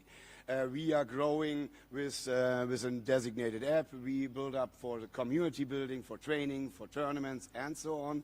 And that is something which is bespoken with partners who are attending this Montenegro festival. And nowadays we are very happy to announce that we are building a structure for Europe and all the countries in Europe to go with our aspects into success. And that is today is the day to announce it, and I'm very, very happy to have many partners going this way for an European Digital Federation to be really in every region relatable and the perfect person to talk to for politics, for the ministries of education, because schools are very, very important for this new sports, to get people back, not only into movement, to get people back on physical places, back into teams, back into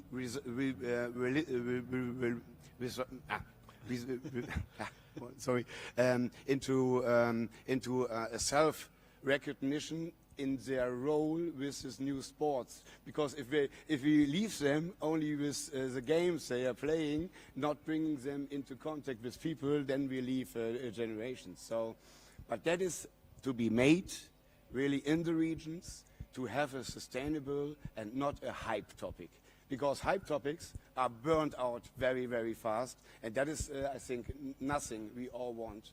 We want to grow it with all the opinion leader we have in those regional countries and markets, and I'm very, very happy that we are now in the position to bring that to life in Europe, and I think that is the key, of course. Yeah, thanks, Marcus. I mean, I can tell from my perspective that for the sustainability and then longevity, that you know, in my university, for instance, our students, not only the Faculty of Sports Science students, but the other students also came together, and then they opened a sports club for the Esport. Yes. Esports sports club. So basically, it's growing, and then it will sustain for the the future for sure. I mean, yes. But coming back again to the education, it is really very important.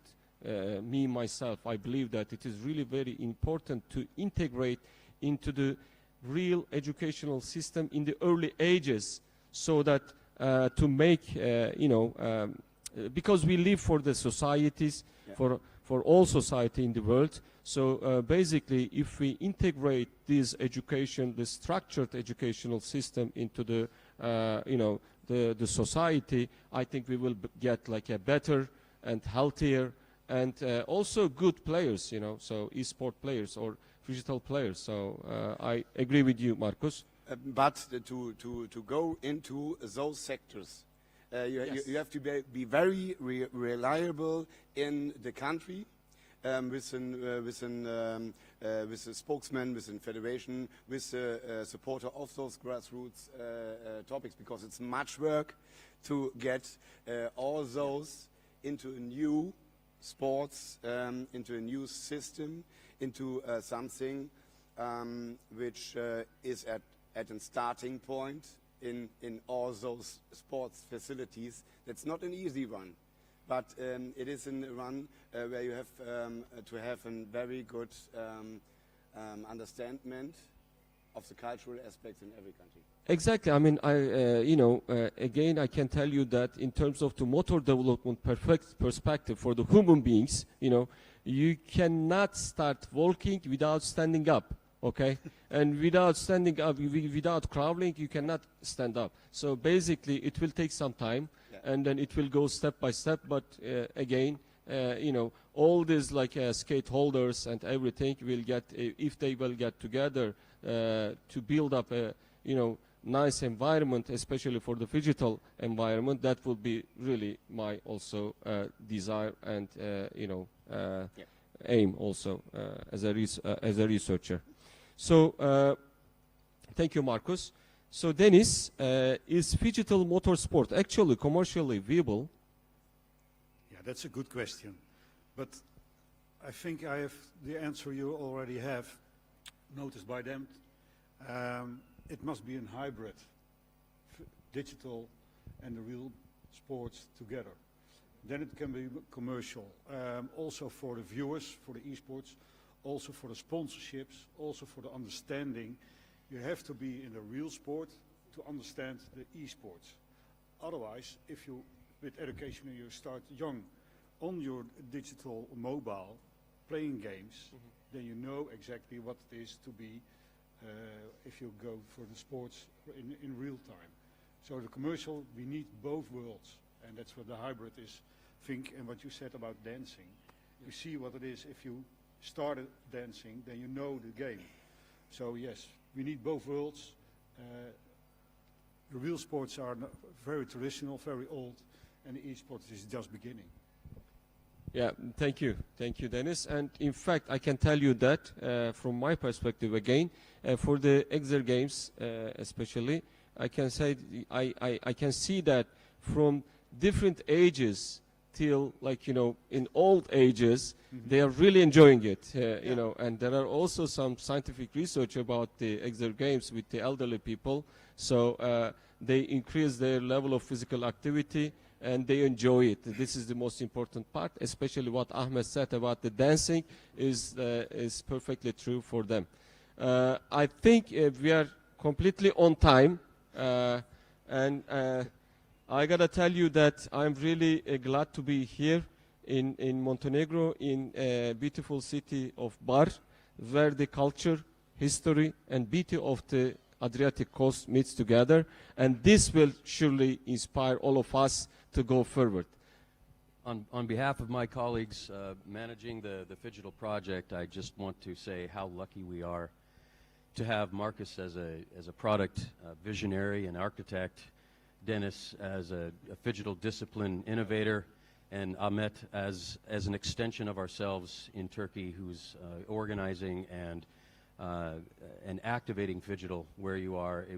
And from a personal perspective, I couldn't be more grateful just to be here and to listen to you guys talk about Phygital, and it's not me, and it's others that are speaking so highly of it, and I'm so grateful for that. It's really heartening to hear that. Thank you for the opportunity. Thank you all for your participations, and then I would like to also thank to the audience to be patient and listening for us. The last thing that I would like to do is asking to the audience if they have any questions. Otherwise, I will close the session. I mean, I asked so many questions, but if you still have some, you are very welcome. Yeah. Like All right. maybe I can just add something. Okay, like, Ahmet, yes, go ahead. Especially like right now, the biggest problem, like for every marketing, every class is like, even like the education system, you are looking to be upgraded, right? Like, but do you think like 2 years ago, education system was so bad, but still they had like so many scientists or something? The biggest problem is we are losing the attention time from the new generation, and that's why we are looking to be models, to be more fun, to be keep their attention, right? Like, in this attention level, like if I talk with it, like for example, like TikTok, something they say like it's 7 seconds, or like maybe it's going downer, and this is also causing in the real life problems too. We can see on the behalf of the new generation, like they are not willing to work in the works a lot, you know, like the companies can't find people to work, and the people who has no job can't find the work that fits to them. And it's all about we are losing so much attention, and there is so many things to focus on a life. We are getting confused on what we should be focused. But that's why the physical activities, even in esports, we have a funny saying and say like, oh, hey dude, you played so much games, just go and touch a grass or something, you know. That's not a joke. It's like a real, like if you are making sports, it's increasing your like attention level also. That's why the brands are needing Phygital, because like it's combining the new generation's digital love and also to help their like for better future parameters of being a human on a physical sports. Ahmed, that is why I'm here as a sports scientist to support the Phygital sports, okay? So I totally agree with you, and then we have to, as I told to everybody, that to keep the balance and then just like keep forward. So thank you all for your participation, and if you have further questions, you can catch it up.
global esports landscape. What's next? The moderator will be Sead Sharaf, CEO at Esports Middle East, and the panelists are Michael Lee, Senior Esport Manager at Tencent, Ray Key, Head of Global Esports Ecosystem at Moonton Games, Ramil Aliyev, Board Member of the Global Esports Federation, and Karol Sigan, President of Slovakia Esports Association.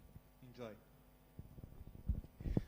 Ladies and gentlemen, welcome to the most exciting panel, I believe, in this festival, because it is about the future and it's about esport. I would like to welcome our distinguished guest, Mr. Mika Lee, Senior Esports Manager at Tencent Games, Mr. Ray Young, Head of Global Esports System at Moonton Games, Mr. Ramil Aliyev, Board Member of the Global Esports Federation, and Mr. Karol Sagan, Board Member of the European Esports Federation. And gentlemen, because we are speaking about esport and its future, so we will tackle a couple of angles, let's say. So we will go a little bit about geography, about finance, about business analytics, and perhaps some geopolitics, because this is the reality where we live in. So the first question, in my opinion, like in the next 5 to 10 years, which region you believe will drive the next wave of growth, and how does your organization preparing to implement it? I'll take it first. So I think it's a great question to start the panel. So for us, for Tencent Games and for PUBG Mobile Esports specifically, I think in the next 5 to 10 years, we see a huge growth in markets like Middle East and Africa, like Central Asia and across South Asia, and actually part of Africa as well. And those markets are actually not like fully mobilized yet, because we are talking about mobile esports for our game. And because of the penetration rate, we believe is keeping improving in the next 5 to 10 years, meaning that the mobile phone adoption, the network, the connectivity, and also the ecosystem build-up will be improved massively through the entry of mobile phone manufacturers from China, for example, into Africa. And we do see a similar situation that happened in India like a few years ago, where they actually entered directly from the PC market. They actually skipped the PC market and directly entered into the mobile market. So it has a huge boom effect after the adoption of the mobile smart devices. So we are observing quite closely into these emerging markets, South Africa, Middle East and Africa, and also Central Asia. And for strategy-wise, we tend to apply a ecosystem pyramid from bottom to top, where we actually put more focus into the bottom layer of the pyramid. And because we believe in those emerging markets, the top layer is not fully ready yet. And example I can give is that last year in Uzbekistan, we firstly tried our esports for all concept, where we allow all the players to participate, not only the top pro teams. And we hosted the PUBG Mobile Global Open at Uzbekistan. And surprisingly, we had more than 100,000 players registered and signed up for the tournament.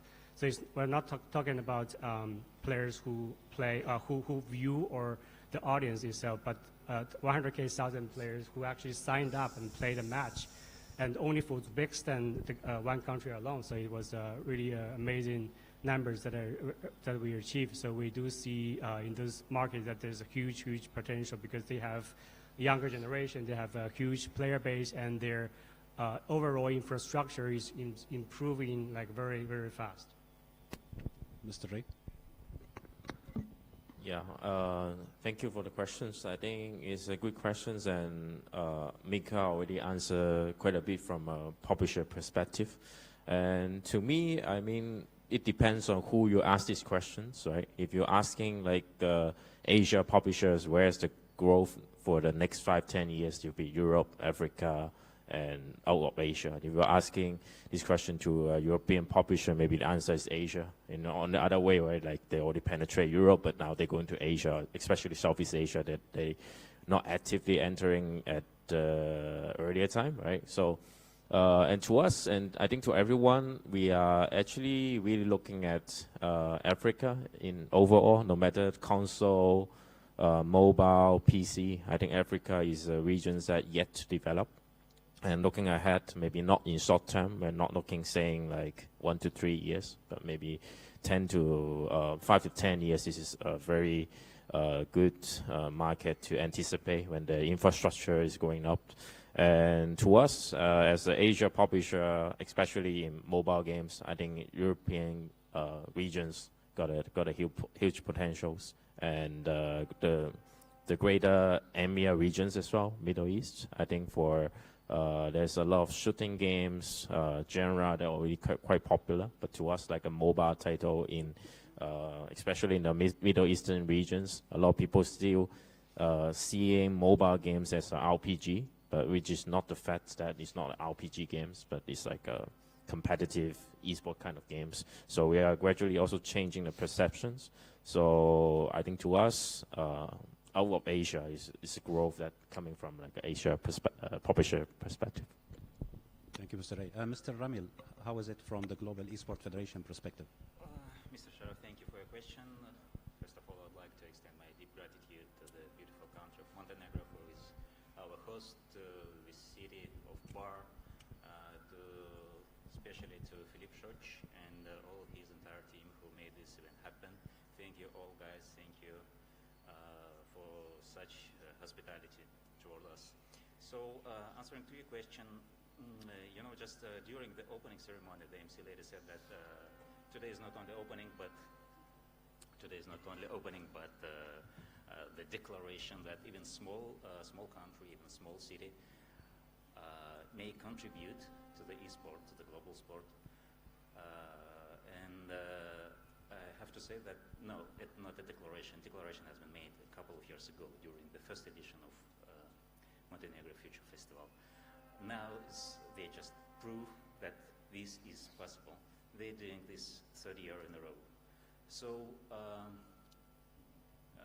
in regard to your question, I want to, my colleagues answered that, yeah, they are expect the same. Me personally expect the same.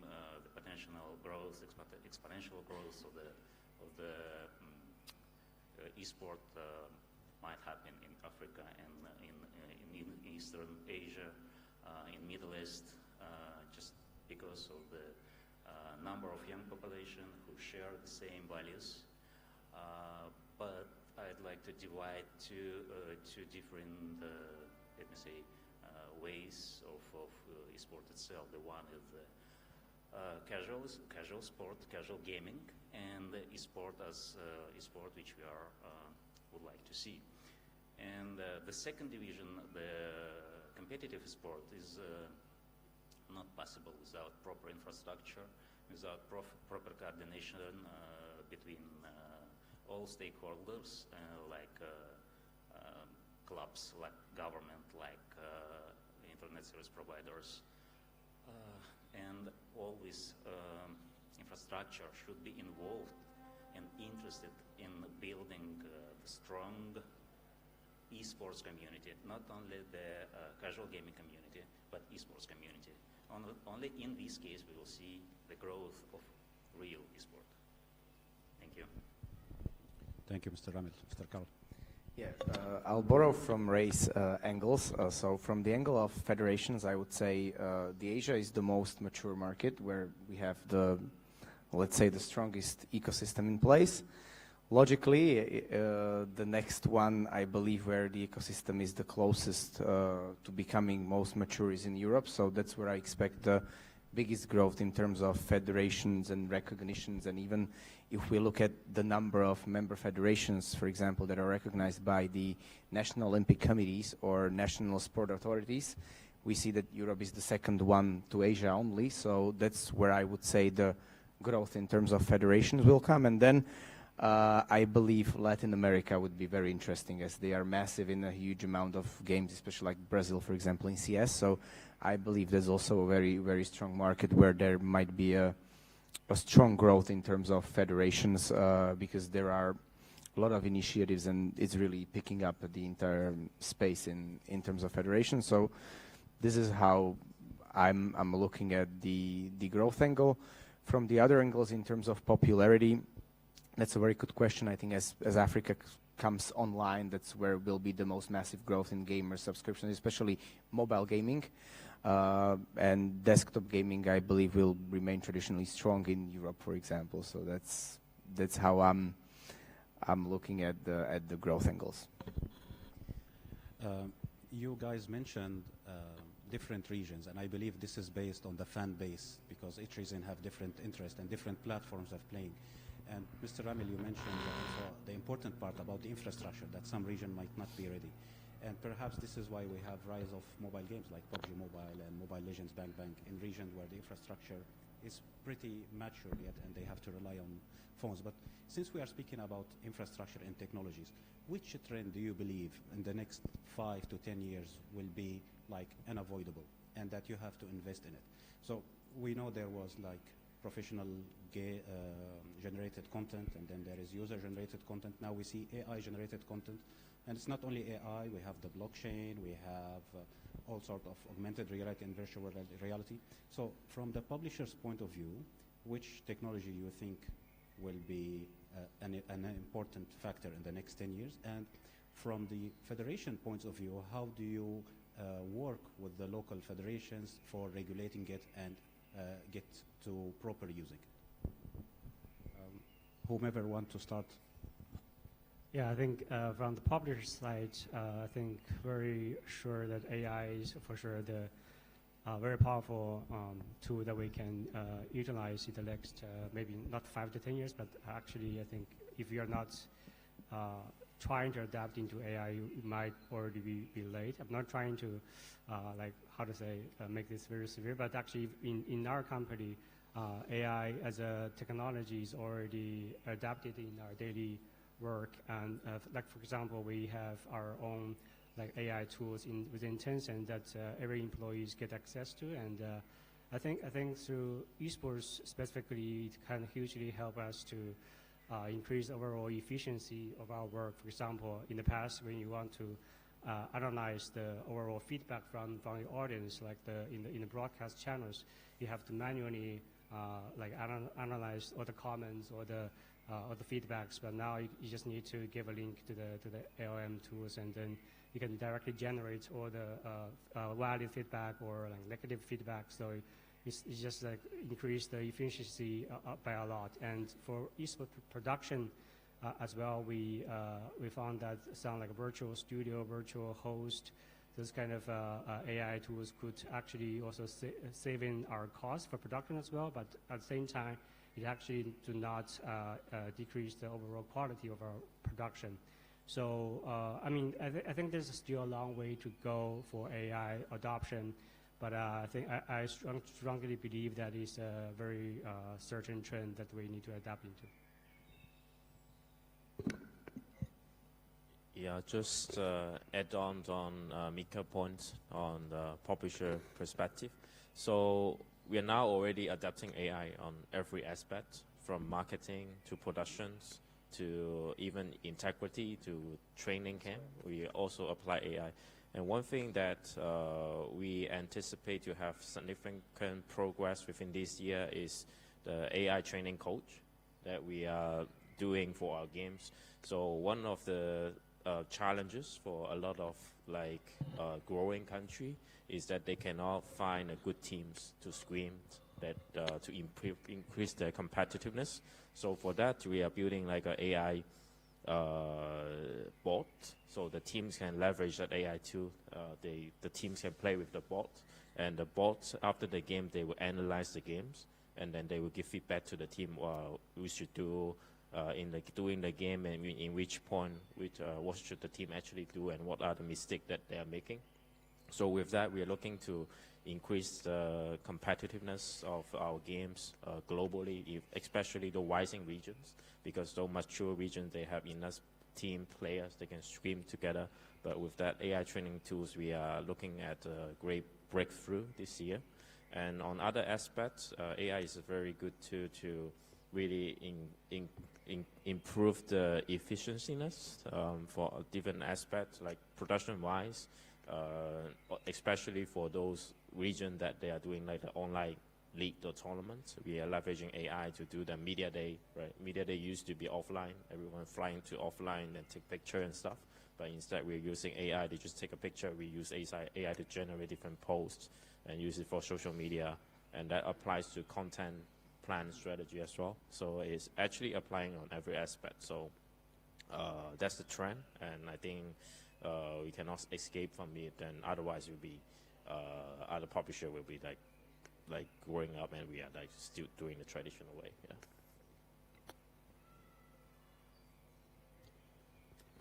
From my point of view, I have to say that every new technology is in esports especially should play a role which will grant equal access to any player, first of all, and prevent from any form of abuse. So yes, of course, AI has totally changed the landscape of contemporary gaming and contemporary esport, and the AI tools is used to many things, such like, for example, to track then abnormal patterns or behavior of cheaters, to use anti-cheat tools for many modern games, and AI, for example, some of the developers, some of vendors,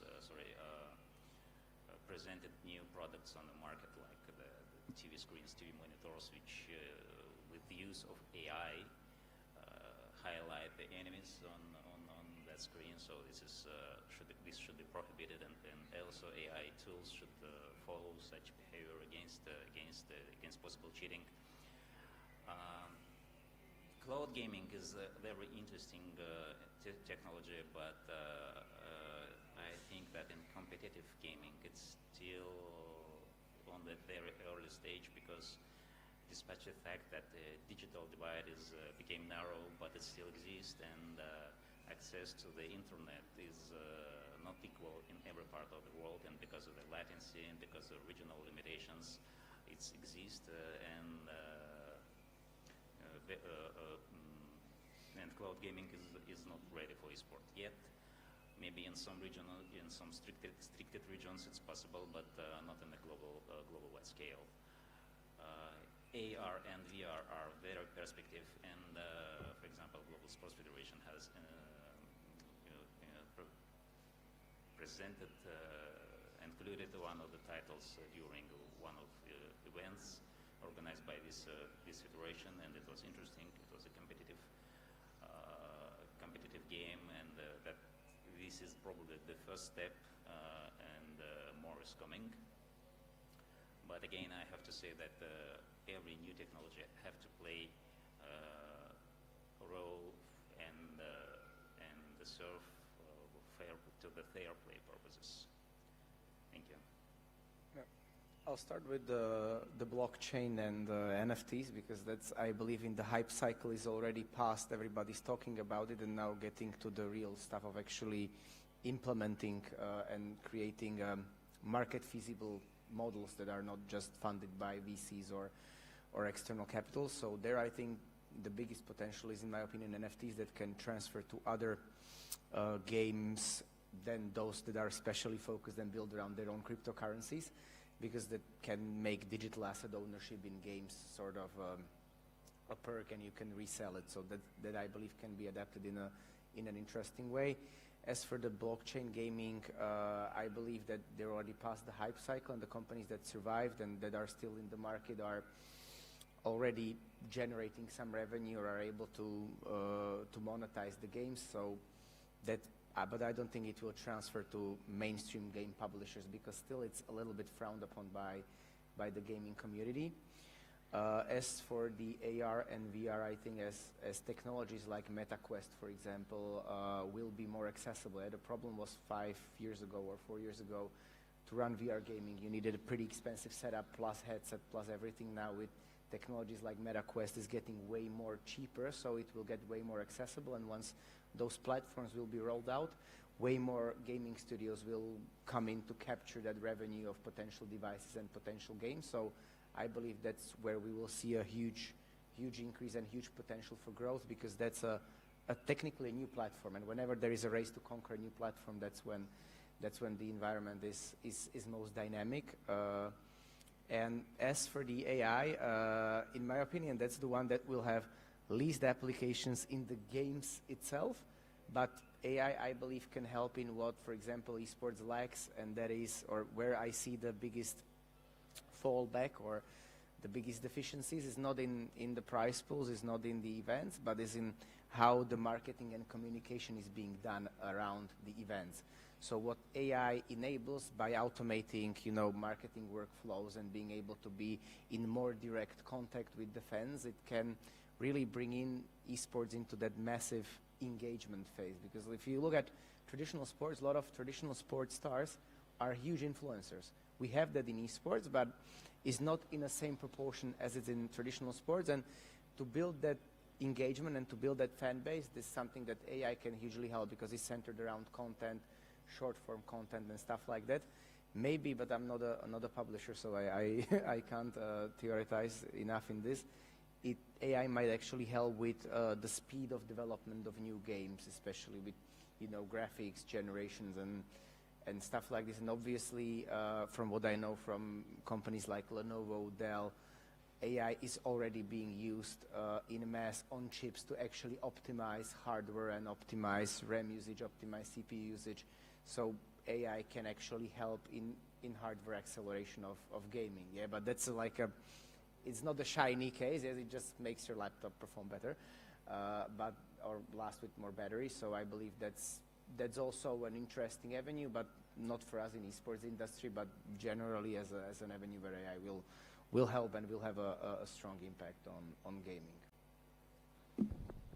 Mr. Thank you so Shro, much. Also, I would like to add something. I see one of our colleagues here, sitting here. He just presented today on one of the panels, for example, one of the AI tools which we use and working on, which called WishGuard. What is a tool do you working on? Well, yes, to prevent any abuse against the gamers, especially the young gamers. And this is very important because from the point of view and the things you can see right now, that different countries try to block access young generation to the game. Instead of this can create a kind of potential risks for them, because young players will try to find any backdoors to access that resources, that games. They should cooperate and think on how to use AI or other such tools to prevent any potential abuse in the game. Instead of blocking that game, let them access, but let it be under control, moderated. So this is one of the potential roles of the AI which I can see for esports itself and gaming. Thank you. Karel, I will come back to you when you spoke about blockchain and the monetization. But first, I want to ask Ray, you mentioned about the AI training program that is in the game, that basically see what the patterns the player do and then compare it with the others. Is this going to be like a model within the game that the players can use, or it's like a new revenue stream, like it's a freemium, or how does it work? Because it's very important to raise the level of competitiveness. Yeah, so the project right now is still in pilot test. So we are doing this selectively in some teams, giving that the access to the tool so that they can give feedback to us. So in the future, we are planning to give this tool to all of the regions. They can use it to increase the team competitiveness. So that's why I say this year we hope to see some breakthrough of this pilot training tools that we are doing it already. Some case study with some teams. They're also giving us feedback.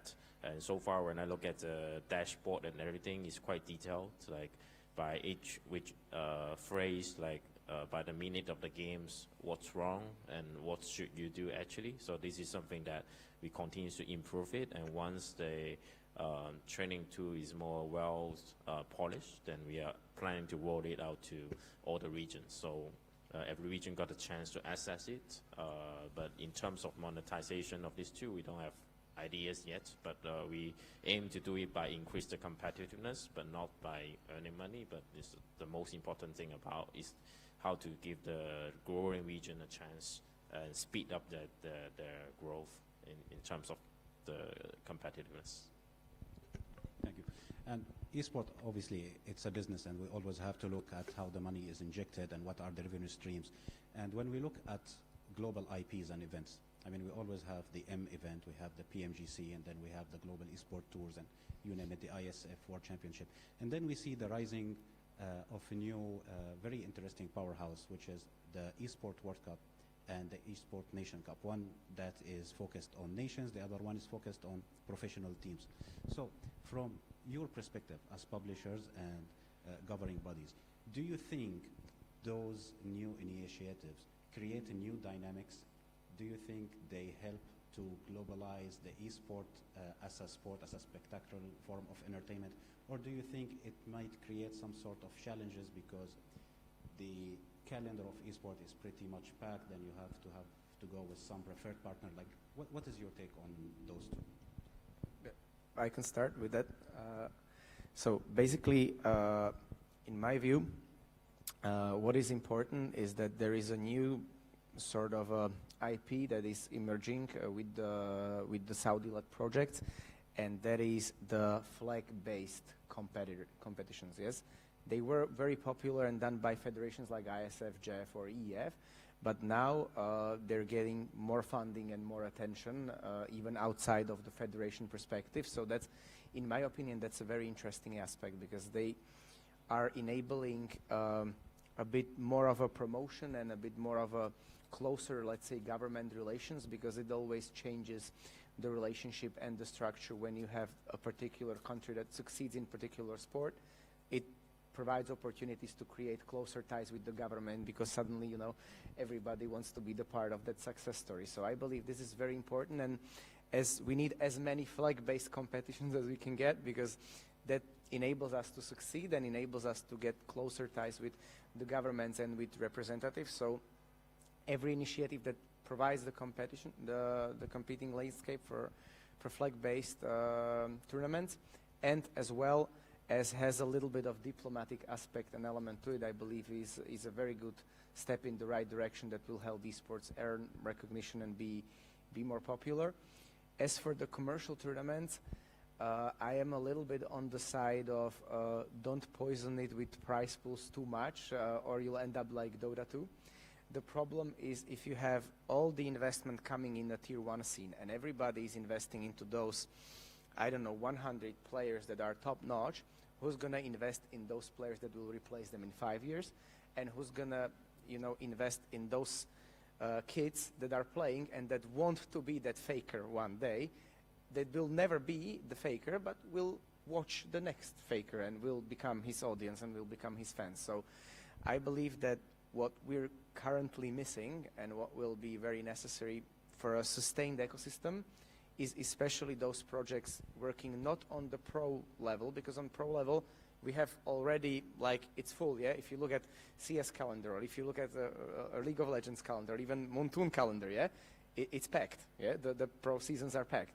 What we need is we need to trickle down to those lower levels to establish local leagues and competing ecosystems where we can generate new players and new audience. Because what I used to say is, why is football the most popular sport in the world? Because from a slum in Africa up to a palace somewhere, everybody played football when they were kids. Everybody was kicking ball and trying to score a goal. We're waiting till everybody had an experience with playing Mobile Legends, with playing CS or playing League of Legends, and that is when these esport titles have the opportunity to become one of the most popular sports, so to speak of. So that's what I believe is what the current ecosystem lacks, and I really appreciate that on the flag-based platforms there is new and new projects coming up, because there is never enough of those flag-based tournaments, and for every single national member federation it's very important and it's their biggest IP to create the team and send it to as many tournaments as possible to enable those players to compete there and to be able to earn a prize and then earn a recognition at home. So this, in my opinion, is a very good aspect, and especially I like the angle, which we'll need to wait on how it looks in practice, that is having or asking the best teams to stop so that the players can play and compete at the Esport Nations Cup. This is a very special angle that I've not seen in the previous tournaments, and if it actually works as intended, is going to be a very powerful tool. Because now, speaking as Karol from Slovakia, when we have Frozen playing in national team, the viewership is 10x when he's not playing. And of course, since he is a professional player that plays for FaZe, you know, we need permission from that team to field him in a tournament. So I believe this, if we are we'll be able to feature the top athletes in those national teams, that's going to be a huge push to increase viewership and relevance of those tournaments. 100%. Fans always follow the players. Mr. Amil, would you like to? Yeah, if I may, thank you. I'll take answer. So I mostly share the position of my colleague, of Mr. Sagan, because these two logic of existence of flag-based tournament, national-based tournament, nation-based tournament, and commercial tournaments, not new, absolutely.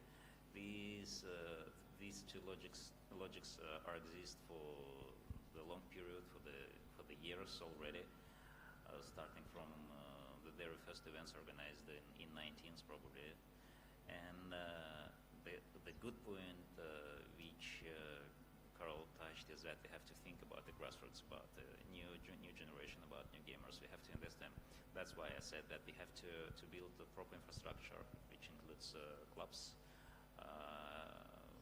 national-oriented clubs, regional-oriented clubs, and to involve them as much as possible to all ongoing tournaments.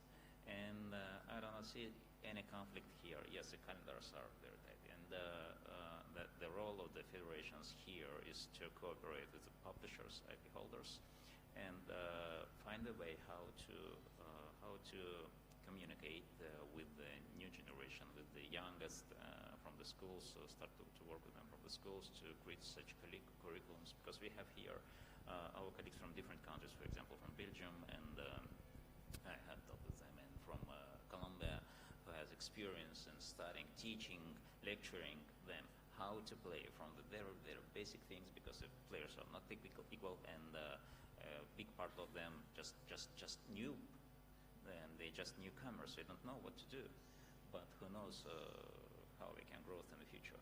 So we have to start from the grassroots again and reach to the top tier one. Thank you, Mr. Ramil.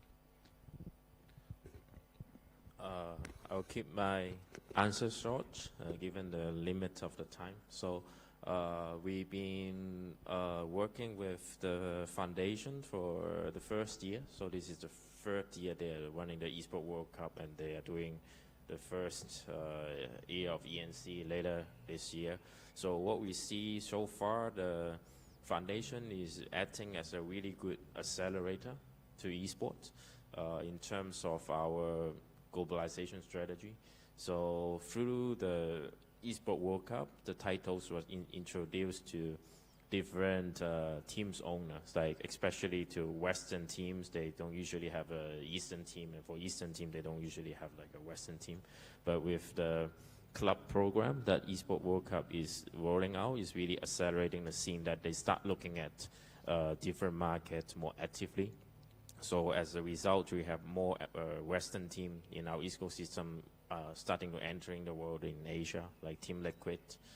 They set up a squad in Southeast Asia regions. Also, they're very welcoming by the fans as well.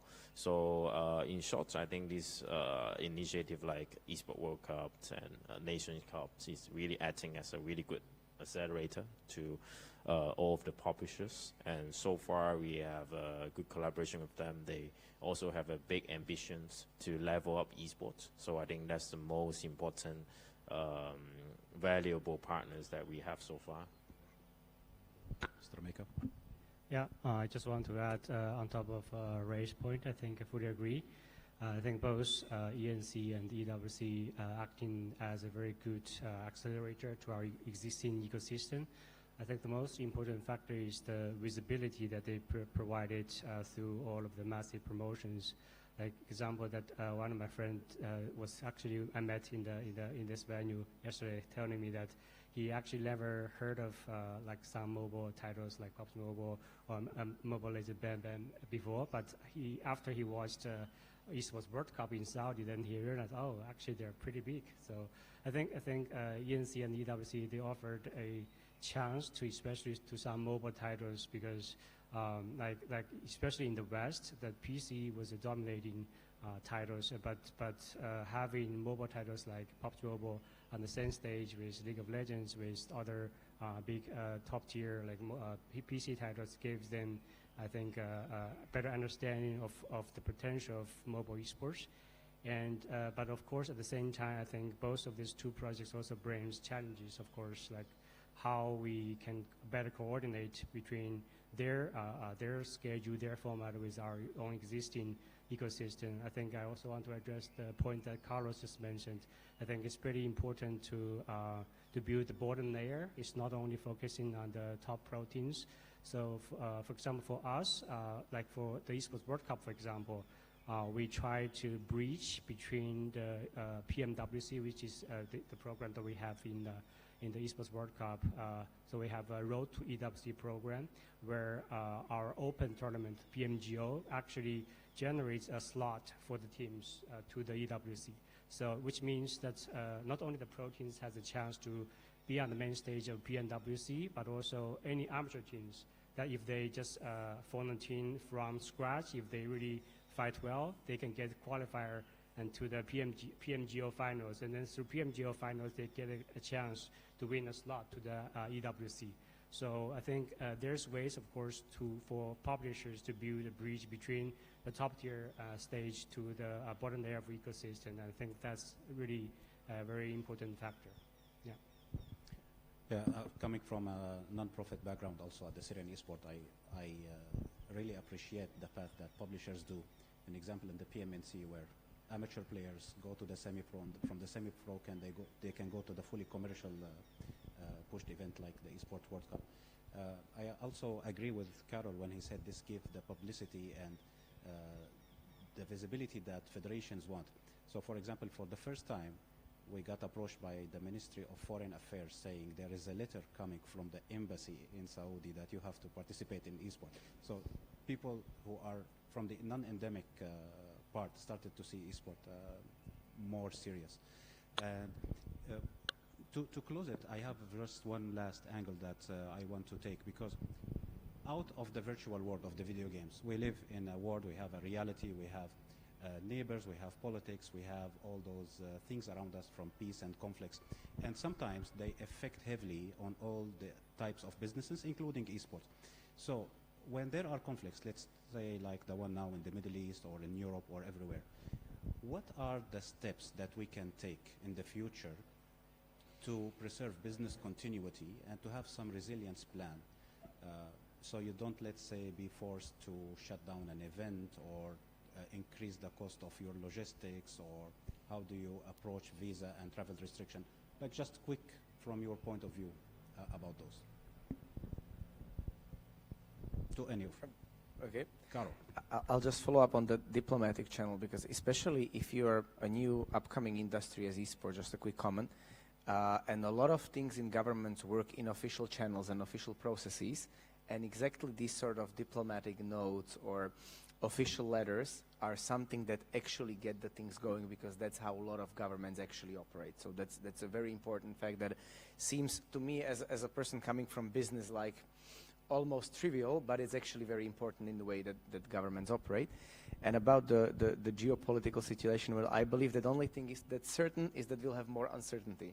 That's I believe the only thing that we can actually actively do for that. And yeah, I don't see any reasonable way in which we can hedge against those risks, because the way the world is evolving right now is even regions that are right now maybe safer, there is no guarantee that they will not be. So as a sports, we should borrow, I believe, the textbook from the Olympic ideology, and that is the sport is the place where the war stops and the peace comes and everybody enjoys international events. I am just not sure if we'll be able to deliver that somehow. Mr. Ramil? So yeah, resilience is the cornerstone of esport and it's fine. Okay, it's a cornerstone. Sorry, for esport and for any aspect of human being, and from the perspective of from a geopolitical perspective, it's the Olympic Charter. Yes, of course, it's the best thing which can be implemented for us, and that's why federations, PR holders should work together on how to defend players, how to gamers, sportsmen, how to let them compete even in such difficult situations. And one of the things which can assist and help us to act in such environment is the first that we are live in a digital community and use digital tools, and that's why hybrid formats in some cases may help us to conduct some tournaments or some events. This is the first. The second is again the resilience. In many aspects, gamers are depend on decisions made by PR holders, because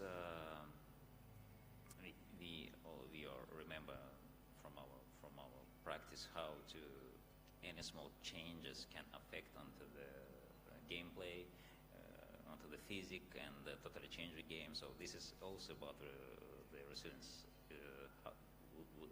So we have to be sure that the game rules will not be changed, and this is very important aspect as well.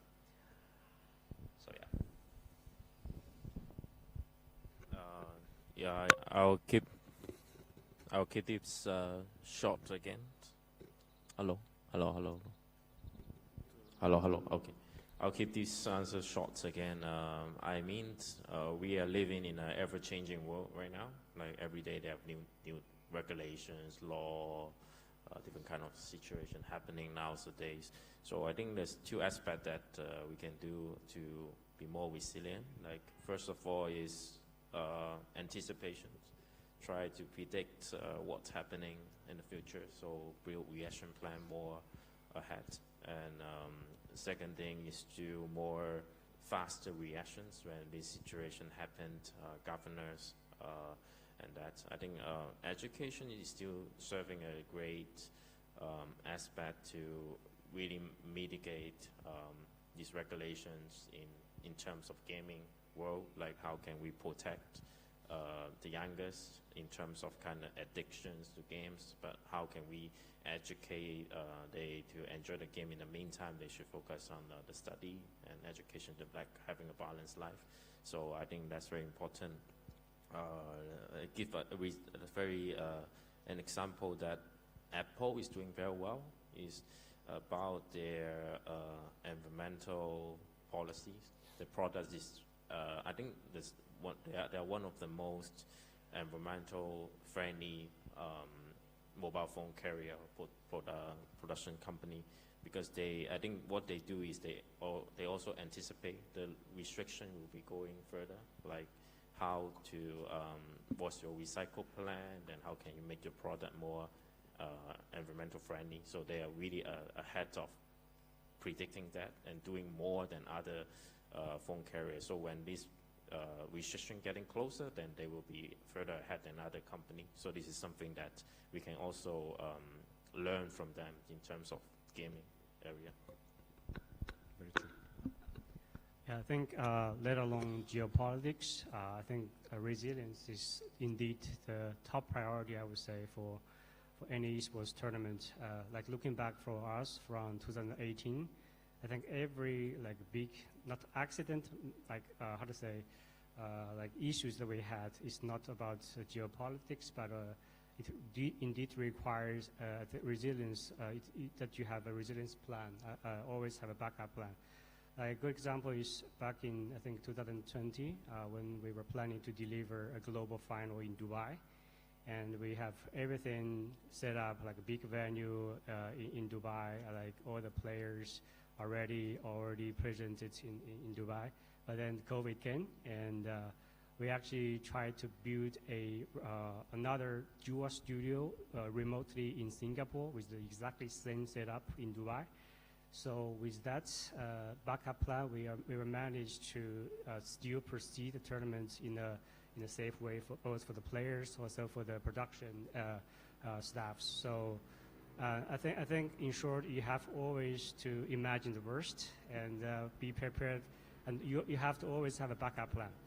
And I mean, also in the very beginning of our ecosystem, I think in 2018, is also in Dubai. We were having our global finals as well, and we had a power outage. So imagine that's the match is ongoing, and you know, with like millions of players watching online, and then you have a power outage. So we had a hard lesson learned from that event, and ever after that, we will require every venue to have a backup power plan, no matter what they promise, but how safe they think their power equipment is. We will require that they have a power backup plan, and that is always in our RFPs that every vendor will receive. So I think, in short, resilience is the true top priority for every esports tournament that we run. Yeah. So be optimistic, but prepare for the worst. Gentlemen, it's been a true privilege to be with you here. Thank you for your vision, for your insight, and thank you for your time.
Hello again. Now we'll hear the presentation from Frag Peak, Ognjen Medenica. Enjoy.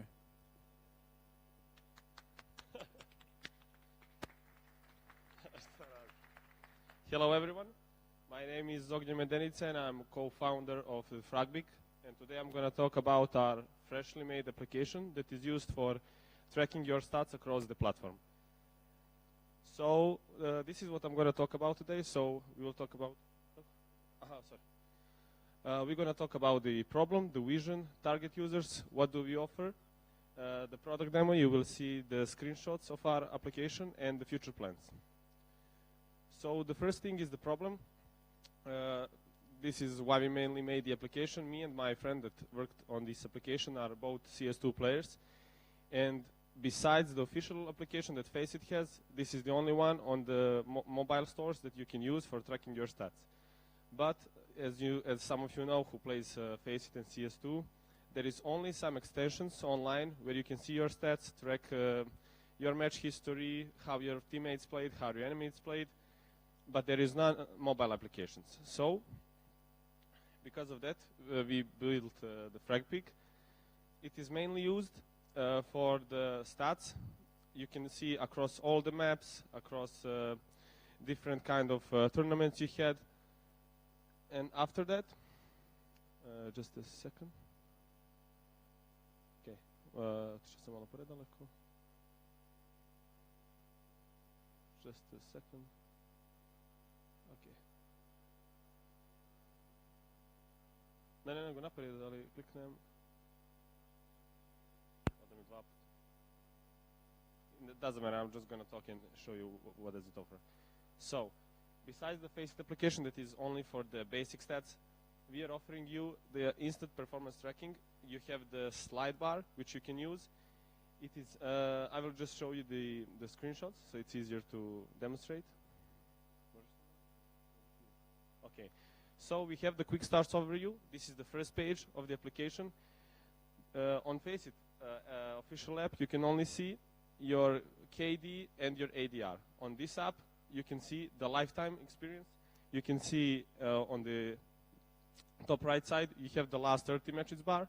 You can change it to last 10 matches, to last 100 matches, or the lifetime. You can see all the paragraphs like your win rate, your average kills, your ADR, KR, headshot percentage. But on the other side, you can also see the last 5 matches, wins or losses. The second thing is match history. On the official application, you can only see if it's loss or a win. On this one, you can see all the stats that I mentioned before. For the maps, you can see your performance. I cannot really show you on this because there is no screenshot of it, but you can track your performance. Like I said, average kills, average deaths, and you can see like something like utility. You have the flashing here. You can pick the map on the top right also. You have the, how do you call it, like the sidebar or the slide bar, I'm not sure. You can pick wherever map you want, or you can select all maps like here. So after that, of course, you have the however you like playing with particular guns like M4, AKs, or sniper, and you can see the map by map performance I just mentioned on the right side. So also you can track who you played with and who you played against. This is main for the solo players because they can see all the pro players and show it. It is instantly done after you finish your match. There is no delay for the information. They're instantly on your screen and you can check it. Also, the biggest problem in the Faceit application is that you cannot see the leaderboards. Over here, you can see any region and any country that you imagine. I mean, that is also possible to find. Over here, you can see the global ranking. First is the Beanie, Quinky, there's famous players of CS2. And on the last slide also you can see the player insights. This is the similar, like the first page, but it shows you the little, how do you call it, the graph of your ELO for the past matches, for the past month or past year, how you were going up and down and if you improved or didn't.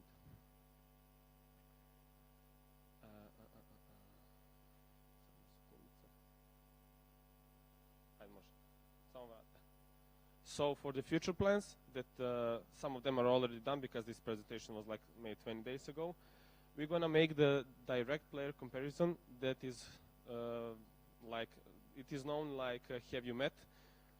So you can find any player you want and compare your stats to them. Like it is good if you have something to compare with your friends or with other teammates or with enemies or with some pro players.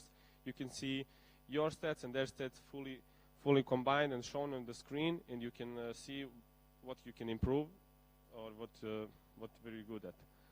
Also, we're gonna have the 2D demo viewer. The 2D demo viewer is gonna be, if some of you knows, it was like Scope GG. You will have the screen on the application which can show you the 2D map where you and your teammates were moving. So that is good for some example, like some teams, if you had some matchups versus other professional teams or I don't know, non-professional teams, you can see where they were moving, what utility they were showing, what tactics they were using, the positions they're usually standing. So it is very, very easy for you to counterplay them or to make play tactics against them. Also, we're going to have the match accept system that is going to be combined with dynamic match countdown. If you have, like, for example, iPhone, you have the dynamic island on top. You're going to have the small gadget where you can accept matches immediately. Also, it will be shown the countdown, because on the Faceit application, it is not the same as on the browser. Like, for example, if you on browser it says you have 3 minutes to connect, on your application says 4 minutes, so many players are getting banned for that. But on our application, you're going to have the live preview on your dynamic island if you want to accept the match, or you're just watching the countdown to starting of the match. Also, what we are making is the AI chatbot, which you can easily ask. It is based on semantic search, like Google or ChatGPT. It's going to be on the same engine, which you can ask, like, for example, did I play last match versus Donk or something like that? Did I do my utility right? Where is my mistake? And he's going to show you on the page and on the text what have you done wrong or what have you done right. I know it was very short presentation, but that is for now for our application. So thank you for your attention. If anyone has if somebody has a question, you can ask. You okay? You have a question, or but you need a microphone or something? Yeah, I can hear you. Yeah.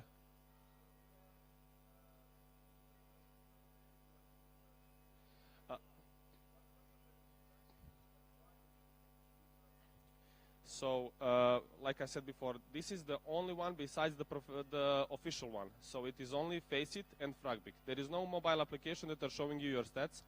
They were using previously the how do you call it, extensions on browser. So like this, they will see all the stats for the lifetime. The flash is thrown, the utility is shown. The feedback from professional players was good, because I mean there is no, how do you call it, there is no anyone else that we can compare it with except the official one. But the official one is still in beta version, so this one is a lot better for now. I don't know if they're going to make something new or something else, but there is not really much that can be done more than this.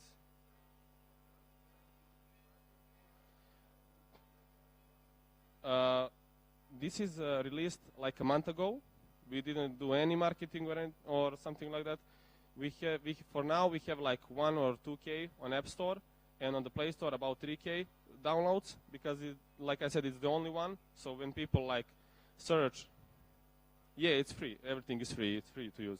It will be I mean, our plan is to keep it always free, but you will have some features that you must pay, like because of like I said before, we're going to have the 2D demo after the match.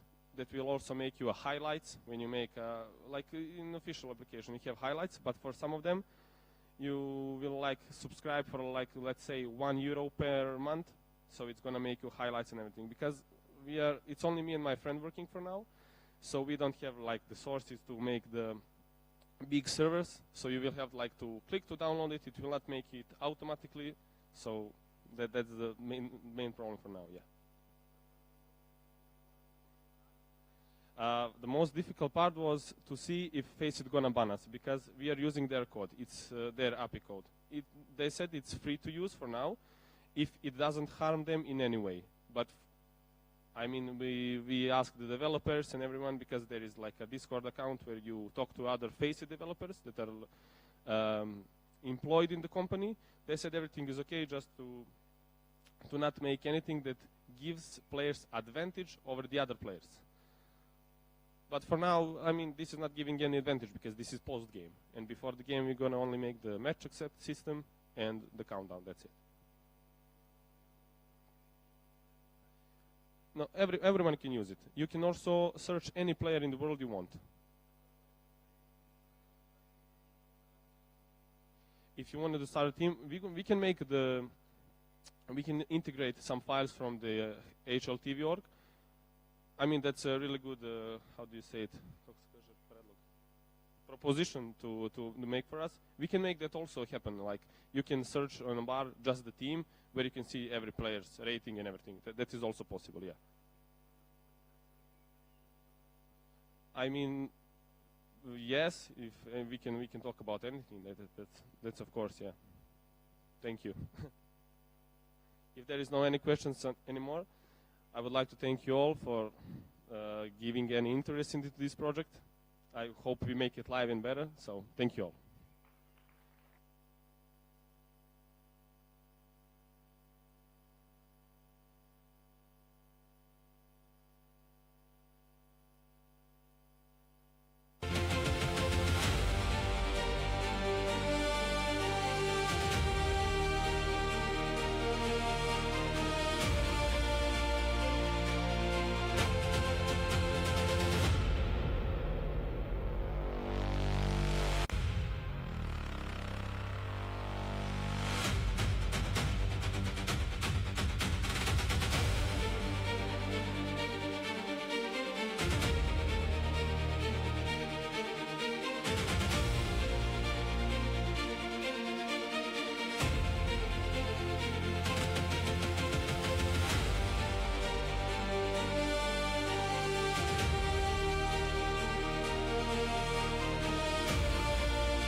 panel is called Life at the Top.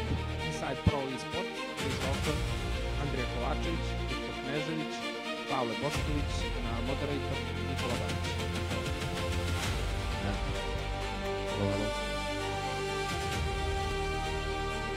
Thank you, everybody.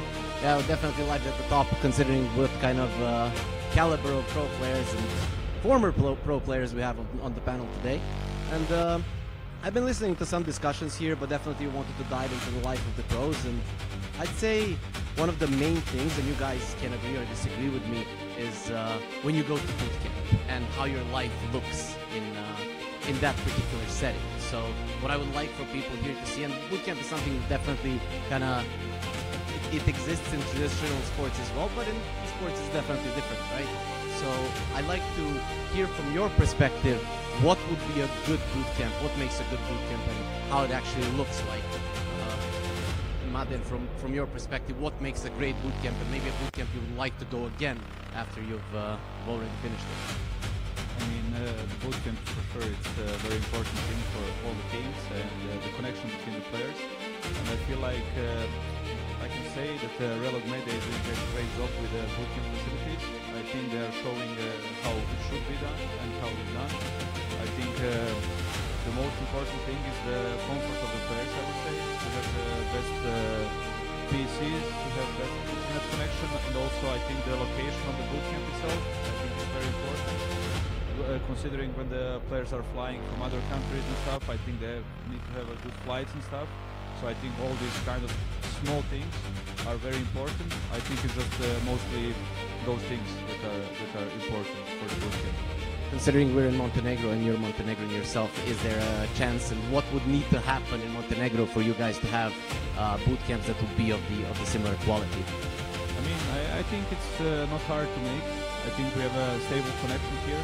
I think the internet is good. We just need a good place, maybe some hotel or something where players can be located, like Relog is doing with Hyatt.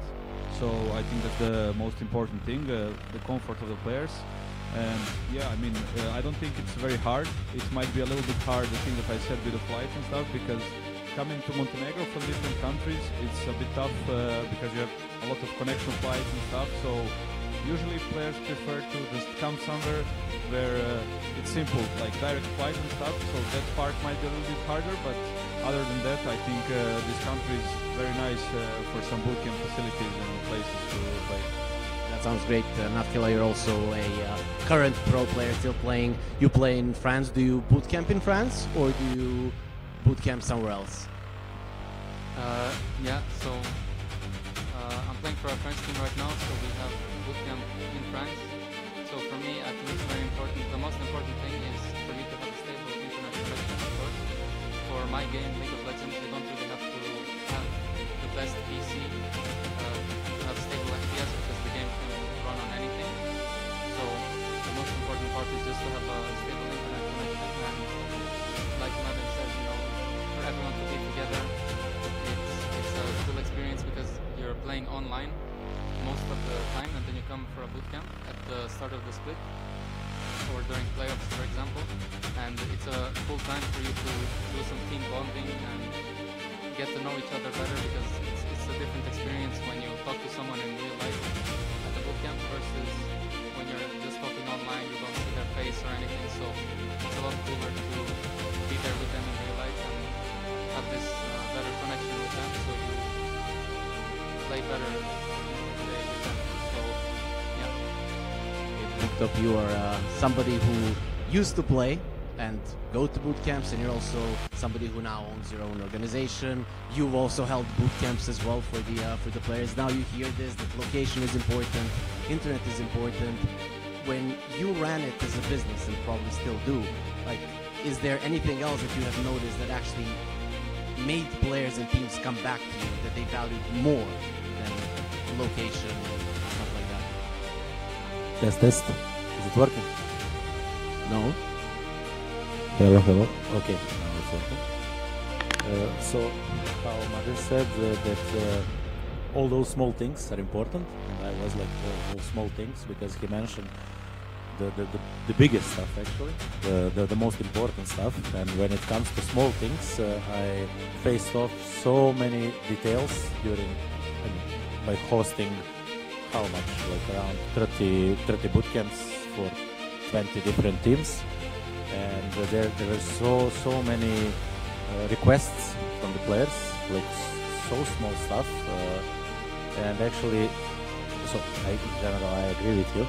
But those small stuff were actually the key of making players happy and satisfied for the bootcamp. So basically, that's my answer. Do you have any situations where you couldn't meet the needs of the players and that maybe kind of didn't leave a great connection with them? I mean, I believe that we always tried and we've always find out the way how to make things work. But to be honest, I was pretty shocked many times what they were asking from me, like what they need. So maybe one story will be interesting. It was, should I name the team or not? You can if you want to. Actually, it was Counter-Strike team, because mostly we were hosting boot camps for Dota teams, some League of Legends, which are similar games, but for Counter-Strike, those guys are pretty. Should I use the word spoiled or? You already did. Oh, okay. And yeah, they always have something, like some special needs. And at some point, like it was B8, you know this team, right? And this recently qualified to the major again, right? So they're constantly with the same roster. So it was the same roster. And but it was a long time ago, like 6 years ago. So it was the beginnings of the boot camps in Serbia. Like Relog was still in Hotel Yugoslavia, so everything was on the basics. And we had one room which was installed, like, you know, those, not like it's now, the tables that are moving up and down and stuff like that. It was more like the more like classical game room tables, and they had, how to explain this, you know, the wooden part where computer is on the top. And for all other gamers, everything was fine. There was enough of space, but we didn't know that Counter-Strike guys like to flick, so they're moving mouse really fast and really wide on the side. And because of that wood, they couldn't move the mouse. So they asked, like, can we do something about it? And I was like, okay, what we can do, you know, like, because it is like that. But at the end, I called my friend who is doing those wood stuff, right? He's making the tables and everything, and he cut with help me with English word. A saw. This wood saw. And he find an angle to cut it a bit, just that mouse and hand can go under it, but still the construction was safe, you know, and it was still stable. So we cut all of those things, and next morning when they came and they saw it, like tested it, they were like super happy. So at the end, this was the most important thing for them. And then you can think like maybe sometimes it's food, sometimes it's something else, right?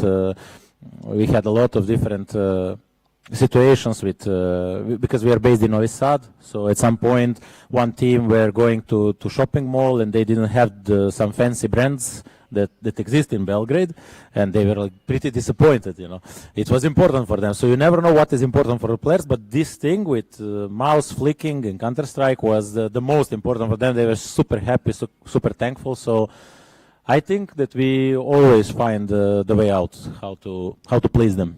Navkilo, you're probably like younger than two of your co-panelists here, so I'm not sure how many boot camps you've been on, but have you had any situations like this where there's something needs to be changed, and then in that particular setting they're trying to accommodate you as a player? For me, the issues that I've experienced in some boot camps were, let's say, PC issues maybe, or food issues. I think it's common to have food problems where not everyone likes the food, but there's also, you know, because you're in the boot camp, you're all together, it's kind of fun to complain about the food together. So you're all complaining about it together and having a good time. So it's just important that there's a stable internet connection, there's good tables. I've never had this experience where you saw off a table, but for me, yeah, that's just the most important part. You have a stable internet connection.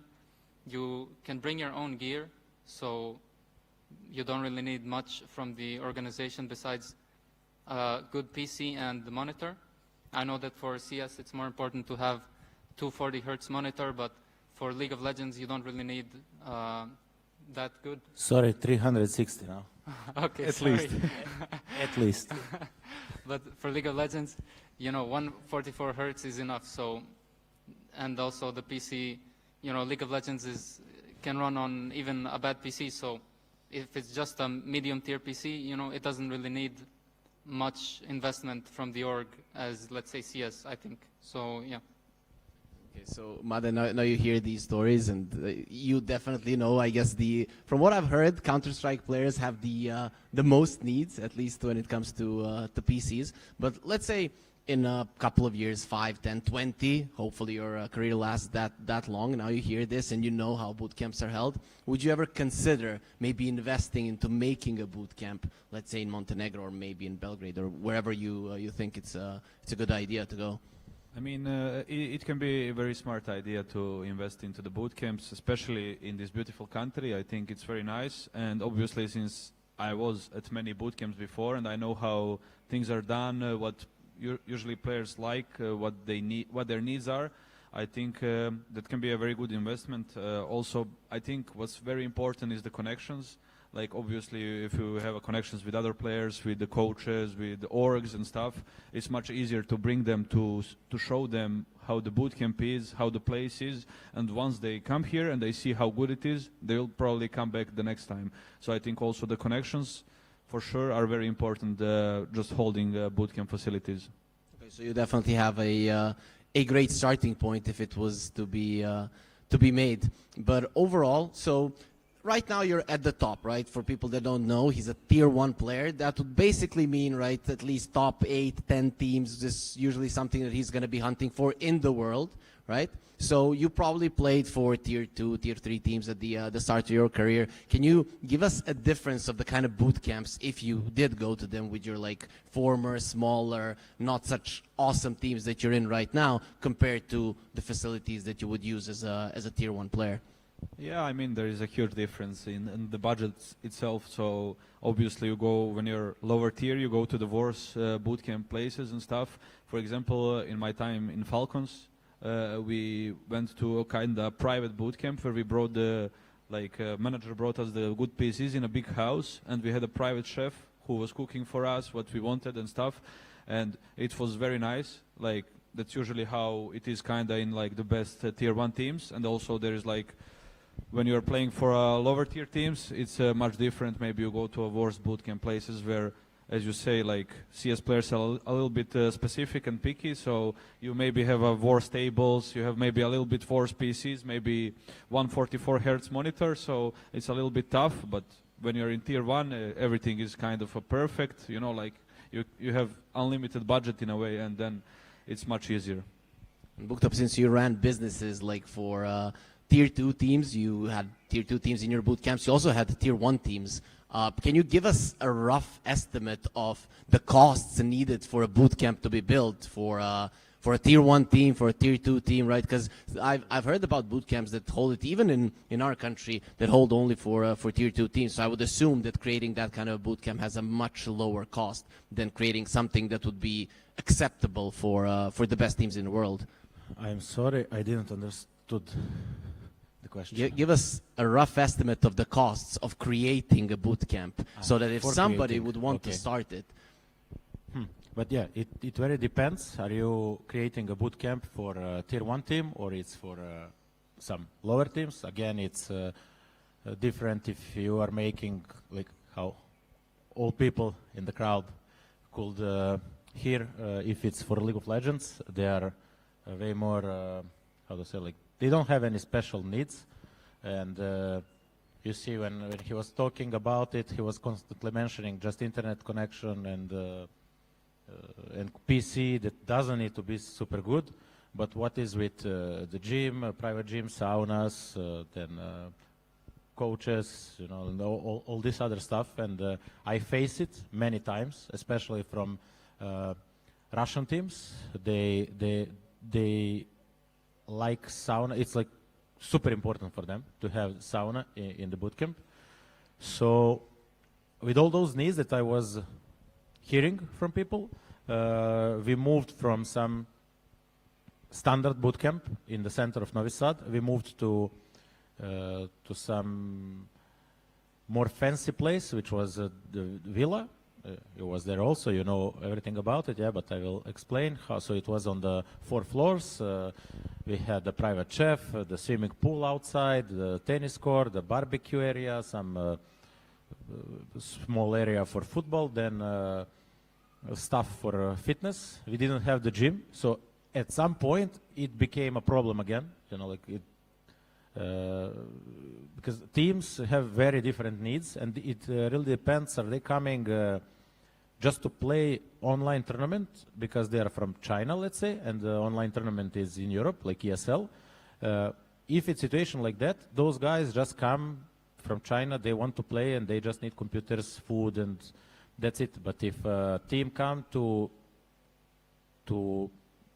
improve their performance, like to actually grow and spend, let's say, 30 days, then it's it's way more complicated. So they have a lot of different needs, and they really want to grow. So also you need to provide them some area where they can do the media stuff, like green screens and all other things, you know, like, and at some point we build it up like this. We had a 4th floor, which was with 7 computers, right, for coach, for manager, for 5 players. But we added 1 PC and table in each room, and players were in individual rooms because they wanted to chill, you know, like to play. If it was a Dota team, so they play some Counter-Strike, some other games to chill. So that they wanted to be alone in the room or to stream alone in rooms, because many of professional players are also streamers. So yeah, it can go super complicated. So I don't know where is the middle ground, you know. Give us a margin, right? Let's say Maden in 5 years, 10 years, he's starting to invest, right? What's going to be his return for his investment? How fast is he going to get his money back? Okay, maybe it's hard to speak about investments, but about returns, it's easier. Returns are, I think it's not that good. Like I was talking also with Relo guys. They're hosting now so many boot camps, and they're always saying that the same thing. What I faced off, that the returns are not the greatest, because still esports, it's not on the level of the sports. So you don't have enough of competitions, enough of games and teams that are attending boot camps. So you have a lot of how to say, unused space, right? So many days you cannot host bootcamp to anyone, and still you need to pay the rent for that. Like they are renting the rooms in hotels, we are renting that big villa. So sometimes like 2 months pass and you don't have any kind of bootcamp because you are focused on the biggest games like Dota and Counter-Strike. Okay, League of Legends is also there, but there is a different situation, as I know. You are playing your own regions, and you need to bootcamp in your region, right? You cannot bootcamp in different countries. Yeah, that's correct. Yeah. So there is no space for Serbia, right? For him already, they need to be in France. So if we watch Dota and Counter-Strike, for example, it can be a series of tournaments in Southeast Asia. Then they can move to South America, then to North America, and they skip Europe for 3 months, let's say. And then on those 3 months, you're just going in the minus. So the revenue at the end is equals 0. Okay, so great investment for sure. Invest into boot camps. That's what we heard right now. I don't want to ruin your dreams. Yeah, but, just take the microphone away from him, please.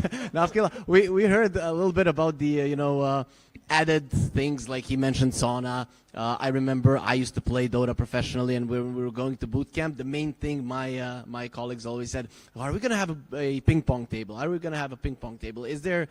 Is that kind of thing important for you or your teammates, or you think just standing and practicing is going to be good enough, or you need something like this for to avoid burnout, let's say? I would say it's not that important, but it's really nice to have. So yeah, any additional activity that you can spend to do some team bonding. I remember there was a time where I was playing on a team and we had the boot camp with, like you said, the ping pong table. So it was really fun where at the end of the day, before we go home, we just play some ping pong and it was really fun. And I remember our manager did this technique where he does it like this with the racket. I think you call it a racket. He does this and it was very annoying to play against because he was just so good at doing it, so you don't know where the ball is going to go. So it was really fun to play ping pong like that and have some team bonding, yeah. Okay, so again, if we would ask Booktop, he'd say additional costs, ping pong table as well. That's something that we need. Also, I want to focus, Navkila, on your career. You probably started it much earlier than much later than these two guys, and you've got into the pro leagues right now.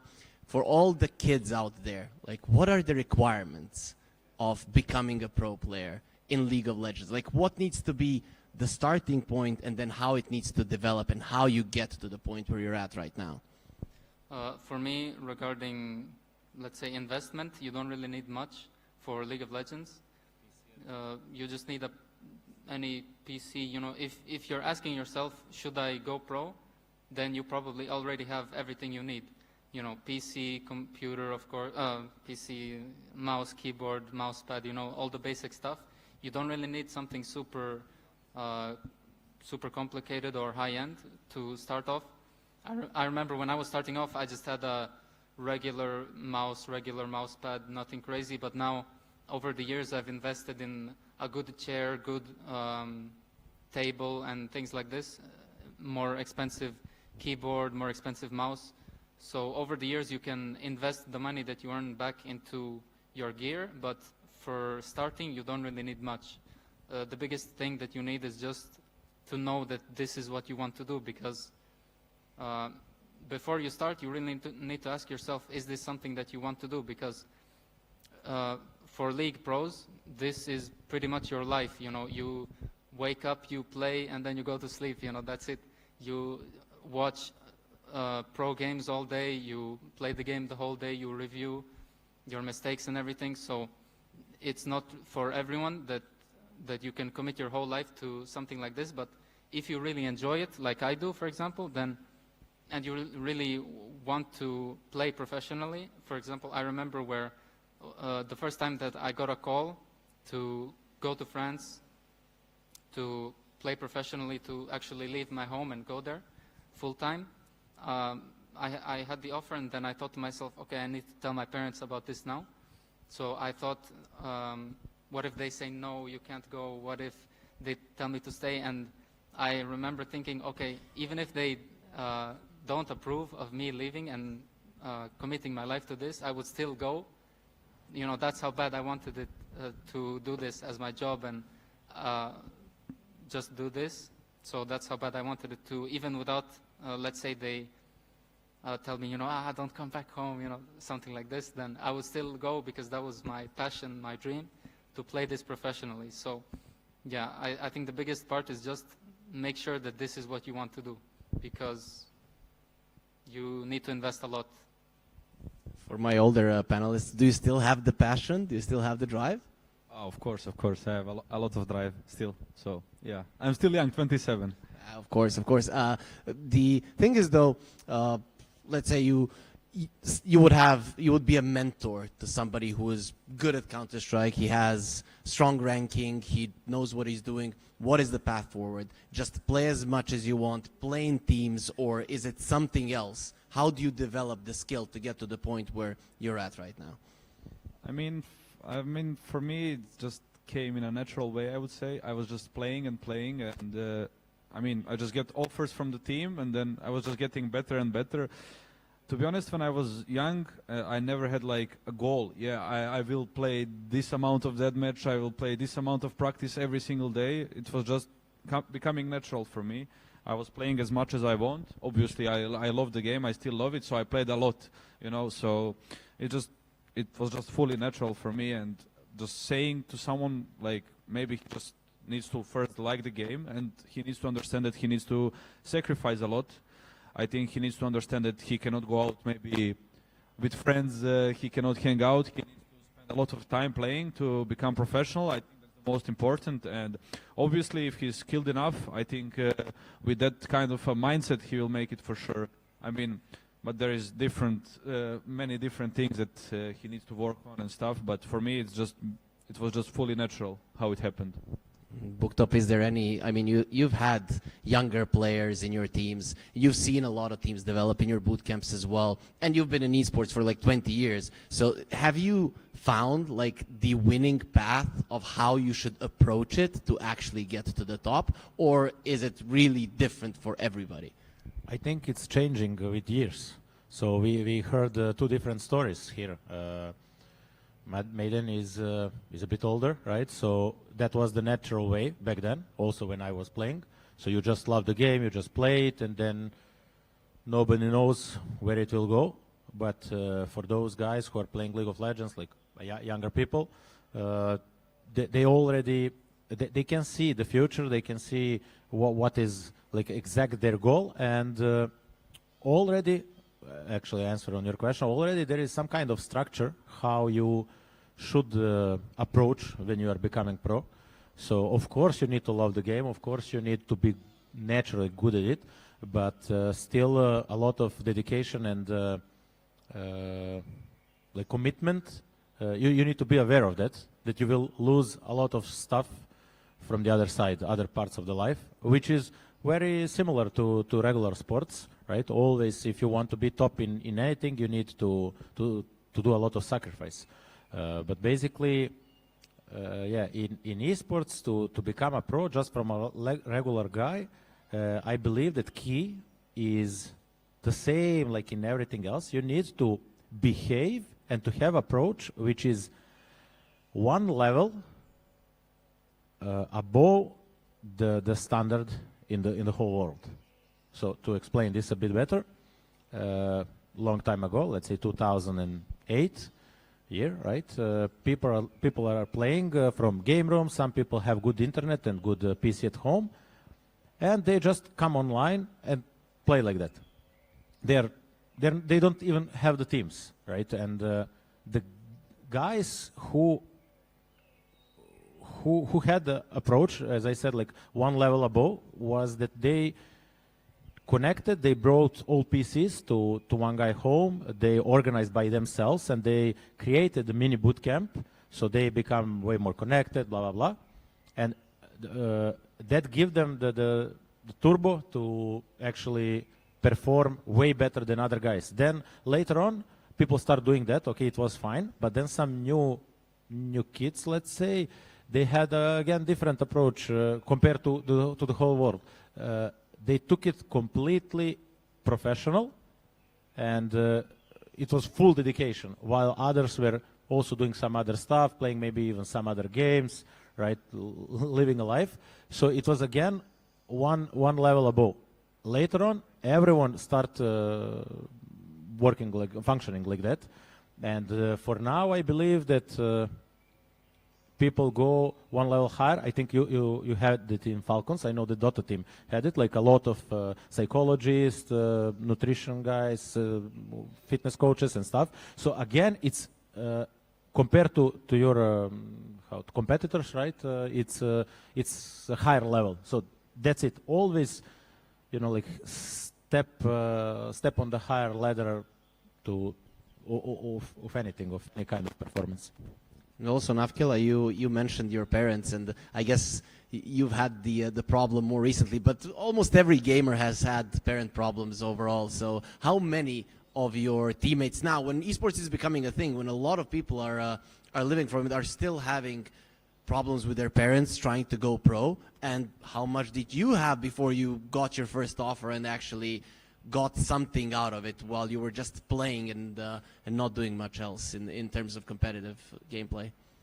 Yeah, so I think the reason why there exists problems before you go pro is parents don't really see that this is an option for something that you can do. For example, there is, I can give an example, South Korea. There, it's pretty normal for a pro player to exist. You know, people know about it. There is an esports scene even 20 years ago in South Korea.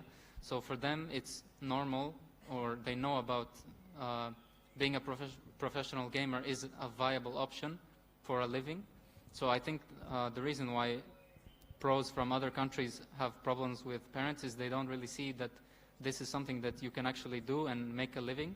So I've had some problems before I went pro, you know. They were telling me I was playing too much. They would take away my PC and things like that, but that's just something I guess you have to tank until you actually reach that level.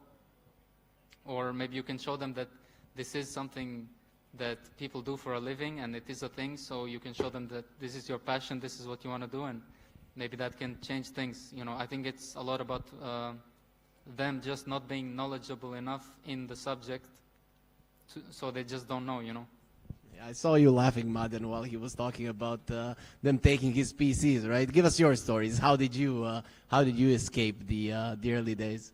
I mean, it was kind of tough, I would say, especially in our region, especially 10 years ago when I was starting my career. I think it was very hard to explain to someone you're going to become professional at video games. Maybe for some other countries it was much easier to explain, but in our region here, even now, it's very hard to, if when I see someone on the street, I say to him, I'm playing video games for a living, and you know, like you're going to see someone laughing and stuff, because people are not yet, they still don't understand what gaming is and esport is. But I had a lot of funny stories and stuff, like with my parents and stuff. It was not easy before I signed my first contract, but I had a serious talk with them, and I gave them back at that time, I gave them like a 1 year period. I said, like, either I'm gonna do something in the gaming in this 1 year, or I'm gonna just go to university and finish studies and stuff. And in those 1 year period, they let me do what I want, and I signed the first contract in that 1 year period with Godsend,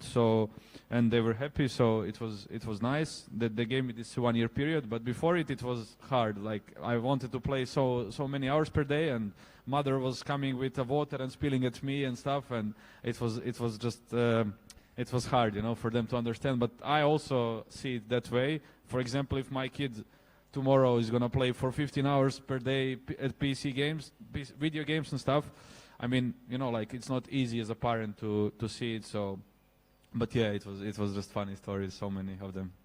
Buktap, I'm gonna assume that you had some stories as well, but I know that you're a father. So let's say in 10 years, your kid comes in and says, I want to play Dota professionally, or Counter-Strike, or who knows, League of Legends, maybe some game that's going to be popular at that point. What is going to be your approach? Very tough. I will look back on this statement about 1 year of full dedication. I think it's very good, because you separate I mean, that path going pro with being delusional and wasting time for 4 years, because you never maybe try hard enough, and then you still believe you can do it. But in general, it's not something like, it's not something super healthy, right, to do it, to play the game. So also, if my son come with that idea, or who knows with which ideas he will come in 10, 15 years, I'm a bit afraid of that, and I don't know how I will manage it. Of course, I had the same problems. I was studying University of Physical Education, and imagine those guys who are doing the gym and other stuff, sports whole day. I couldn't even tell them that I'm playing professional, or back then semi-professional, Dota 2. So I was hiding it from them. I was hiding it also from some girls, right, when I was a boy, teenager. So times are changing, but still, if there is a balance, which I managed to have in my life with health, physical stuff, any kind of fitness or sports, and the gaming, I think then it's fine. So always you will have some kind of protocols, you know, like if you are playing 1 hour, then you need to do that much push-ups, or to run that much kilometers or whatever. I will make it to be like a game, right? So he is doing some kind of quest, and he is getting something in return, something that he likes, which will be computer or VR or whatever. But yeah, I think the tough times are coming.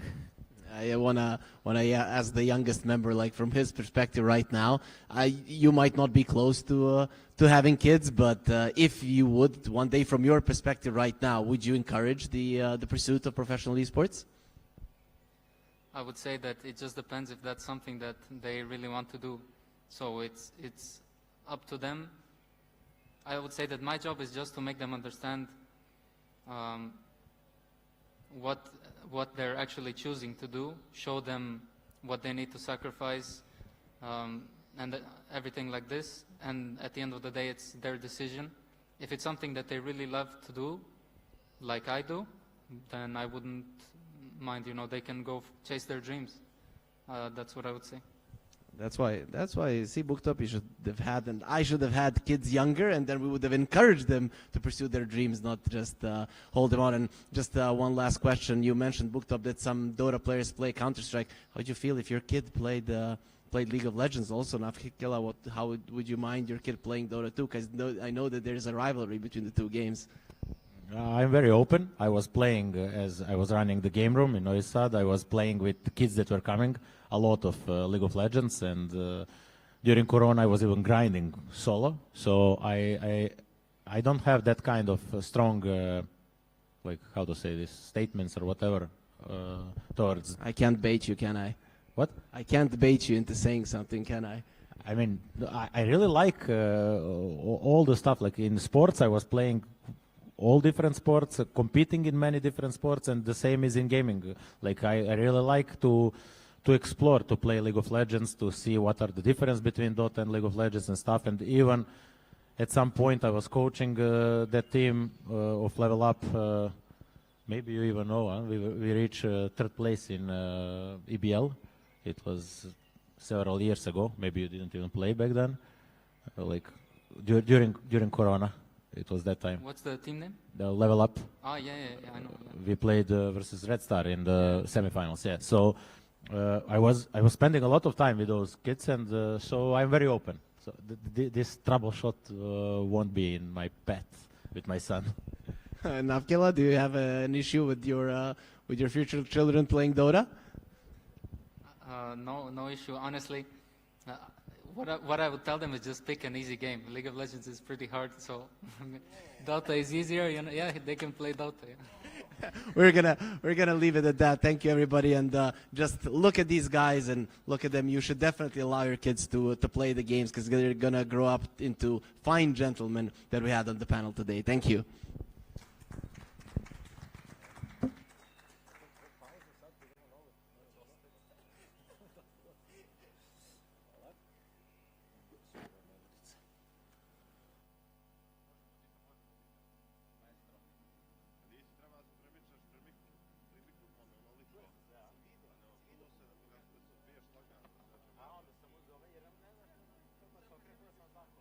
Jer ovo su široko vataju, ali bili su smanjeni u